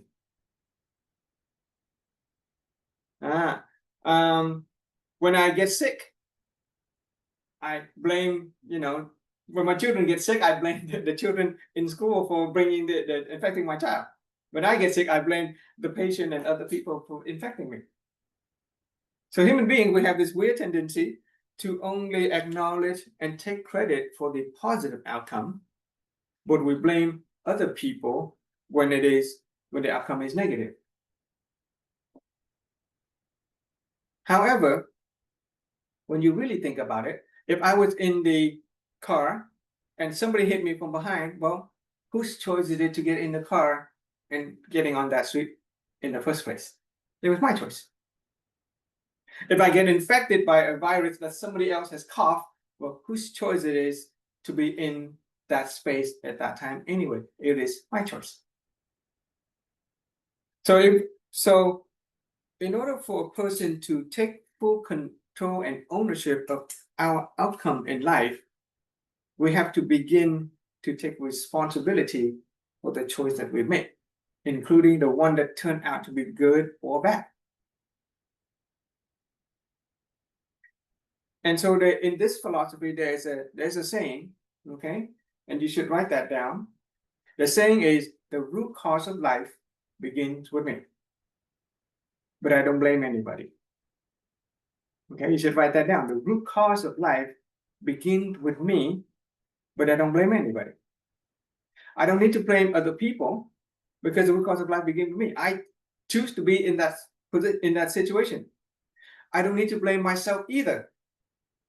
Okay, that's an important part. I don't need to blame myself either, because at the moment of choosing, that is the best choice that we make. It is simply a compatible with who I am at that moment, given what I know, given my state of mind, given my knowledge, my wisdom, that attitude, all that who I am, make that choice. And it is the best choice. In fact, we always make the best choice possible for ourselves. At every instant in life, we always make the best choice possible, given what we know at that time. Afterward, of course, the choice can have negative consequences, and we can learn from the lesson later. But at the moment of choosing, this is a powerful realization. If you can get this, okay, if you can get this moment, then you can take full ownership of your life for the rest of your life, and you will be changed forever. The root cause of life begins with me, and I don't blame anybody else. I don't blame myself either. Because there's a realization that at the moment of choosing, whatever choice I make, it is always the best choice. Because there's no other choice. Because if we had made another choice, then our consequences, our outcome would have been different. But at that moment, we didn't know it any better. And so we don't need to blame ourselves. We don't blame other people. We don't blame ourselves. We don't need to place any fault. And a person who can take ownership of the choice of every moment in their life can take ownership of the outcome in life.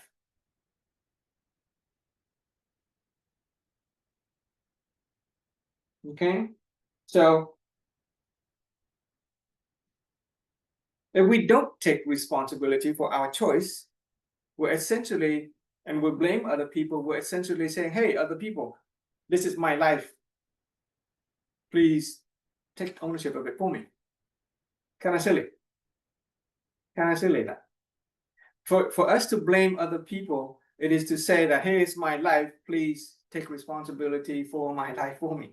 Kind of silly that way.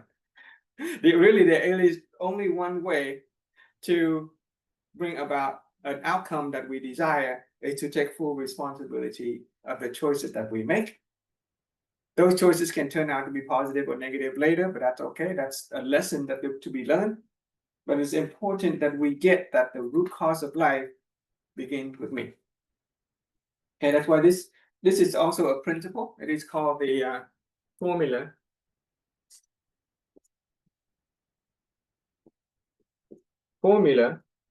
for the root cause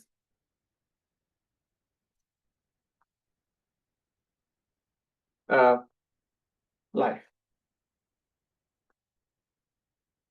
Okay, if we can just get that part, if we can just get the part that the root cause of life begin with me and I don't need to blame anybody else, then we can begin to take ownership of our life. We can begin to make changes and we can begin to bear the positive fruit that we want. Because if we don't take responsibility, we're essentially telling other people to make change for us. Okay, so using the scientific perspective, the scientists in the field of psychology basically tell us that we make choices as a consequence of or as an effect of our personality.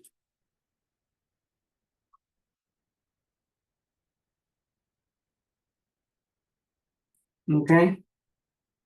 Do you notice that a person with a certain type of personality tend to make a certain type of choices? A person who is very outgoing, for example, tend to make choices relating to being very outgoing. A person who has a certain personality for wearing a certain color of clothing would tend to make choices relating to that color of clothing. Okay, it is just a science of psychology that sum it up and saying that our personality inform our choices, which lead to the outcome in life today. Our personality decide who we, what kind of friend we play with from the time that we were in kindergarten to the kind of friend we hang out with now in our work and our business environment. Okay, our personality. And there's a whole science of, psychology relating to different type of personality. And we can, if we want to experience different outcome in life, we simply make different choices, simply change our personality. A person who is willing to change his or her personality can change the choices and change the outcome in his or her life. That's a powerful statement. The question is, are we willing to change our personality? I used to be very introverted. That's my personality. I don't like to talk to people. I like to think. I like to be on my own. And so my circle of friends, or my circle of relationship, my affinity with people are very, very limited. But I have come to the realization, I can take ownership of my choices, that a house of holistic health, including not only mental well-being, but physical as well as social well-being. So I have taken the step to change my personality a little bit, to be a little bit more outgoing, to be interactive with people. And so as a consequence, the number of people in my circle has improved. And some of them are rich friends. Before then, my kind of personality, I attract poor people. But I would willing to change my personality, be a little bit more outgoing, and connect with other people, including rich people, happy people.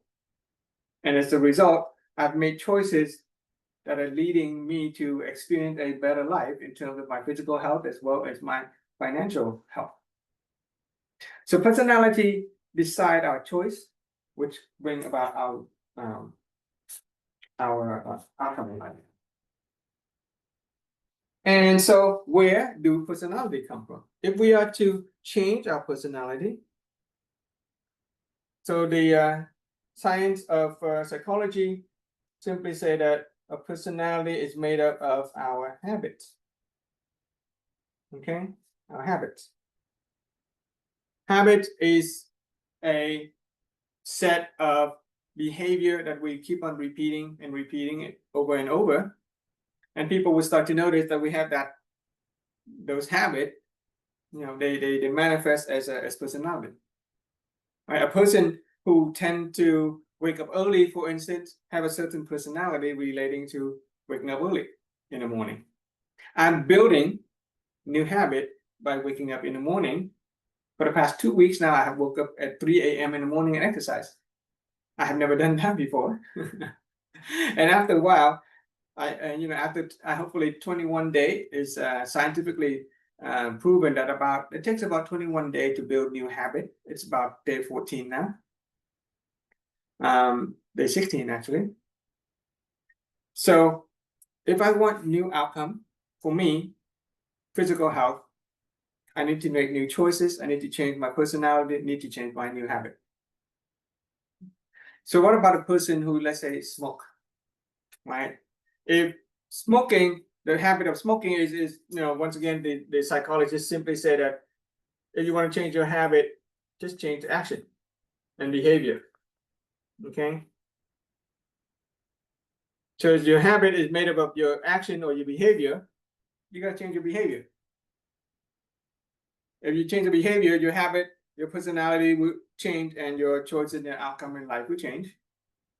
But here's the thing: have we all tried to change our behavior? Let's use the word behavior. Yeah, let's change the word behavior.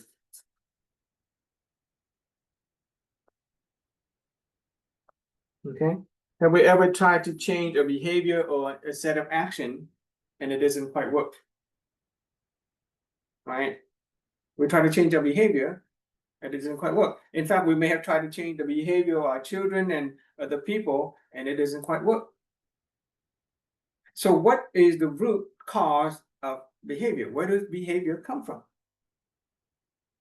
Okay, because if you can discover where behavior comes from and we change that, then we can change the behavior, which will influence everything else. So our behavior, it turns out, comes from our thinking. Thought. We can say thought for now. Okay.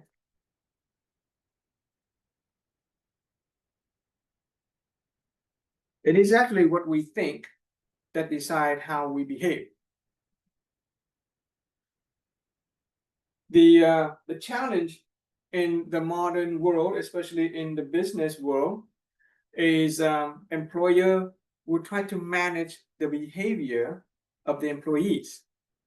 What you do, what you cannot do. Rules and regulation in the legal system try to dictate what a person do or not do, behavior. Okay. While that works on the surface, it doesn't, it doesn't really stick until we can actually change a person's thought, the way they think. So using an example of a person who smoked, okay, this is where the real life example comes from. If we want to help a person who has let's say, the bad habit of smoking, stop smoking or doing something else would be the appropriate behavior that we want to change. But we have to get to their thought. What is them? We may think that smoking is bad for their health, but they don't think that. They think it's good for their health. In fact, there are people in, let's say, work in cold environment. They may be sailor at sea, and to them, taking a smoke of cigarette makes them feel warm. To them, it's good. To us, it's bad, but to them, it's good. Some people smoking make them relax, right? The inhale, the slow inhale and exhale makes them feel relaxed, especially if they're in really tense situation. So there is an entire field of psychology and therapy called cognitive behavioral therapy. Right? Cognitive is the way we think. Behavior is the way we react. If we can change a person's thought, then we can change the behavior. If we want to change our own behavior, we change our own thought. For me, getting up in the morning has been a difficult behavior to do for 40 years. I could never get up in the morning and exercise because the kind of thought I have with exercise has always been negative. It has always been about, I'm so tired, I don't have enough sleep.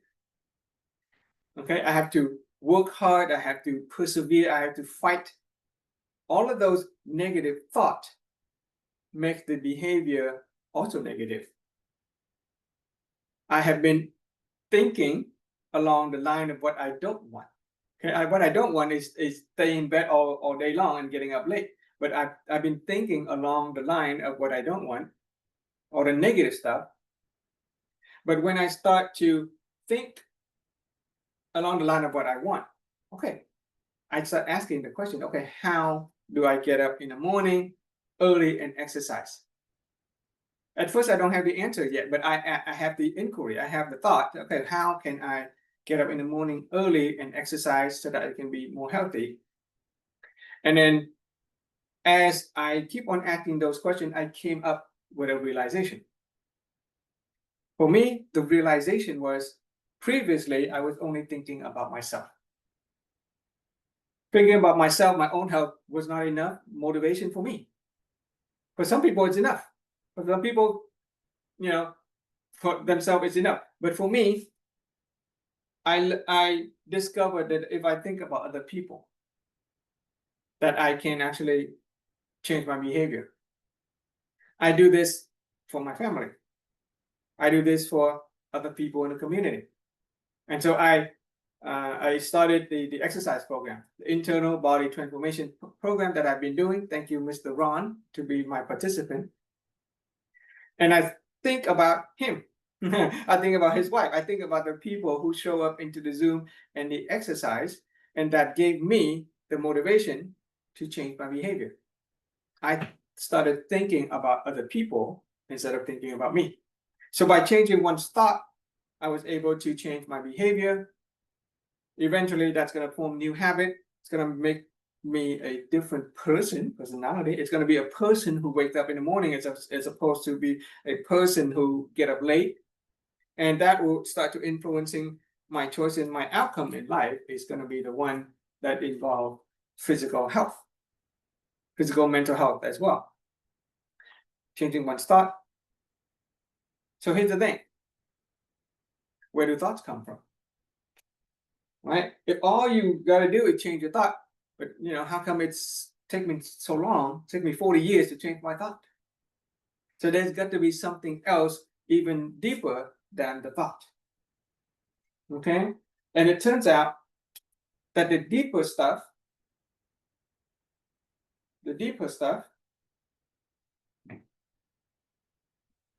is the belief.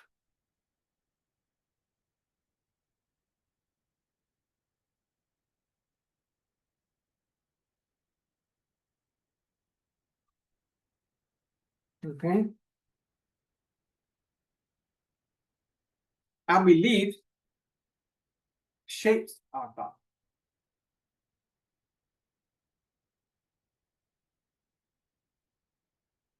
Okay? Or form our thought. Okay, think about that one. Our belief forms our thought. It is something that is much deeper and foundational than just thought alone. If we believe that getting up in the morning is good for our health, it's going to be inform the kind of thought that enable us to get up in the morning. But if I believe that I didn't have enough sleep, if I believe that getting up in the morning is very tiring, or if I believe that health is is not important or whatever, or the belief that I'm a certain way as opposed to other person a certain way, where there's a saying, I'm a morning person. You ever say I'm an evening person, I'm nocturnal. For 40 years, I had to believe that I was a nocturnal animal. Nocturnal meaning nighttime activity. Right? Some people tend to be more active at night, and other people tend to be more morning. I had to believe that I was compatible with nighttime activity. And so morning for me was not part of my thought. My choices were more compatible with nighttime activity because I believed that I was a nocturnal animal. But when I changed the belief that, I don't have to be attached to that identity of a nocturnal animal anymore, I can choose to be a morning person, if not for myself, if not for my own self-love, then love of other people. Okay, it is the love of my family, of other people in the community that informs my belief. It gives me new thought about getting up in the morning. When I go to bed, I don't think about how hard it is to get up in the morning. Previously, I thought about how hard it is to get up in the morning. But now when I go to bed, I only think about, oh, I get to get up in the morning so I can lead an exercise class, so I can help other people get healthy as well. And that was able to change my thought, my behavior, my habit, my personality. I am now a morning person. And from now on, I'm going to make more choices relating to be a morning person. Right? So our belief inform or shape our thought. And if we can help a person change their belief, we can very quickly help them change their choices. And Christian evangelists are very good at this. They can help a person change their belief, and then they can quickly change their choices in life. A person can be reborn simply by changing the belief. Okay? It is both a religious and it's a scientific, but it is scientifically proven that when you change a person's belief, you change who they are, change their choices in life. So how do you change a person's belief? Okay, so the really wise people, sages, show us that what makes up our beliefs is our mental images. I'm just going to write the word images. Okay? Images are some very fundamental things in our head, in our mind. Some people have mental images of actual visual pictures, other people have sound and things like that, but our mental images make up our belief. And what are the mental images made up of? How do we accumulate mental images? From what we hear, from what we see, from what we say, and what we know. Okay? At all time, at any given moment in time, we are hearing, we are seeing. Messages are coming into our mind. They form our mental images. Those images form our belief. And at any moment in time, we're always saying something. Okay, we're saying something in our mind. And because we have things that we see and things that we hear, it is what we know. It makes up of what we know. Okay, and we are always knowing things. We can never unknow anything.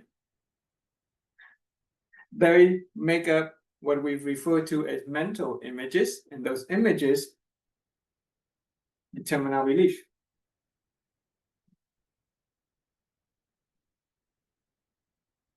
Okay? And so, if we change our life, if we want to change our life, all we got to do is change the mental images. Change what we see, what we hear. Okay? Let's just focus on what we see and what we hear for now. If we want to change the outcome in life, we simply change what we hear and change what we see.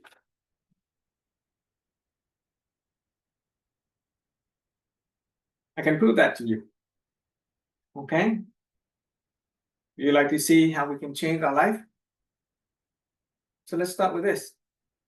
What is this I'm holding up? Marker. A marker. Okay, marker, pen, marker. We call it a marker because I use it to mark, to write. Okay. Now, if let's say I put this down on the ground and a puppy dog comes into the room. Okay, a puppy dog is an animal that live very closely with human beings. Okay, they experience very similar setting. If the puppy dog was to see this, what would it do? toy. It will play with it. Yeah, the puppy dog might think of it as a toy, or it may chew on it as if it is a bone. So you and I, we see a marker and we write with it. A puppy dog see this as a toy or a bone. It may play with it or chew on it. So the question is, who is right? Are we right, or is the puppy dog right? Is this a marker or is this a bone?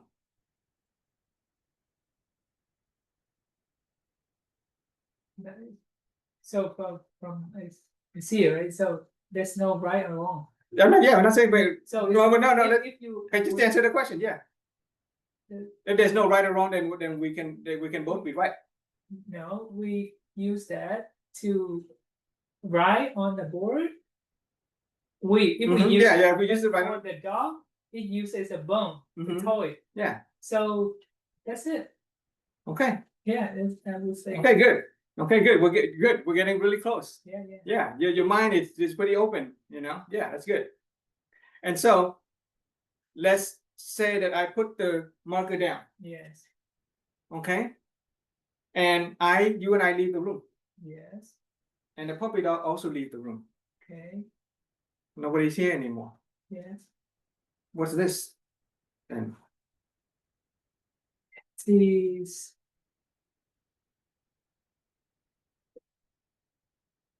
it is like that. There's not. I mean, because okay, so it is it. it is what it is. Yeah. It's nothing. You can actually say it's nothing.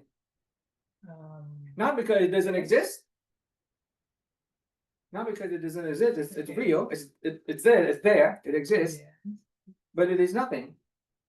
Because I'm not there to call it a marker, and the dog is not there to call it a bone.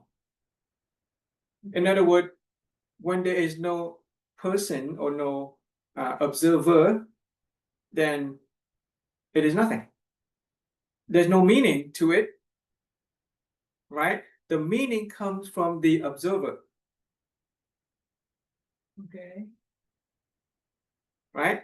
The meaning comes from the observer. We give it meaning as a marker because we write on it. Yes. The dog gives it a meaning of a bone because it sees it as a bone. So it takes a person or a dog, it takes an observer to give meaning to an object.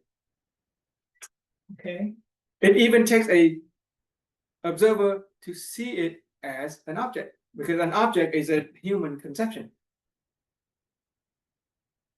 If you and I are not there, if no dog is here, if nobody is here to perceive that, what is it? So the thing is, for example, right now there's asteroid flying 1 million, out there, right? Outside of universe, a galaxy. You and me over here, unaware of it. So that's it. Don't worry about what's out there. The same because you talk about the pen. So if you walk out the room, dog, no one, but it is. You see, I see. Okay, only because you want to use it to write on the board, it is a marker. Mhm. And because of the dog, see, is it the toy? It's a toy. Yeah. So it's a being. So the meaning that we give to this, Yeah. comes from. So the question is, does the meaning what this is? Okay, here's a question: what this is, does it come from this that impact into our mind, or is it our mind that gives meaning to it? What this is, whether it's a marker or a toy, is it the essence of this thing that give us what it is, or is it what's in our mind already, our mental images that we have of this, that determine what this is?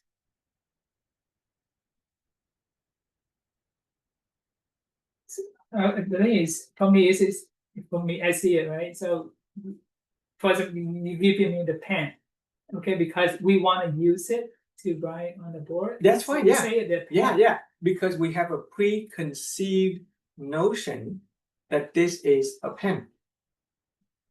Imagine we were brought up to never see this in the ever. Okay. If we were in a world where there were no pen, Yeah, we have never seen this before. okay. Yes, What would we do with it? okay, we play with it. We could play with it. Yeah, We could do anything. yes, And so the essence of all things is empty. It only becomes something when we attribute the somethingness to it. okay. Okay? I would The say- essence of all things is empty. It only becomes something when observer attribute a meaning to it. This could be a market, but this could be gold. This could be a stick of gold. Why? Because I can mass produce this. I can copy its, design, mass produce it, sell it, and make a ton of money. But I can only do that when I let go of the need to attach to its identity as a market. Only when I can let go of it, my need to use it as a marker, can I do something else with it. Because its essence, and this is a powerful realization. If we don't get this part, okay, the essence of all things is empty. They only become something when we attribute a preconceived image of what it is to it. That is why it said, what we see, what we hear, our mental image decide what this is. A dog has a completely different mental image of what it is. Do you get the emptiness of this? It is empty as long as there's nobody there to perceive it. As soon as we perceive it, we apply our own idea, we are our own mental of what image of what it is. Because we had a preconceived notion of it. We were raised in a world where we use this to marker. But if we were raised in a world where there was no pen, no marker, we would conceive it differently. Right? In fact, you and I, we have the color green. In our sight, we see this as a green marker. But a person who does not have color, they cannot see green, or they'll see this is gray. So is grayness or greenness something that is inherent to the object, or is it something that comes from us?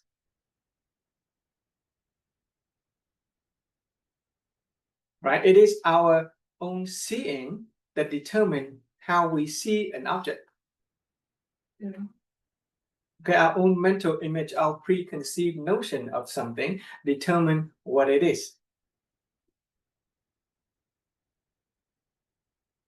And so if we can accept that the essence of all things is empty, then we can, number one, be free from attachment to a certain identity of what it is. And then we can simply change it. If we can let go of our need to call this a marker, then we can chew with this and play with it as a toy. Because in that sense, essentially, we now have new mental image of what it is. It can now be a toy to us. If I want to, I can chew it. If I want to, I can mass produce this and turn this into gold. Okay, do you get the idea that what an object is determined on our seeing and our hearing? And then if we can go back to realizing that this is essentially empty, then we can attribute anything, any meaning to it. So this object can be anything. there's a power in realizing emptiness. Before 5 minutes ago, all we knew what to do was write with a marker. But because now we realize that it is essentially empty, and because it's empty, we can attribute any meaning to it. It has unlimited potential.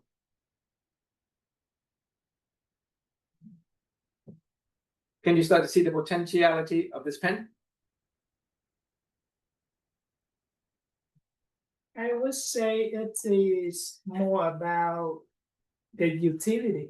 Utility, that's fine. Utility, yeah. So- You see the utility of it? Yeah. So the thing is, for example, your door, you need to put it under the door. You need to lift it up a little bit. You put the pen. You can use this. There you go. pocket so it's the need. And for so we say now you have, because you is the one that you using it, the utility. Now you know you need something that high, that that soft. You need it so you can see it. You use it in the way that you want. Yeah. So Good. so Good. That's good. Yeah.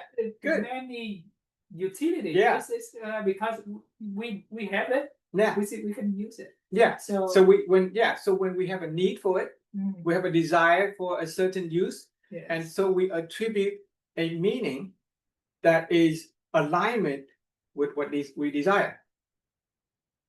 Okay. Yes. Yeah. Yeah. Yeah. So if an object or another person, and the meaning we give to them is something that is undesirable. Let's say a person. If an object essence is emptiness, and whatever meaning that we give to the object comes from within us, not from the inherent object itself, then we can choose to put meaning to it. We can choose to put meaning of this as a pen, or we can choose to make this a door stop or a door hinge. Then we can apply the same thing to another human being. Okay. Another person's identity is not something that is inherent in them. Another person's identity comes from our own seeing and hearing them. The way we see another person determine who they are. Nothing from them is inherent. And the power comes in when we can shake loose that attachment to identity. We realize that other people, just like this pen, is also empty. Other people are nothing. They are no one. And because they are no one, they have the potential to become anyone. Same thing with ourselves. If we are no one, then we have the potential to become anyone. But if we are already someone, okay, if we already attach an identity to it, if we are already someone, then we cannot become anyone else. Same thing with another person. If they appear to us as somebody already, then they cannot be anybody else. Yeah. So we see a person as a person who, let's say, is they hate us, or they're a person who is very negative. And then we are already attached to that person, is a person being negative, then it's going to be hard to see them as a positive person or as a loving person. It is impossible to see their potentiality if we already attached to an identity that is negative and undesirable. Same thing with ourselves. For a long time, I see myself as a person who is sick. Because I see myself as a person who is sick. I was always trying to look for ways to, fix my illnesses, right? Even attending personal development courses like this. But my mindset, my mental image of myself is somebody who is sick. And I'm trying to fix the problem, but I can't because I already attribute the sickness to who I am. But once I shake loose of that attachment to being sick, I realize that I am no one. And therefore, I have the potential to become anyone. And so from that space of emptiness, I can create new mental images. Mental images of a person who's healthy and happy. Mental image of a person who can get up in the morning at 3 or 4 a.m. It becomes lighter, it becomes easier. Whereas before, the kind of mental images I had was I'm tired, I'm the person who's sick, I don't have enough energy. All those negative image pulls me down. It is only when I let go of the negative, come to emptiness, can we create new possibility. Just like a picture, if the picture is already full of colors, then we cannot paint a new painting. But if we start off with a blank canvas, then we can paint new picture. So when it comes to our relationship, our spouse, our children, our parents, if we already see them a certain way, then it is impossible for them to ever become any other way. But if we can remove that attachment to identity, we realize that people, like objects, are inherently empty. Inherently empty, nothing. Then we can create new possibility for them by inventing new mental images. And so the way to let's see. The way to manage the mental image is that we want to start by monitoring what we see and what we hear.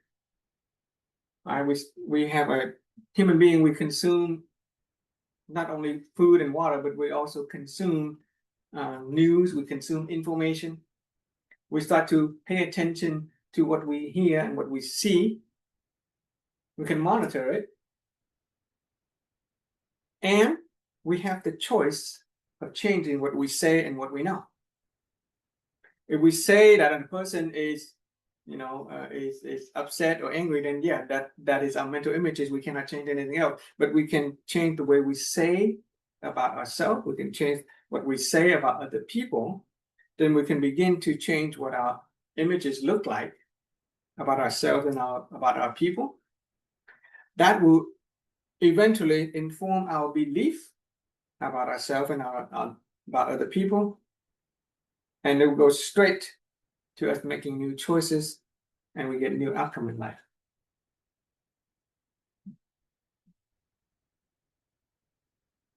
What do you get out of that? So like you mentioned about the pen is emptiness. Yeah, right? its essence is emptiness. It's not like it It's doesn't essence. exist. It exists, but its essence is empty.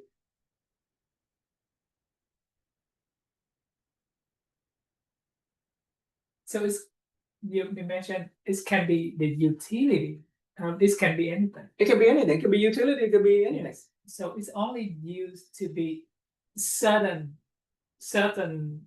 utility. You cannot use it as a piano, right?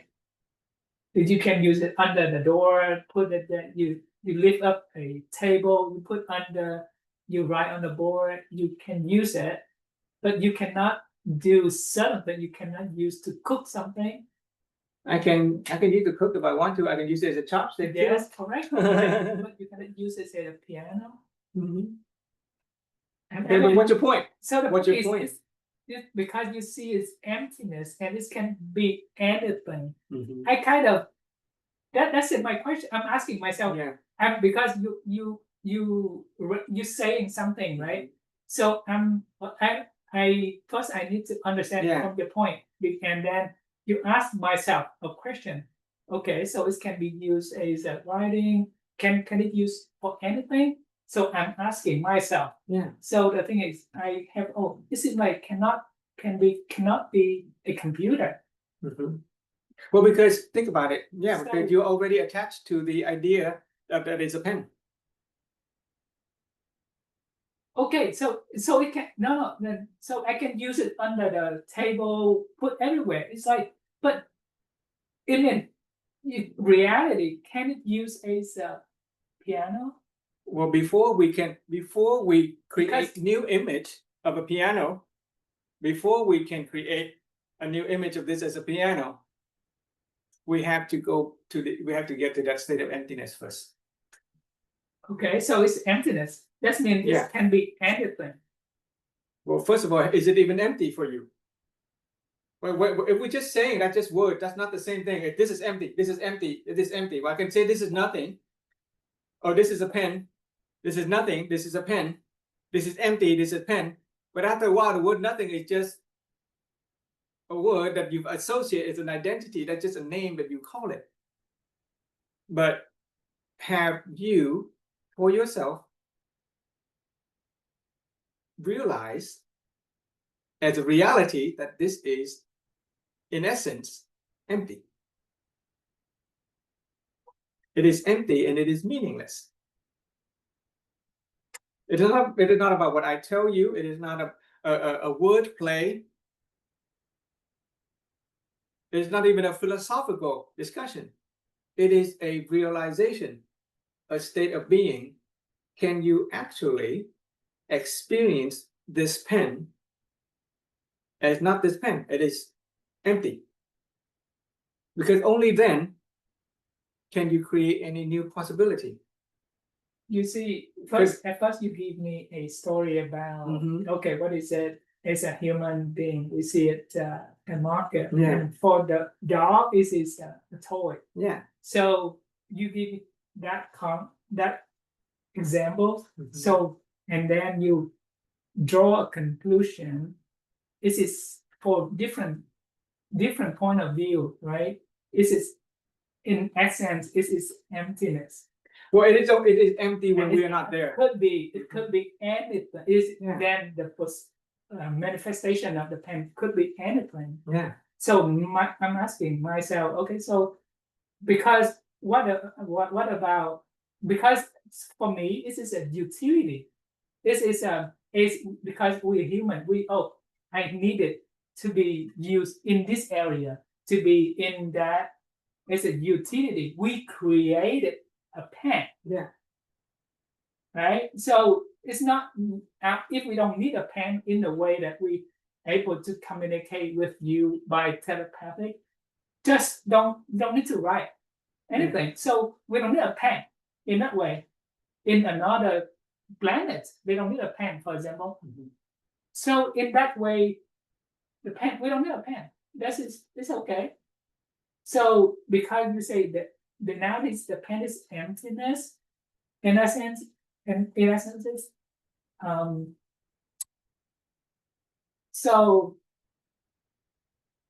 again, and then you mention it in a human being, could be potential, can be anything. Okay, so that's mean ace lock. So now you can say, oh, now you're able to remove the identity. Okay, because you've been in the past, you got the illness, you certain limited identity. So now, as you learning week, you able to remove that identity and put a new identity on top. So able to wake up at 3 a.m., do exercise, more positive thing, able to do many things now. Okay, new identity. So upgrade, it's even upgraded. So new, but then okay, so that I wanted to, so it seems like you do anything. So I'm asking myself, okay, I'm asking, can I be a Elon Musk?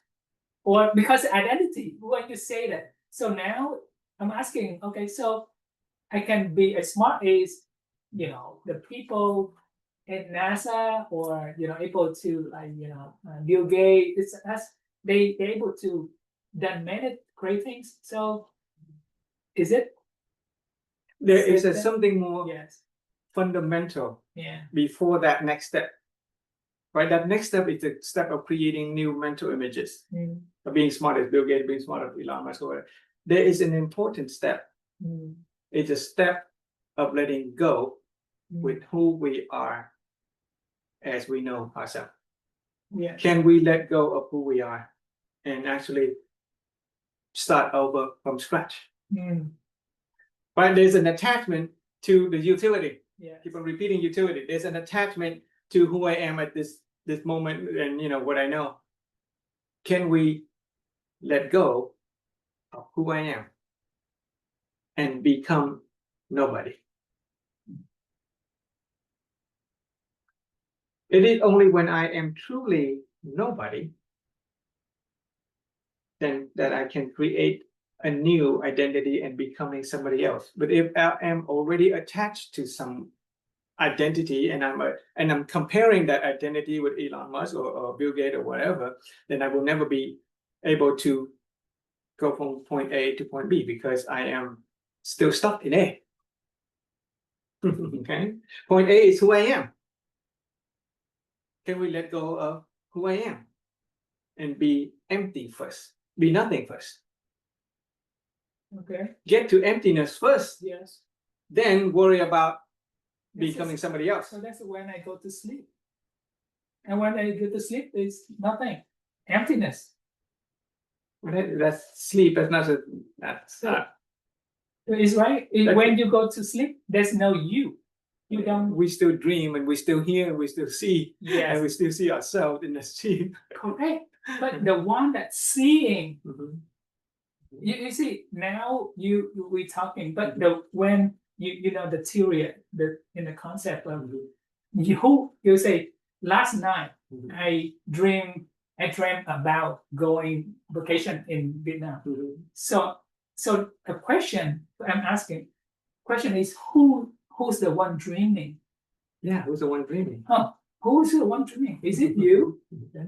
So the thing is, I'm just asking myself. Okay, so then, so last knowing the day after, right, in the morning, you remember that last night you dreamt about the trip in Sure. Vietnam. Okay. So the question I asked myself, so who's the one that's seeing that? Because you know that you dream. You know last night you dreamt, but now how do you know you dream? The question, right? I'm asking. That means that there's someone observing you in the dream vacation in Vietnam. So so that is in okay. So is it the emptiness? Yeah, because there's no you dreaming, you observing.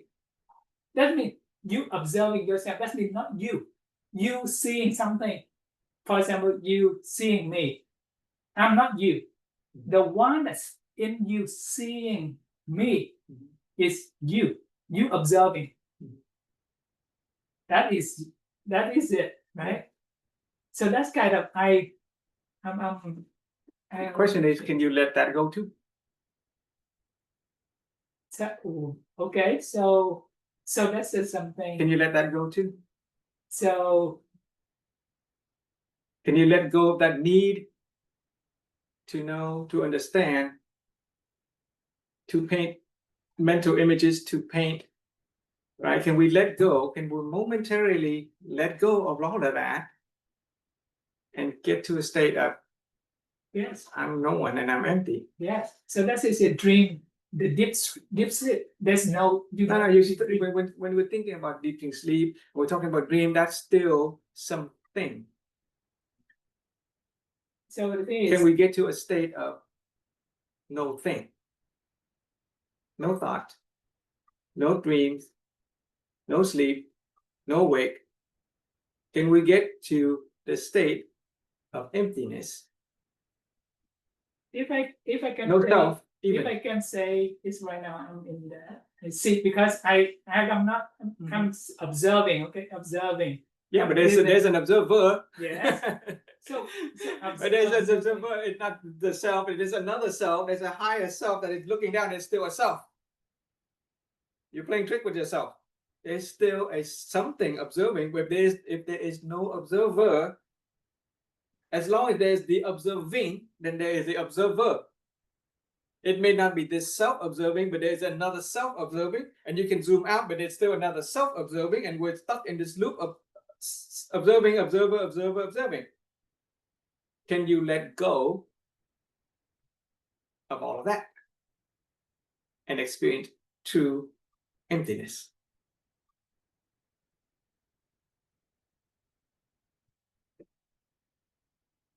This is not something that the mind can understand. This is sort of a Zen thing. Okay. But if you can get that, then it unlocks the potential to be anybody. You will no longer have any obstacles, no longer any challenges. We can see anybody else as potentially becoming anything and anyone. Remember that divine sight. But as long as we're still observing, that self is still there. We're still attributing meaning to it. We're just trying to play some, some magic. Maybe you will get this more when we get to the spiritual and religious section about the root cause of life. This is the root cause of life from a scientific perspective. All they tell us is that, what we see, what we hear, what we say, what we know determine our mental images. And in a worldly sense, if we have a mental image of anything, if we want to build a house, then we have a mental image of a house, right? And in fact, the clearer the image, the more real they become. In fact, we can even write down a formula.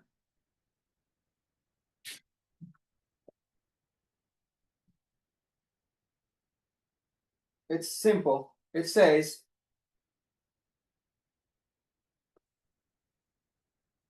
clear image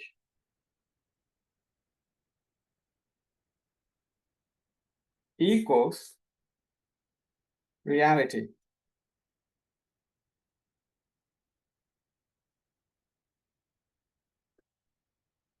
Okay? The image, because the clearer the image, the more real our reality in our life. Just ask yourself and anybody anything about their life. The clearer the image, the more that is the reality. When we ask a person about their health, and they're telling us how sick they are, how many times they have to see the doctor, how many pills they have to take, how many X-ray scans, guess what? That is their reality. They have a very clear image about their illness, but they have zero image about what it means to be healthy.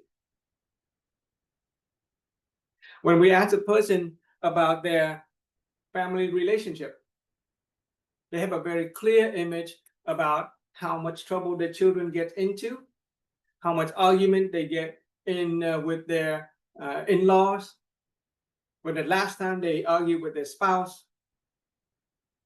their divorce lawyer. They have a very clear image about their relationship. And if that clear image is negative, guess what? Their reality is also negative and undesirable. When an architect, before he or she design a house, would draw an image of that house, but that's just a painting. That's just a little sketch. But when that image becomes clearer, it has a list of material. It has a list of cost. It has a list of time frame. It has a list of contractor. Then when that image becomes perfectly 100% clear, guess what? That's the moment that the house becomes real. The same thing with our life. The clearer the image that we have about anything, about ourselves, by other people, the clearer the image, the clearer and the real our reality can become. And so the power with this little formula is that the more clear that we can make anything, the more real we can experience that aspect of life. And we want to apply the principle of light. We want to make clear things that are positive as opposed to things that are negative. Yeah. Okay. Good interaction. Yeah. Let's see.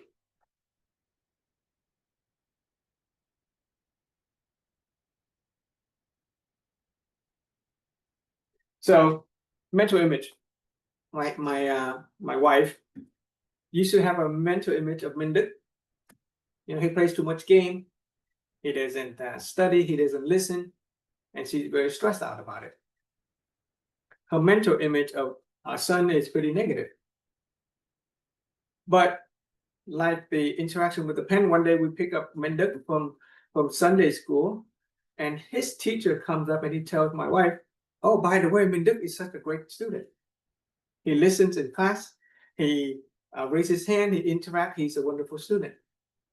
And at that moment, my wife experienced a realization.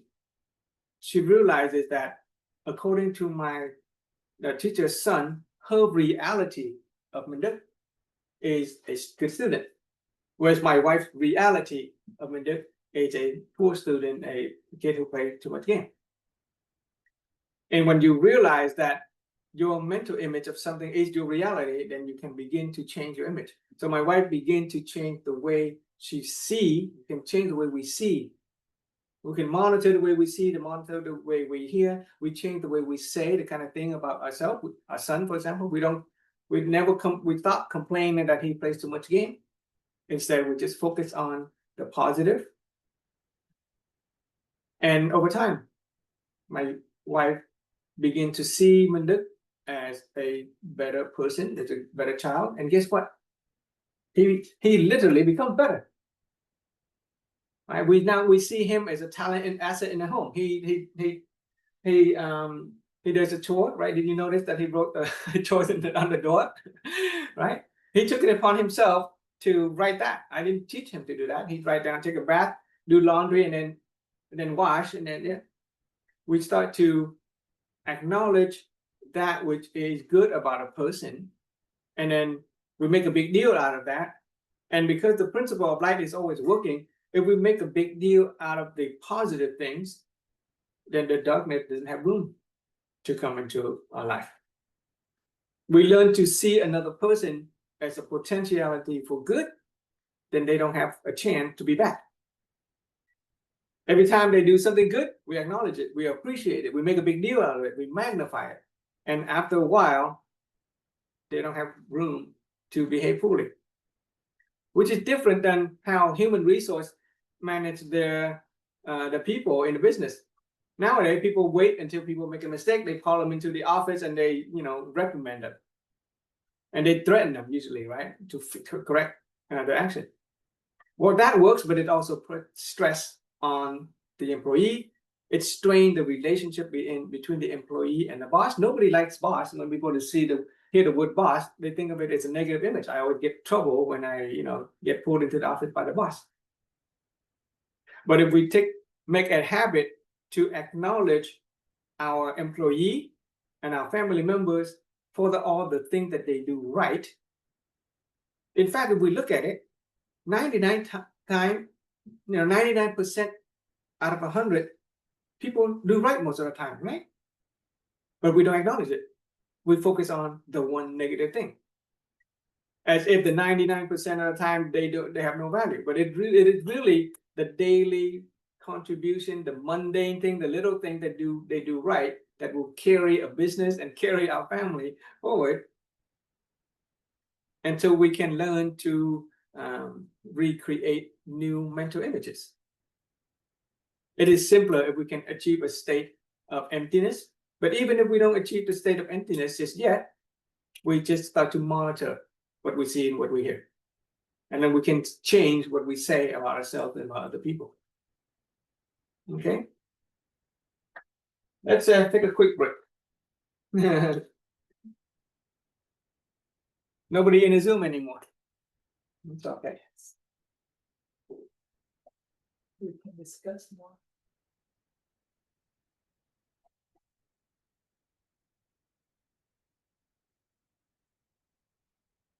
Next, we'll talk about the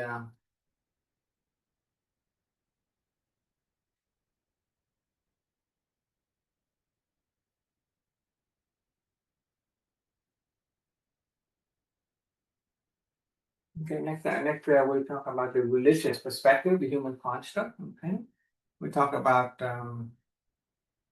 emptiness.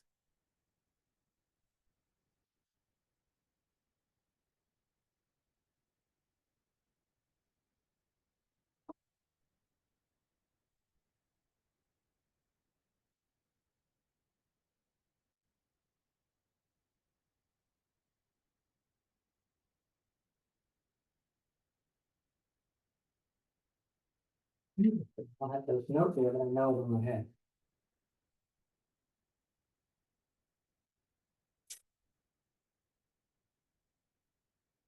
Do you find that it's, helpful so far?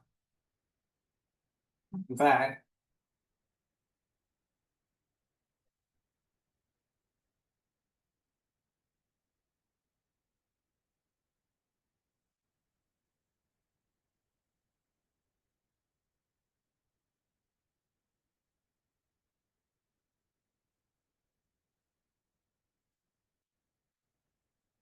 Still learning.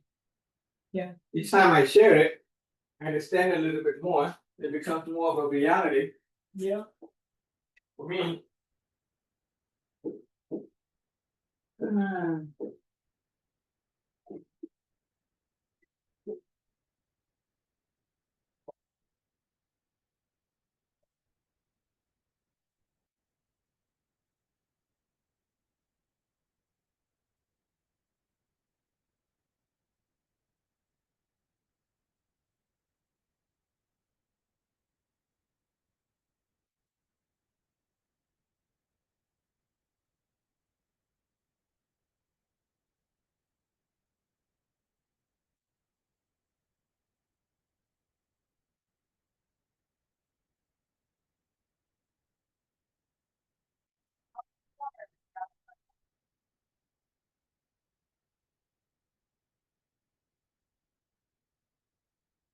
Fortunate for me, I have maintaining positive images about, Minderk and my wife. And so I never really have a problem in that area. It is more difficult when we have such strong and clear negative image about somebody else that it's harder to change. But as long as we're still maintaining identity, attachment to who they are, to who we are, it's going to be hard.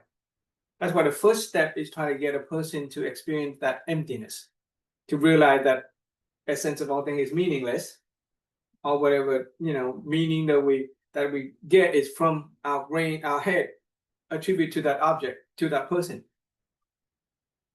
And the longer we hold on to the idea that the meaning comes from the person or from the object, then the longer we are going to suffer inability to make any change. Because the formula for the root cause of life essentially says that the root cause of life begins with me.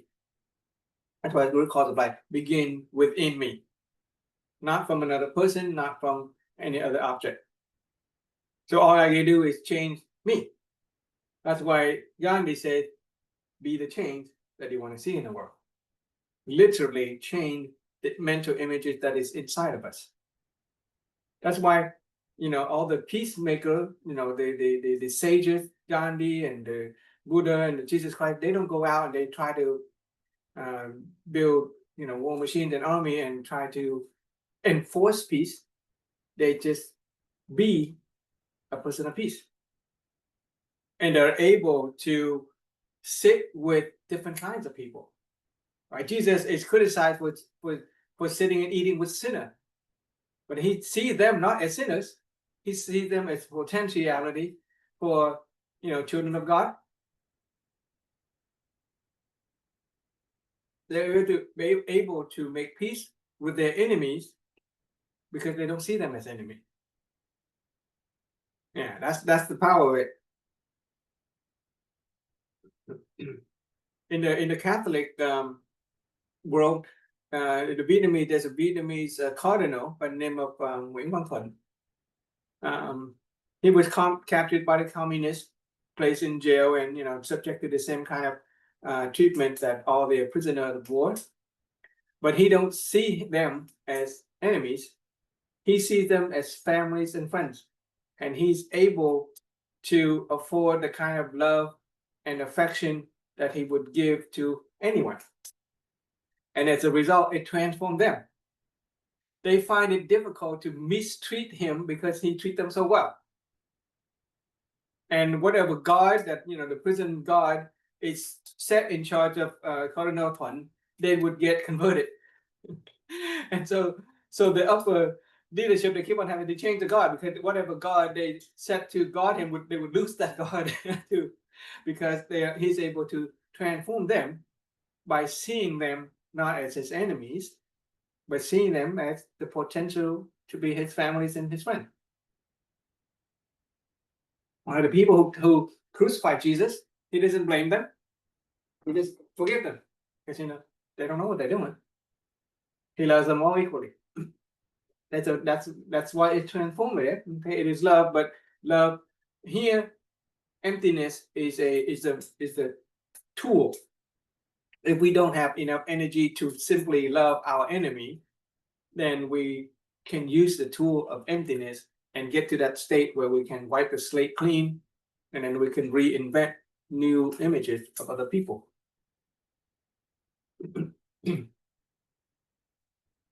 Okay.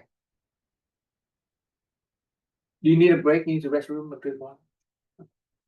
Let's jump into the human construct.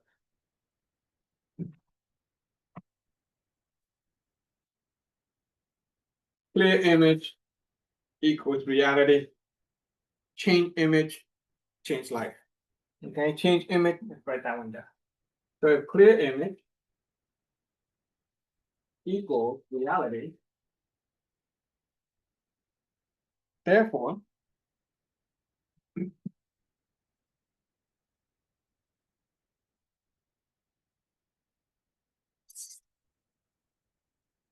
change image. It took me several years.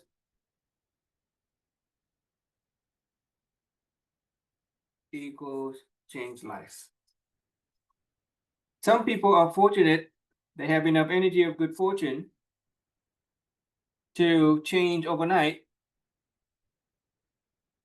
Took me maybe 2 years. I mean, every day, every time I come into contact with the philosophy, I experience a little bit of a change. But as time go by and we stick to it, keep on desiring. If we really want a good life, if we really want to make a change, then change will come. Okay. Change image equal change life.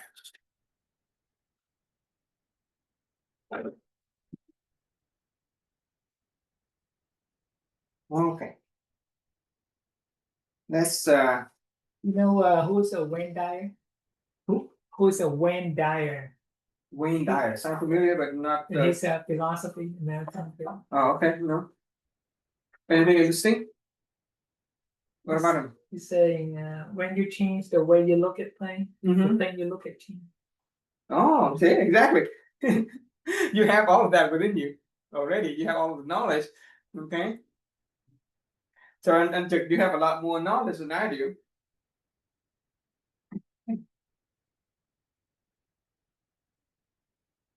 In fact, the way I was able to pull in a lot of Christianity because of that already part of my knowledge, but I didn't understand them until I encountered this philosophy. Then I'm able to see, understand, like quote from passages in the Bible, things like "Be the change that you want to see in the world." No, I didn't understand what I mean.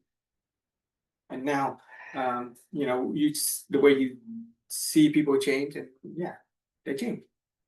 Right, those wisdoms are already there, and most of us have them already. Okay. So let's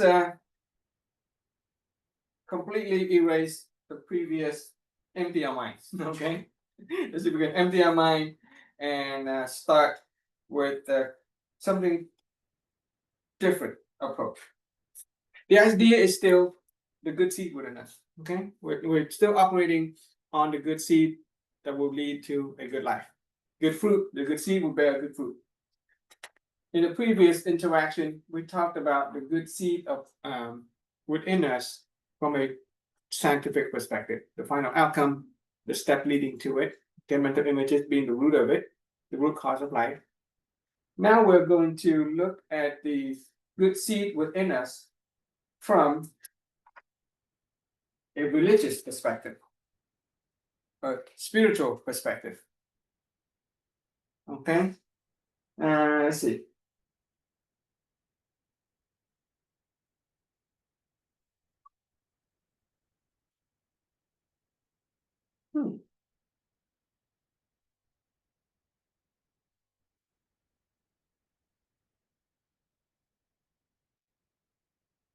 Okay. Consider the word truth.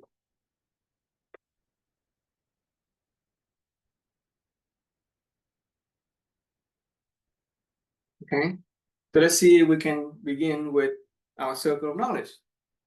Okay, what do you think is your definition of truth?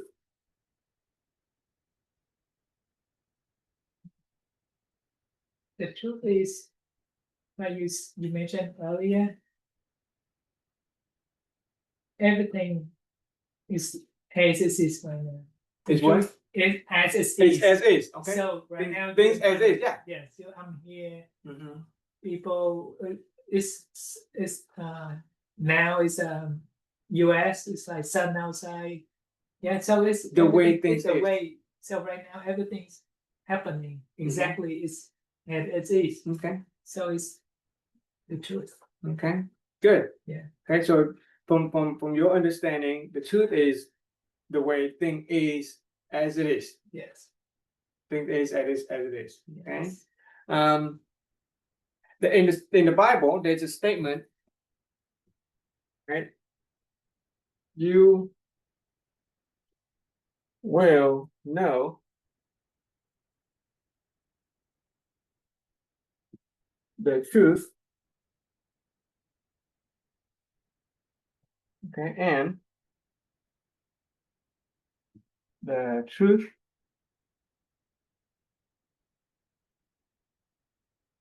will set you free.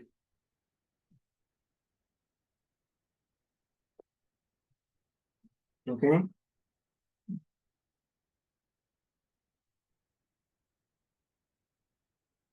Have you ever watched a legal proceeding, like in a courtroom? Or have you been to an actual courtroom session? A judge or lawyer will call a witness up to the stand, and the judge would say, "Do you swear? Hold up your right hand. Do you swear to tell the truth, the whole truth, and nothing but the truth?" Okay. And the witness says, "I do," and they'll tell the story. They'll answer question, and the judge will call another person comes up, another different witness, usually from the opposite party. You swear the truth to tell the truth, the whole truth, and nothing but the truth, and the person swears to tell the truth, and their truth is totally opposite from the other person. Yes. Just like Agree. the pen. Yes. Okay, I agree. exactly. Yes. That's not the truth. Okay. That is just perspective and opinion. Yes. Yeah. Okay, that just happened to be a point of view. Okay, each person, we have different point of view. Our point of view may seem very true to us, but it's not true to another person. Yes. It is but a point of view. Can we agree that? Yeah, we have different point of view. Agree. Yes. Okay. Yeah. People who have experienced this definition, that you will know the truth and the truth will set us free, give us a different definition of the truth. And it says that the truth is something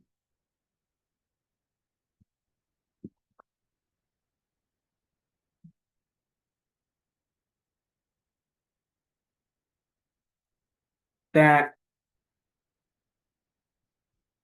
does not change over space and time. Consider that statement and see if we can agree. The truth is something that does not change over space and time. Okay. Yeah, Yes. make more sense than one perspective, another perspective, and they Agree. both say that's the truth, but no. Yes. Yeah. Agree. Yes. So the truth is something that does not change over space. over space and time. Okay. Okay. Yes. If we look at this house changed, right, over space and time. And so it's not true. It's not true. Yes. Our body, it changed over space and time. This is not a true body according to this definition, if we want to play with it. Okay, if we accept the idea that the truth is something that does not change over space and time. Okay. Love. Does love change over space and time? Before we meet our spouse, we love her a certain way. But after we meet our spouse, our love actually, for some people, it actually grow and actually change. Okay. Okay. So according to this definition, if you want to play with it, is that there's no such thing as true love. Okay. There are conditional love, there's unconditional love, there is eternal love, many different kind of love, Yes. you know. Okay. Right. Okay. Yes. But there's no true love according to the definition of the truth Okay. is something that does not change Yes. over space and time. Yes. Okay, we just play with it for now. Okay. And so we use a story to illustrate a point. Okay. About the truth. Okay, so the story goes, it's a long time ago. Human beings and the demons used to live in the same world. And because of our differences, human beings and demon got into a war, we fight. And human beings, we won the war, we banished the demons away from the human world. Okay? But before leaving the human world, the demon got together and wanted to enact one last act of revenge. They say, let us steal the most precious gift that human beings have.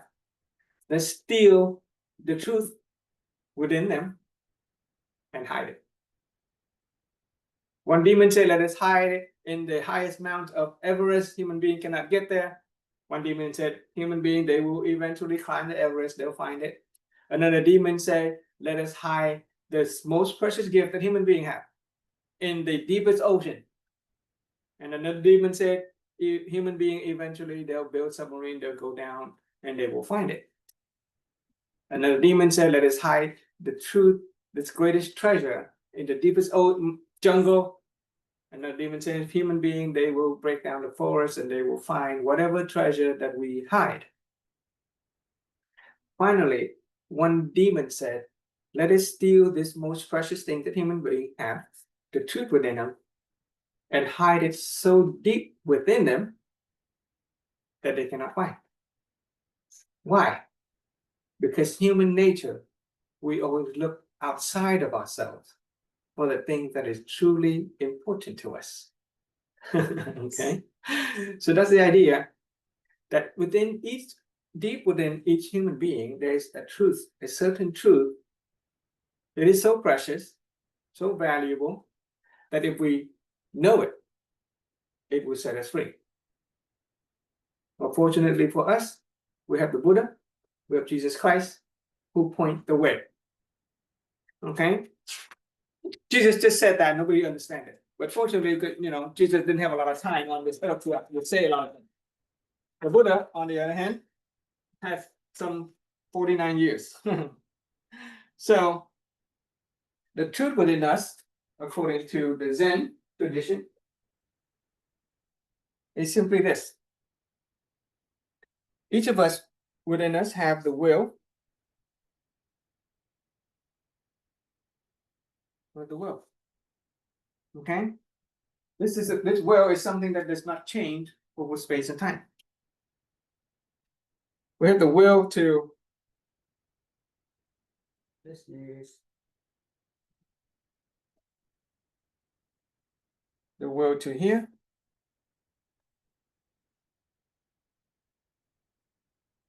The will to see. The will to say. The will to know. Okay? And in fact, this will is so simple. Kind of hard to see. Let me change it. I'm gonna start with that. When you write the will with the yellow.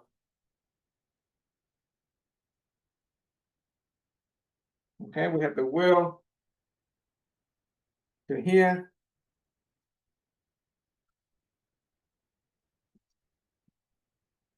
the will to see. Remember, this is a spiritual and religious perspective. The will to say and the will to know. And I'll tell you now, this will to hear, to see, to say, to know is so simple that if we try to think too much about it, we're not going to get it. Okay, so you just kind of have to kind of suspend a lot of our analytical mind when we encounter this part of the knowledge. This will, or this truth within us, is wrapped up in a circle of highly balanced, we just simply call it aura of light. Okay, highly balanced, ultra high frequency light. The will to see, the will to hear, the will to know, the will to say. And why do we say that it is a truth that does not change over space and time? Well, at least if we borrow this sort of a scientific physiological perspective, that even when before we are born, a fetus can already begin to hear and see. Right? When a woman is pregnant, oftentimes doctors say, hey, stimulate your children's eyesight by, shining flashlight. And we can hear. When we are born, we start to hear things and we start to say things. And in fact, even if we close our eyes, we can still see. If we open our eye and we have sight and there's light and there's color and we see colors, we see light. But if we close our eyes, then we see no light. We still see. If we plug our ear, if there's sound, we can hear sound, you can hear my voice, but if there's no sound, then we can hear no sound. So there's a concept of already always hearing and they're already always seeing. And that doesn't change over space and time. What we hear, what we see, that changes. But the hearing and the seeing as part of human construct does not change. In fact, when we die, right, when our body breaks apart, ashes to ashes, dust to dust, there's no more ear, there's no more eyes, there's not even brain to process the signal. Yet human beings, from a religious and spiritual perspective, we believe that something moved on, and that something continue to hear, continue to see, continue to say, and continue to know. It's a religious and spiritual perspective, so we can't, we can't prove it. You can only believe it or not. Christians believe there's something called the soul that move on beyond this life, even if our body falls apart. The Buddhists believe there's something, it is this truth within us that move on, and it continue to hear, to see, despite what we hear, what we see, those change. But this will is already always hearing and already always seeing. And if we borrow the Christian perspective or of the origin of the will in the Bible, line 1 of St. John, it says, in the beginning there was the Logos. Right? In the modern English, it translated in the beginning there was the Word, but the word is a narrow translation of the original Greek word, logos. And logos implies the will. There's an intention, there's the will, okay? And the second line, it says in Genesis, and God speak the will to say. And from the will to say, God speak, let there be light. Interestingly enough, the Buddhists also have similar idea. There's this halo of light around that truth, around that will.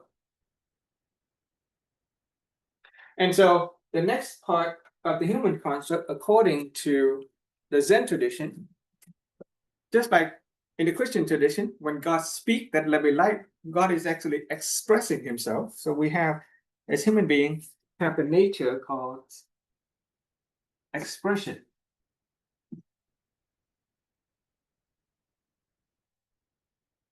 It is God's expression that create our reality. It is our will to say, our will to express, create our reality. We have reception.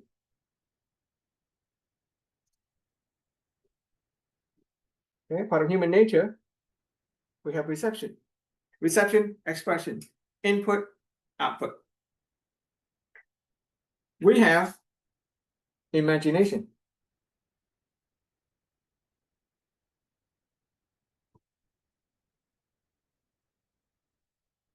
Okay, guess where those mental images come from? Imagination. And we have, let's go this way, cognition. Let's go this way. From knowing, we get more complicated, cognition. Okay. And right outside of cognition, human being, we have certain basic needs. As part of human nature, we have a need to consume. So we have consumption.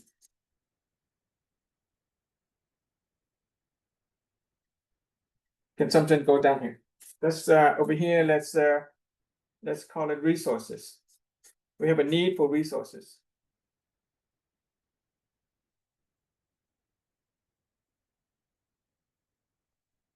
Okay, we have need for resources.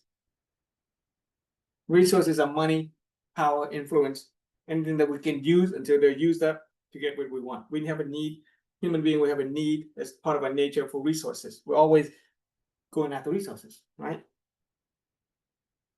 We have the need for appearance.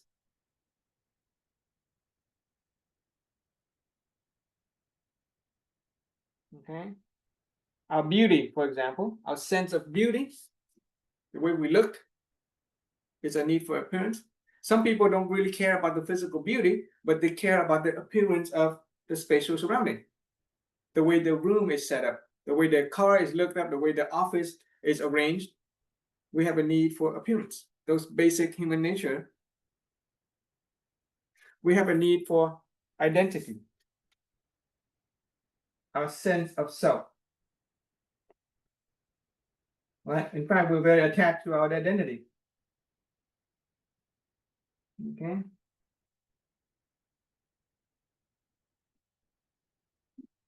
We need for consumption.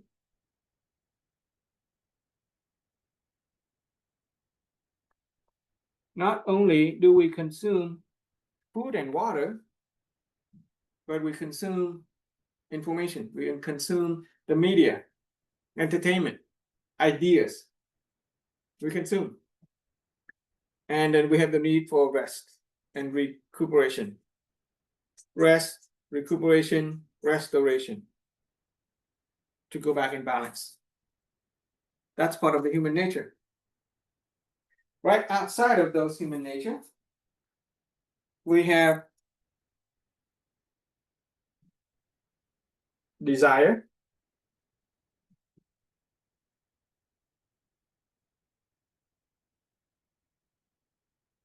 We have temperaments.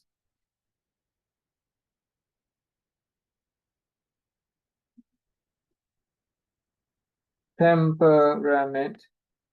These are part of human nature. We have hang on. Use a different word because I'm still perception. Perception.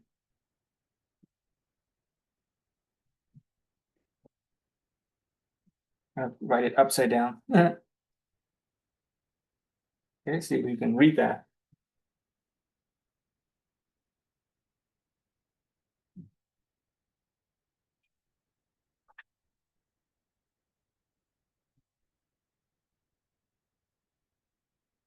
Each time I'm sharing this, I'm experimenting with a new English words. So as I get, every time I feel like I'm getting a little closer to the meaning. Ham, Sun, Si, Ham, sân si mạng. Tham sân si mạng. This is pride.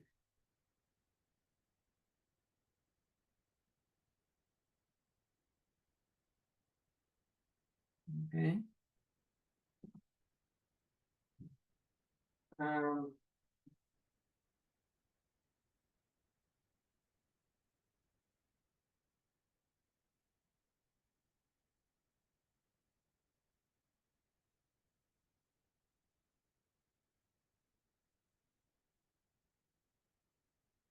okay, we'll just go with. Let's see. We'll go with skepticism.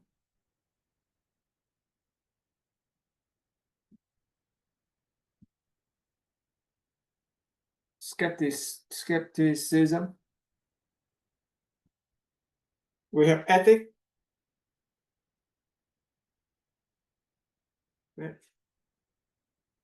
And we have judgment. Yeah, I think those are the words that I last used. It is part of human nature to have desire, temperament, perception, pride, skepticism, ethic, judgment. All other nature derived from this one, combination of them. And all of those is wrapped up in a field, an energy field. Okay. Electromagnetic energy fields, so to speak. Really, it's a polarizing field. It's a polarizing field of positive and negative energy. Okay. And right outside of the human nature, we have what the Buddhists call 84,000 bubbles of illusion. Okay. And it's in common language.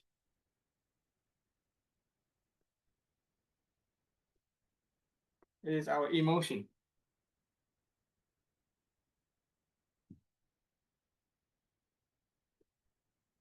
Emotions are like bubbles of illusion. They kind of well up, they grow and they dissipate. They don't really last. They can be very strong at times, but they also burst. 80,000 bubbles of illusion representing emotion. And then we also have the outside of it is our 4-element body. 4-element body. Okay. Our 4-element body is made up of earth, water,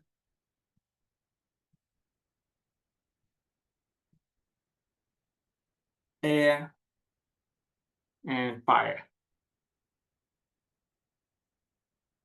And both our emotion and our body is also wrapped up in a polarizing energy field of positivity and negativity. Okay, and I recommend that you draw this if you can. It doesn't have to be perfect because our mind and our body is always fluctuating. We go positive and we go negative all the time.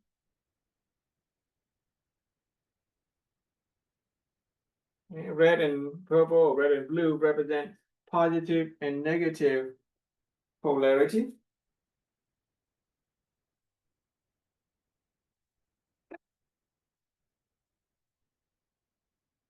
And so what this is, it's a human construct according to the Zen tradition. it is also a map of the human nature, pointing to the treasure. So if we go treasure hunting, like in the movie, the Pirates movie, they always need a map. We're gonna find treasure, we need a map. If this is the most precious thing that we have, we're gonna need a treasure map that help us navigate this treacherous water, the ocean, all these waves, and all of these desire, temperament, perception, pride, skepticism, ethic, judgment, resources, appearance, identity, consumption, rest. Those are like the obstacles in the ocean. And if we can navigate our human nature, then we can more simply reach the truth within us. We can reach that treasure, and we can be set free. Okay? Just take that one out. Okay? And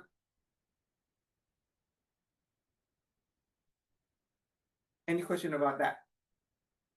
So that's it, the truth. The truth within us is the will to hear, the will to see, the will to say, and the will to know. And why does that set us free?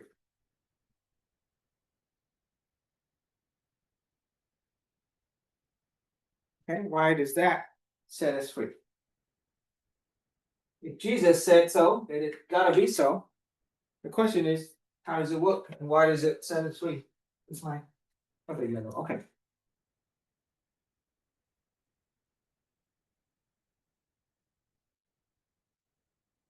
So I'll redraw again the word will. Okay. Now draw the will to here.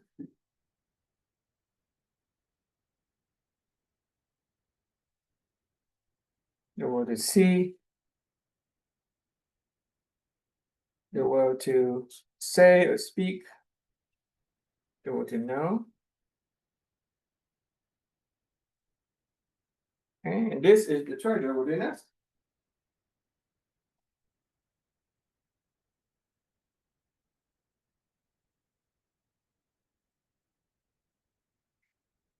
Outside of that, we have the human nature. But to simplify it, I'm not going to write everything. In fact, I'm just going to draw a single line.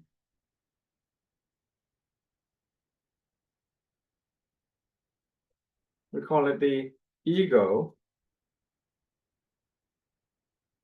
mind.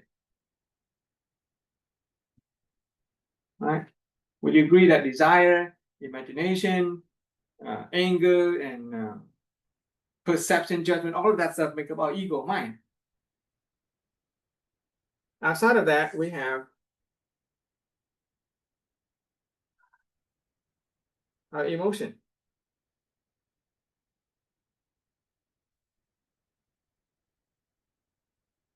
Okay. Now, our mind and our emotion, they are wrapped up in a. Our mind is this stuff right here. This is our truth inside, right? Our mind is our desire, temperance, perception, skepticism, ethic, judgment, our need for resource, appearance, identity, consumption, our cognition, perception, imagination, expression.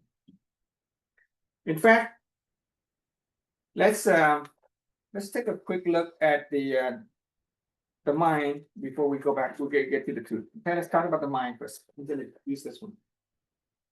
We have desire.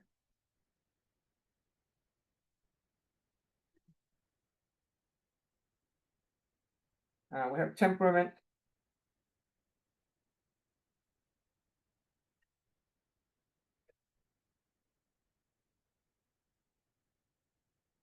We have perception.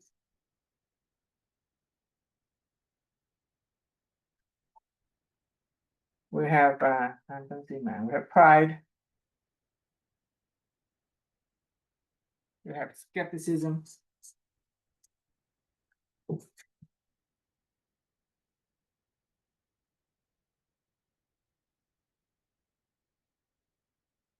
tham sân si mạn nghi, we have ethic. And we have judgment.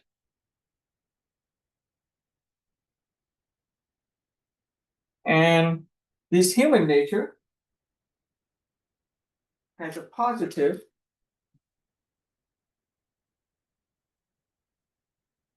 and negative polarity to them. They fluctuate. When desire is positive,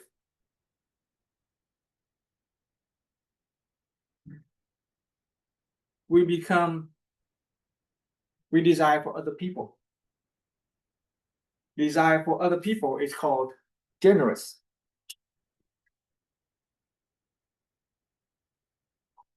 Or generosity. Okay? If we desire on a negative polarity, we desire for ourselves, we become greedy.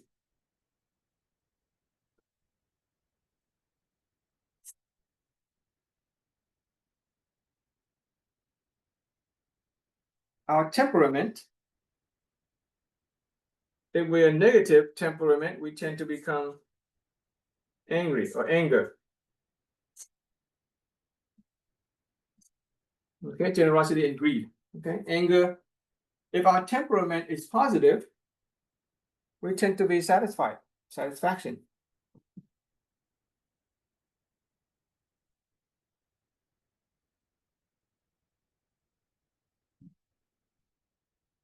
With perception, if perception is fluctuating in a negative way, we become delusional or delusion. Oops, what did I just do? Purple, it should be purple.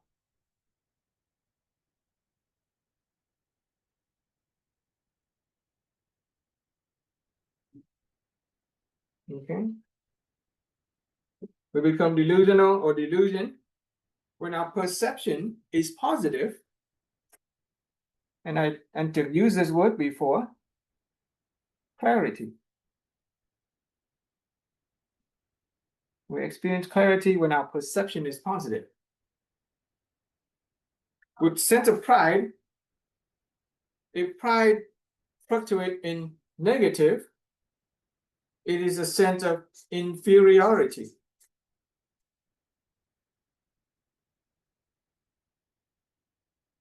Remember, one of the barriers is self-trivialization. I'm not good enough. Inferiority. Pride, it's okay to be proud.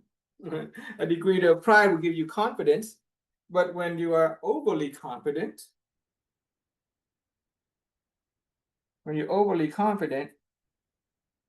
it can get a little arrogant.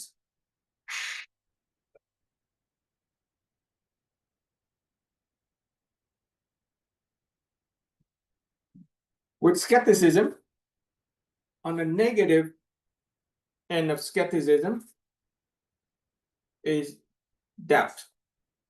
We all have inquiry, we all have questions, but when we don't believe anything, we are doubtful. If we are positive in terms of our skepticism, then we tend to be very trusting.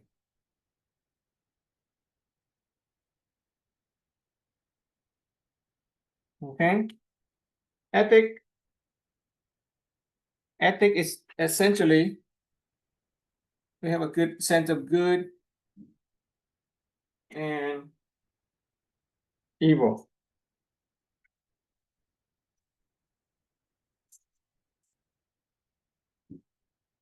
Okay? With judgment, if we are negative in judgment, that means we are obstinate. We are holding on to our own opinions and perspective, and we don't want to consider other people. If we are oh gosh, I got it backward. Okay, obstinate is negative.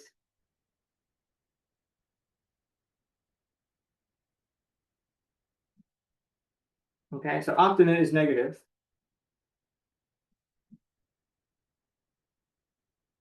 If we are a person who is positive in terms of judgment, then we are open minded.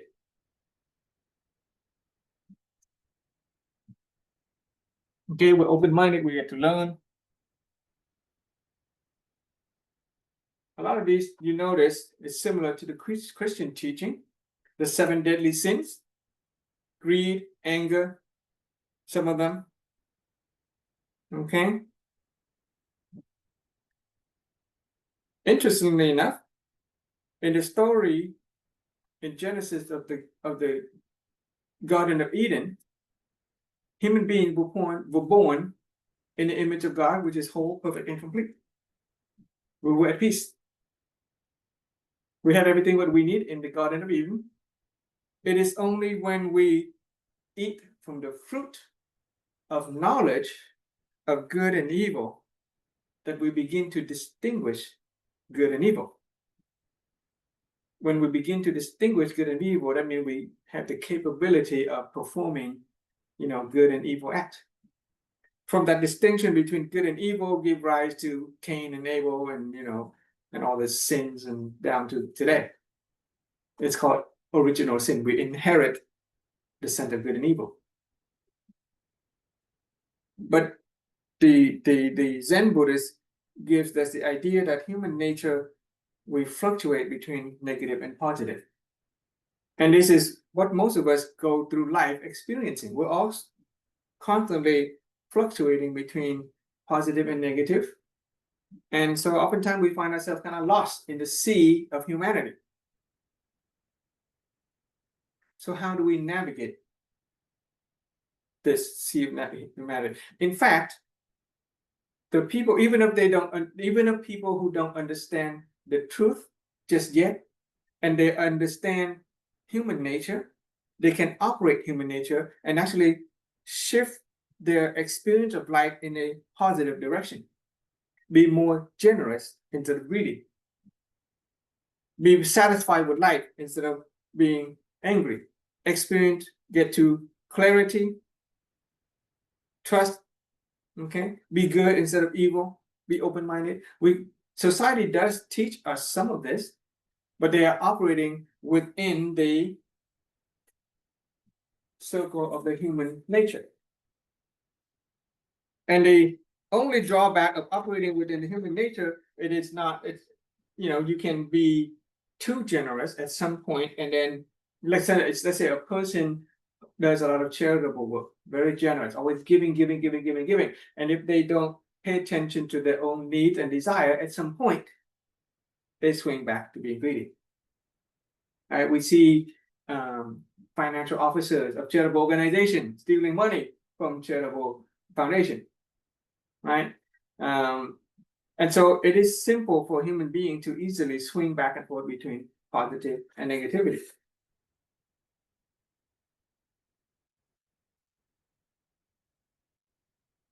But there is a way to avoid all of that.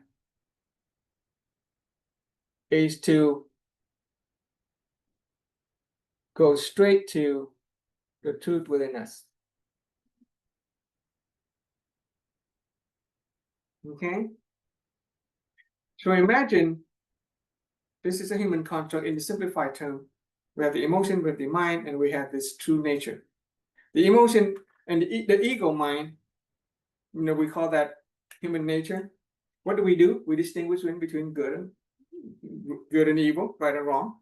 So we say that in the level of the mind, okay, this is a circle of the level of the mind, we analyze,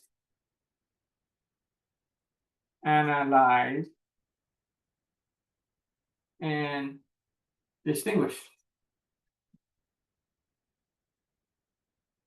Okay, so simplify thing, we just analyze and distinguish. On the level of the emotion, what we do is we react, right? We react with our emotion.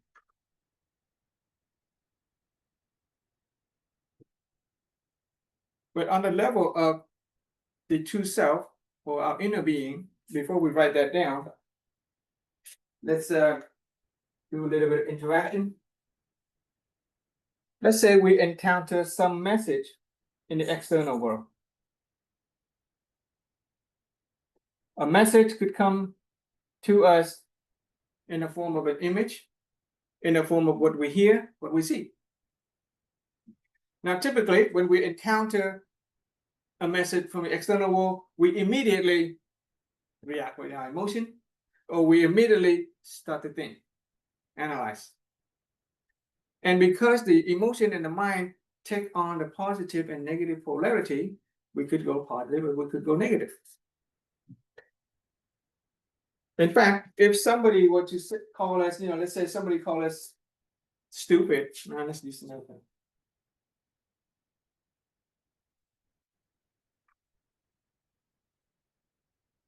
Okay, somebody call us stupid. Immediately, some of us would react, get angry, right? Or some of us may not react emotionally, but we're thinking, oh, why is he calling me stupid? Okay, what is he thinking? Is he joking? Is it our minds start to play? And after a while, we start to pass judgment on the person. We start to form opinion. We do all of that. And so we are trapped in this outside realm of positive and negative polarity. But instead of allowing the emotion and our mind to take over, instead of doing that, we allow the message to come straight into our true nature. They go straight into our true nature. It does not take on a positive or negative emotion or charge. It does not take on a positive or negative mental charge. Then we say that we welcomely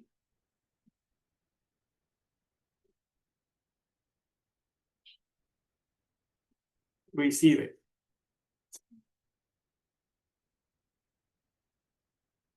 Okay, welcome to receive it.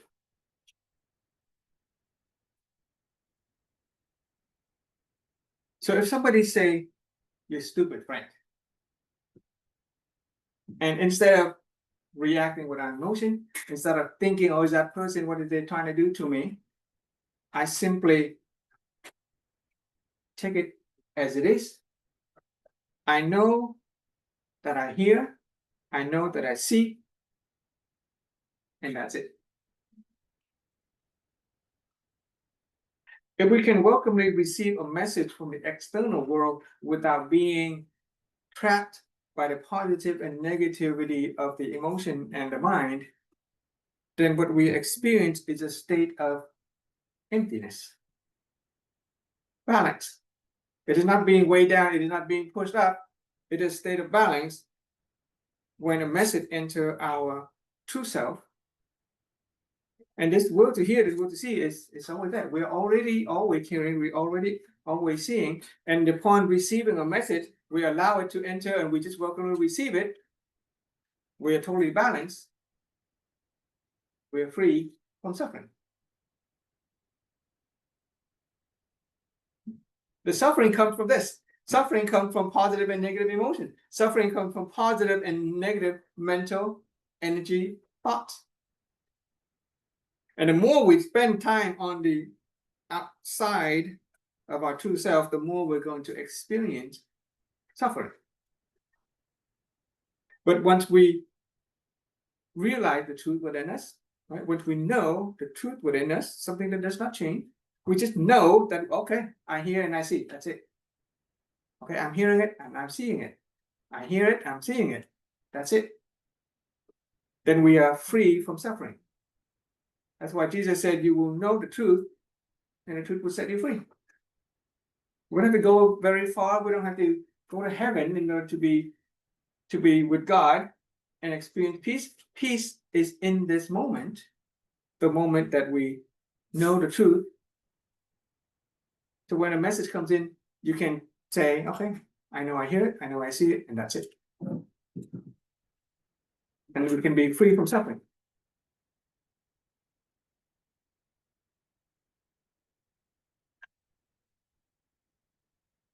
Feedback. You seem to be enjoying it. Maybe you're close to getting it. Good. It's good. So you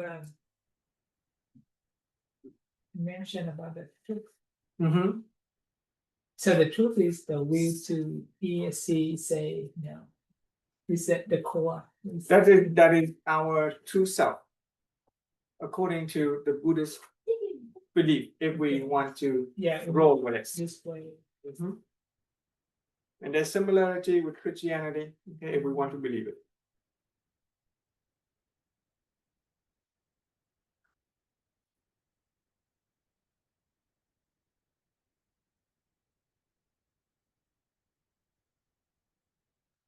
Don't think too much about it.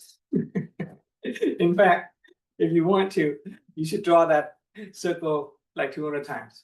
Every time people who report it, you draw this one, So the big one. So I mean, yes. Yeah. So that's a saying, right?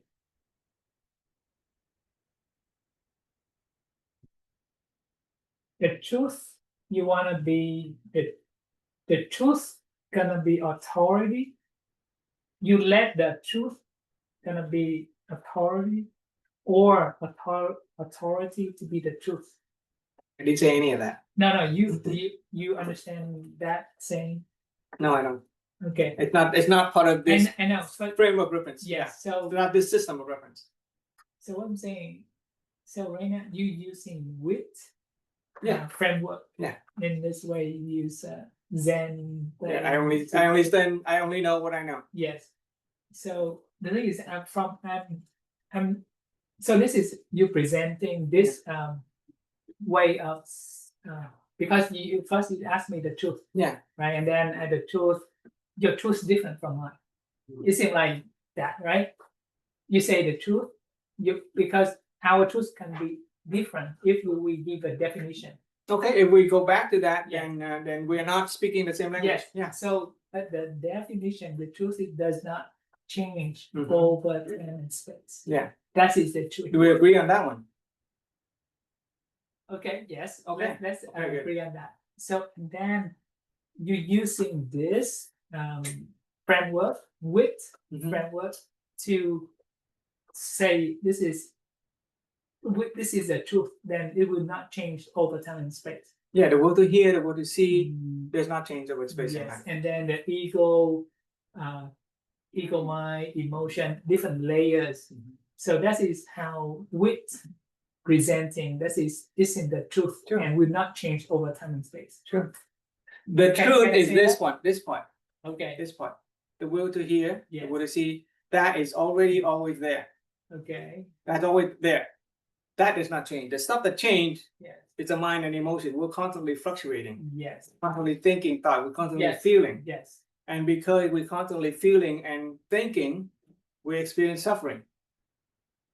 okay, yeah. If we want to be free from it, Yes, yeah, we, okay, yeah. yes, What can we take refuge in? That's the question. What can we take refuge in the storm of emotion and the mind? Right? Imagine we being in this storm of the ocean, a storm, a big hurricane. What can we take refuge in? That is peace, that free us from suffering. There's this island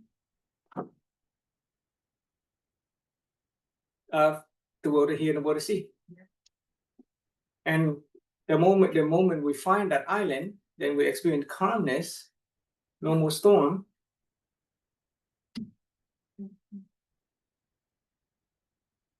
so so I have tinnitus, tonight. Okay. Yeah. Mhm. So the thing is, tinnitus is something. It's not bothering me. Okay, Mhm. so it's not. I noticed that when I was 4. Mhm. Right? So for me, it is the truth in a way. The thing is, you say from my perspective, I would say it's similar to the truth. It's very similar in a way. Something like if you see it, it doesn't change over time and space. Mhm. Something that only me can experience that Okay. because okay, so because I'm able right now, I'm talking to you, I'm able to hear it. Okay. I'm able to The tap ringing, into it. okay. So when I wake up, I hear it. Mhm, Only when I sleep, I don't hear it. mhm. Okay. So when I driving or anything, I able to go back to that. Even right now I'm able to hear it. So because it doesn't for me, it doesn't change over time and space. Mhm. Probably like for many years ago. Mhm. So then it's similar to the truth, but it's not the truth. Of course, it's not for you because you don't have it. So that's kind of the thing. So in me, okay, so very similar the hearing. You talk about the hearing. I say you plug your ear, you close your eyes, you're still seeing, but you see the blackness, right? You plug your ears, you don't hear the same sound, but you still the hearing is still you still hear the same thing. Even you block my ears, it's still in my hand. I still hear that the sound, the hissing sound. So that is How does science explain tinnitus?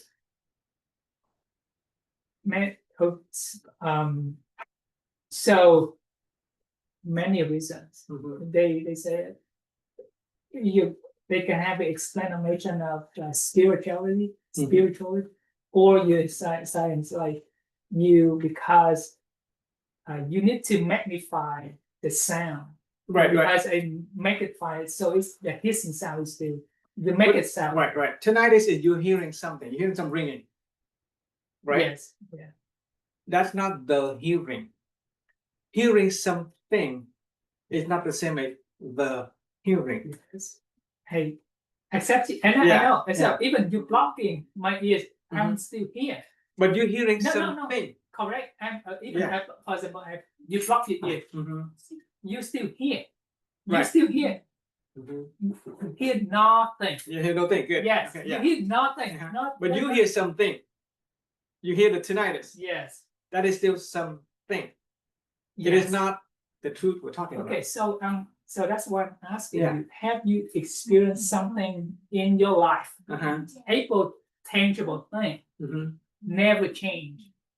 Can you experience something that never changed? Personally, no, I have not. Yes. Yeah, no, not yet. In fact, in order to actually experience these things, it requires a person to have a degree of spiritual energy. We'll talk more about that later. Not everybody can experience it. For now, what we can only do is we use a certain tool to help us get close to it so that we can temporarily get out of the storm. To experience that require a high level of spiritual energy that you and I may not have it yet. Okay, if we have it, then we would not be here. And yeah, in fact, to try and think about it is far from getting it. To actually get this truth within us, it is said that there's a story of what is that? There's a story. So a long time ago, there was some gods, okay, there were three gods. I think in the Greek mythology, there were three gods who determined the fate of humanity based on a machine, a weaving machine. So they can weave a tapestry of a person's life. Okay, they determine our life, and by weaving a tapestry of our life, so they can determine our life. But one of the gods, the little brother, decided that they want humanity to have freedom to choose. They don't want to have human to be predetermined, life to be predetermined. So this little brother God, he destroyed this weaving machine, and he split the part into thousands of parts and sent it all over the world. And he sought the help of a wizard, a magician, and he said, I need you now help in hiding this piece, which is part of the machinery. So if anybody find it, they will not be able to find it. And so this wizard cast a spell on the piece of the machinery, And the spell is such that anybody who goes looking for it will not be able to find it. Only the people who don't go looking for it will be able to find it. I think Harry Potter movie story uses the same idea. Mm. So the truth within us is not something that we can experience by looking for it. The moment that we try to look for it, we initiate that desire. Guess what? Desire is part of the it's out here. We're stuck out here. We're driving around in this ocean, this hurricane of the emotion and the mind. And so if we initiate the desire for the truth, in fact, in any strong desire to achieve enlightenment, achieve wisdom, will bring us farther and farther away from the treasure. And we are stuck in the ocean of the mind and the emotion. The only people who can experience that is the people who have accumulated enough spiritual wisdom. Another illustration is the King Trần Nhân Tông of Vietnam. Right after he achieved all the good life, as defined by the big wheel, he achieved all the good life. He had great fortune, he has family, he has money, he has power, he has everything. He has fulfillment in the material world. He decided to become a monk and practice Zen. And one day, some of his followers went to him and asked him, "Have you discovered the truth? And can you tell it to me?" And so the king told his subject, "Come here, come into my room." And it happened to be winter, freezing cold winter. And he said, "Come into the room and just sit there and meditate." And the king just left, closed the door, and the subject is asked to sit there in the freezing cold. And of course, the subject had never meditated, has never practiced any spiritual practice, experienced severe coldness. And so the next morning, the king comes and opens the door and says, "How do you feel? How cold was it?" And the subject says, Master said, "I cannot describe to you the coldness that I felt." So the king said, "Yeah, I cannot describe to you the truth that I felt either. It can only be experienced, but we can get close to it." And there is a way to one day experience it, is to help other people get it. Because I can tell it to you, I might not understand it, but for some people, they might get it. So if I can help another person get it, I would earn the kind of spiritual energy that one day will help me get it.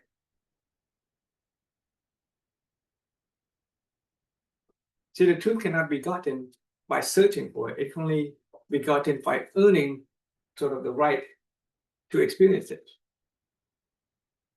So can I, again, this Yeah. is of another perspective. Okay, so let's say the truth, because you say the word, you use the word experience the truth. Yeah. Is it right? Yeah. And that's not even accurate either, because an Yeah. experience is part of the emotion and the mind. Yeah, there's no so- word to so properly there's describe it. no way to to say the truth Mhm. in that sense. Mhm. And so that's why I think the word, what I kind of say to describe it, is to validate, Mhm. because because you will encounter the truth, right? You in your lifetime, I don't know, you're gonna encounter the truth, and you're gonna validate that is the truth based on your width map. Right now you describe the E&O. So you're gonna validate, is it correct or not? Sure. Because when you encounter the truth, right? Yeah, so that is how, and I see how the truth is like the sun. Always, a certain reality in our solar system. We say, if you talk about the truth is good, deeper, like Eckhart Tolle, we mentioned about space dimension, the spaciousness. So the truth can be the space, because the space is everywhere in even beyond the galaxy, the space. So the God is everywhere, right? So yeah. this definition we can. This only space is where you can hold everything in that place. This is the space. But in reality, our galaxy, we'll say the sun. That is because you share a story about the war between the human and evil, and the evil hid the truth inside of us. Mhm.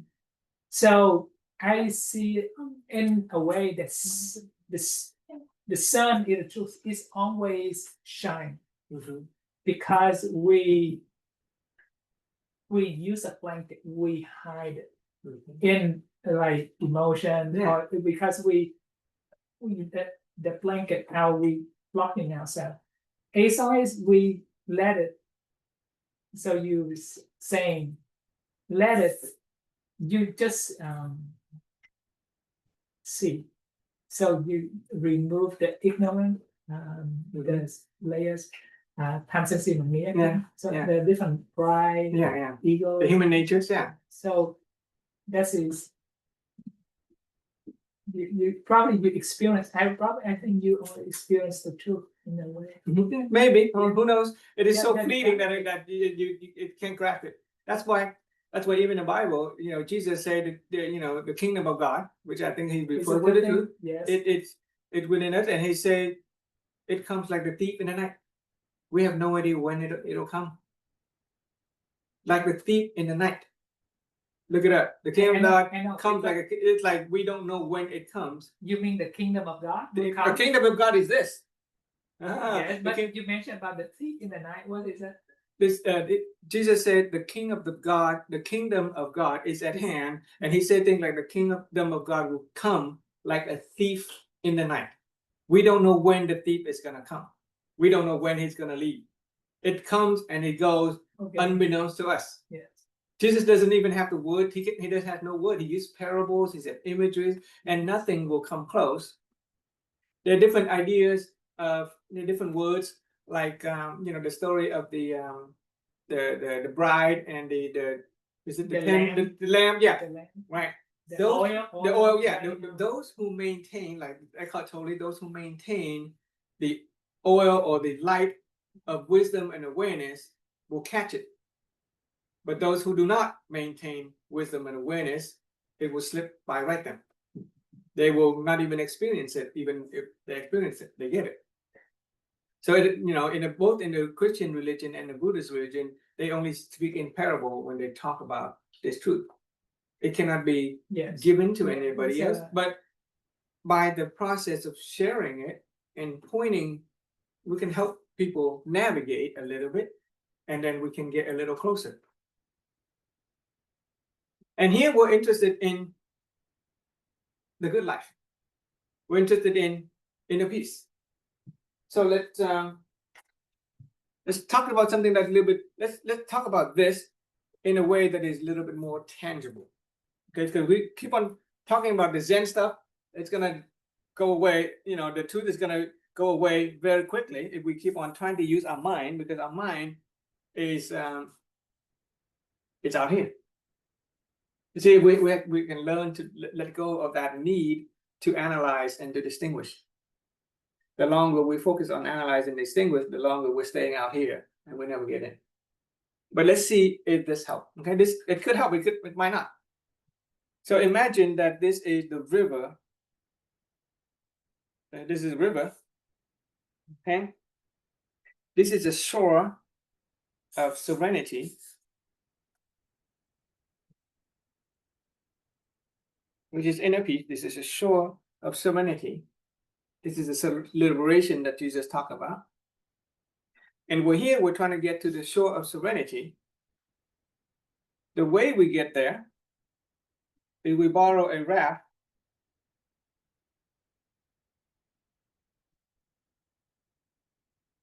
Okay, let's say a bamboo raft. Okay, this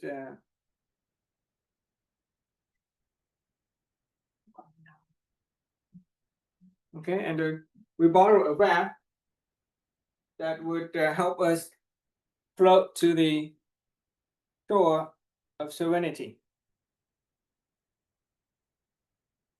And this wrap is called the wrap of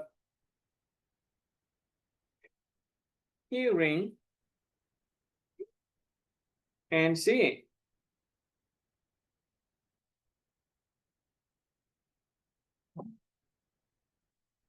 So we're trying to get to the shore of serenity. We borrow this wrap of hearing and seeing. And the longer we stay on the raft, I know I hear, I know I see. Right? When some message comes in, don't let the emotion, don't let the mind analyze and react to it. I just, okay, I know I hear and I know what I see. The longer we can maintain that I know I hear, I know I see, the longer we can experience a state called emptiness. Emptiness of being.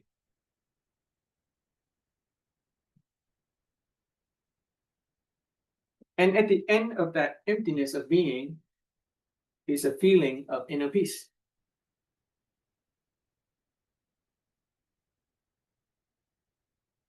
This is how saints and people and martyrs who, at the moment of being tortured and persecuted, they are still able to experience inner peace because they don't let their emotion and their mind, take over them. I know I hear, I know I see. Realize that we are already always hearing and we are already always seeing. And that is never changes over time. What we hear, what we see change, but the hearing and the seeing does not change, and we can always take refuge in that hearing that change at any moment in time. And if we can maintain staying on the raft, don't fall off the raft, we fall off, then we fall off into the ocean or the storm. But we stay on the raft. It's called being mindfulness is one way to do it. Being mindful, just focus on that moment. But this one is focused on the emptiness itself.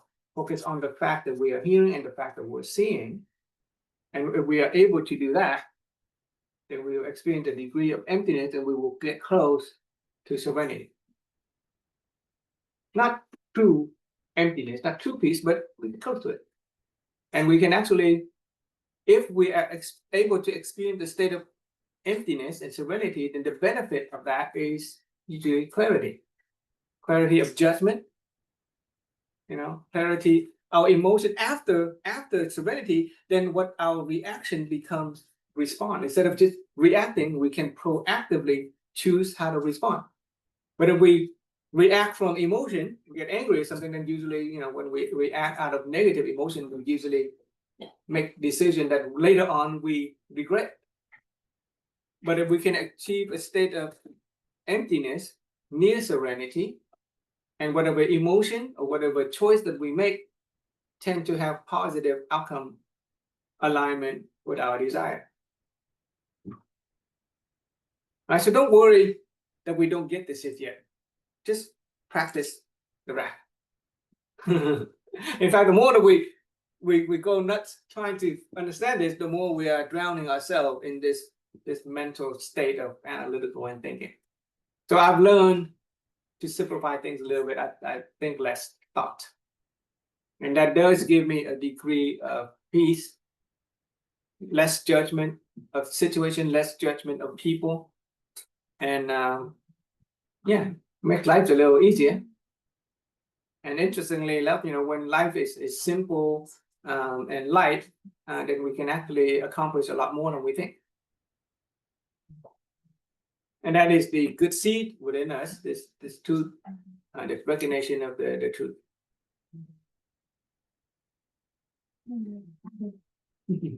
I think that's all we'll have for today. Yeah. Yeah. Yeah. Don't be attached too much to the thinking, the analytical. Let the people who already reach enlightenment go back and write a book. For now, if we haven't experienced that and we try to write a book and we get very analytical, we get stuck in it and it's not going to get us anywhere. Wait till we become Eckhart Tolle or the Buddha, then we can, or Thich Nhat Hanh, then we can start writing book. But even now, we can share what we know if we have any experience like similar to it. Okay, I can only use what I know, and I hope that from yours, and I know that I've learned a lot from your own sharing. Now I know you a lot more, and I hope that the way I present it, shed a little bit of light. Yeah, very appreciative of you. for spending the whole day with me. Okay, there are sure better things for you to do, but you've given me part of your life, literally. Yeah, our lifetime is limited, and you give me part of your life, literally. That's a great gift. Yeah, Thank you. I'm very appreciative of that. Okay. Thank you for sharing the wisdom. Yeah. Wonderful. Okay. So it is said that if you draw the human construct 200 times, you would actually you would experience some of the realization much more quickly. There's an energy in understanding that human construct. Yeah, you would start to understand ourselves. We realize, oh my goodness, all this time I've been stuck in this ocean of mind and emotion, and it's taking a hold of me. Like Eckhart Tolle said, we don't use our mind; it is using us. So who's really in control? Yeah. Do we really want to let this crazy thinking mind take control, or do we really want to take ownership of our life so that we can ultimately get to that point, that that good life that we want, whether it's spiritually, materially? Okay. Thank you, Ji Hua and Ron, for sticking with us. Tomorrow we'll start at 9 a.m. Okay. We'll start at 9 a.m. a little later. Oh, you're on mute, Ji Hua. Why don't we hear something from you? What are some of your lesson, insight, and realization, or any reality you would like to share with respect to this topic today? Well, thank you. Thank you for asking, Frank. Thank you, everyone. What's my lesson with this philosophy, especially the human construct? And thank you for the lady. I was not on the same Zoom inquiring. It's very interesting. It's good to have inquiry. With the human construct, I'm going back and forth. So I'm just cutting a breath for a second. Because I understand we have emotions from that human construct. Emotions are up and down, and it's like in meditation we'll say it's rising and falling away, rising and falling away. And with understanding the human construct, I am able to accept my emotion. This is what it is, and understanding the self here. So I'm able to have the compassion for self, and not only that, people around me, because as human, that's how we are. Then I'm able to have more compassion for others. For example, someone come to me with an angry, and how do I not fall into their angry, because that's their emotions. That, and then it appears, it rising and it's falling away. So if I concentrate on that angriness, then I'm in my own trouble.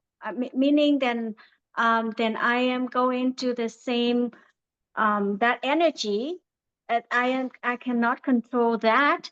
Then that doesn't serve me. That doesn't serve other person too, because if I were to be calm and have compassion, that helps them. That energy helps them to. Help myself first, of course, because then I am less reactive. Then that helps both parties. That's what which is I so amazed and so grateful to get to know this philosophy, so I can deal with my own emotion and understand the other people, where they're coming from. So yes, and then there's so much more to learn. And also not only understanding the philosophy, the community, WIT, giving the education and a different perspective. So once I fully understand it, helps my life going in a more simple way instead of being mad at, for example, being angry, that person angry, follow with that, and then falling into that energy. It doesn't serve my life with that. So so that's one part is emotion, is that I really understand, because it's like bubbles. They bubble, they come up and they bubble, blow the bubble, the air out. So that's thank you for sharing and asking. Yeah, we've been following you, and we're just on the road. And here's Ron. Hi, Ron. Hello. Do you have I any just wanna- question? I Yeah. just want to add a little bit to that, with time and perception. When you hold that anger inside you, your time is very slow. But if you're happy and, enjoying life, time goes by quick. Yeah. So Ron is tying in his Don't his hold on to past anger and lessons. sorrow and- Yes. Yeah, I think we'll talk about the vibrational energy frequency tomorrow. Okay, I think we'll talk about vibrational energy frequency of space and time and a human Mhm. experience. Okay, including thinking like health and aging and all that stuff. Okay, it's related to the energy, the positive and negative fluctuation in our human human construct. Okay. Awesome. We'll see Thank you you. tomorrow. Remember, tomorrow 9 o'clock instead of 8 o'clock. Okay, we'll start a little later. Okay. Okay. Take care. Thank you. Okay, I'm Thank you. gonna turn off the Bye. Zoom now. Bye, everyone. Okay, bye. Yes. Bye. Yeah.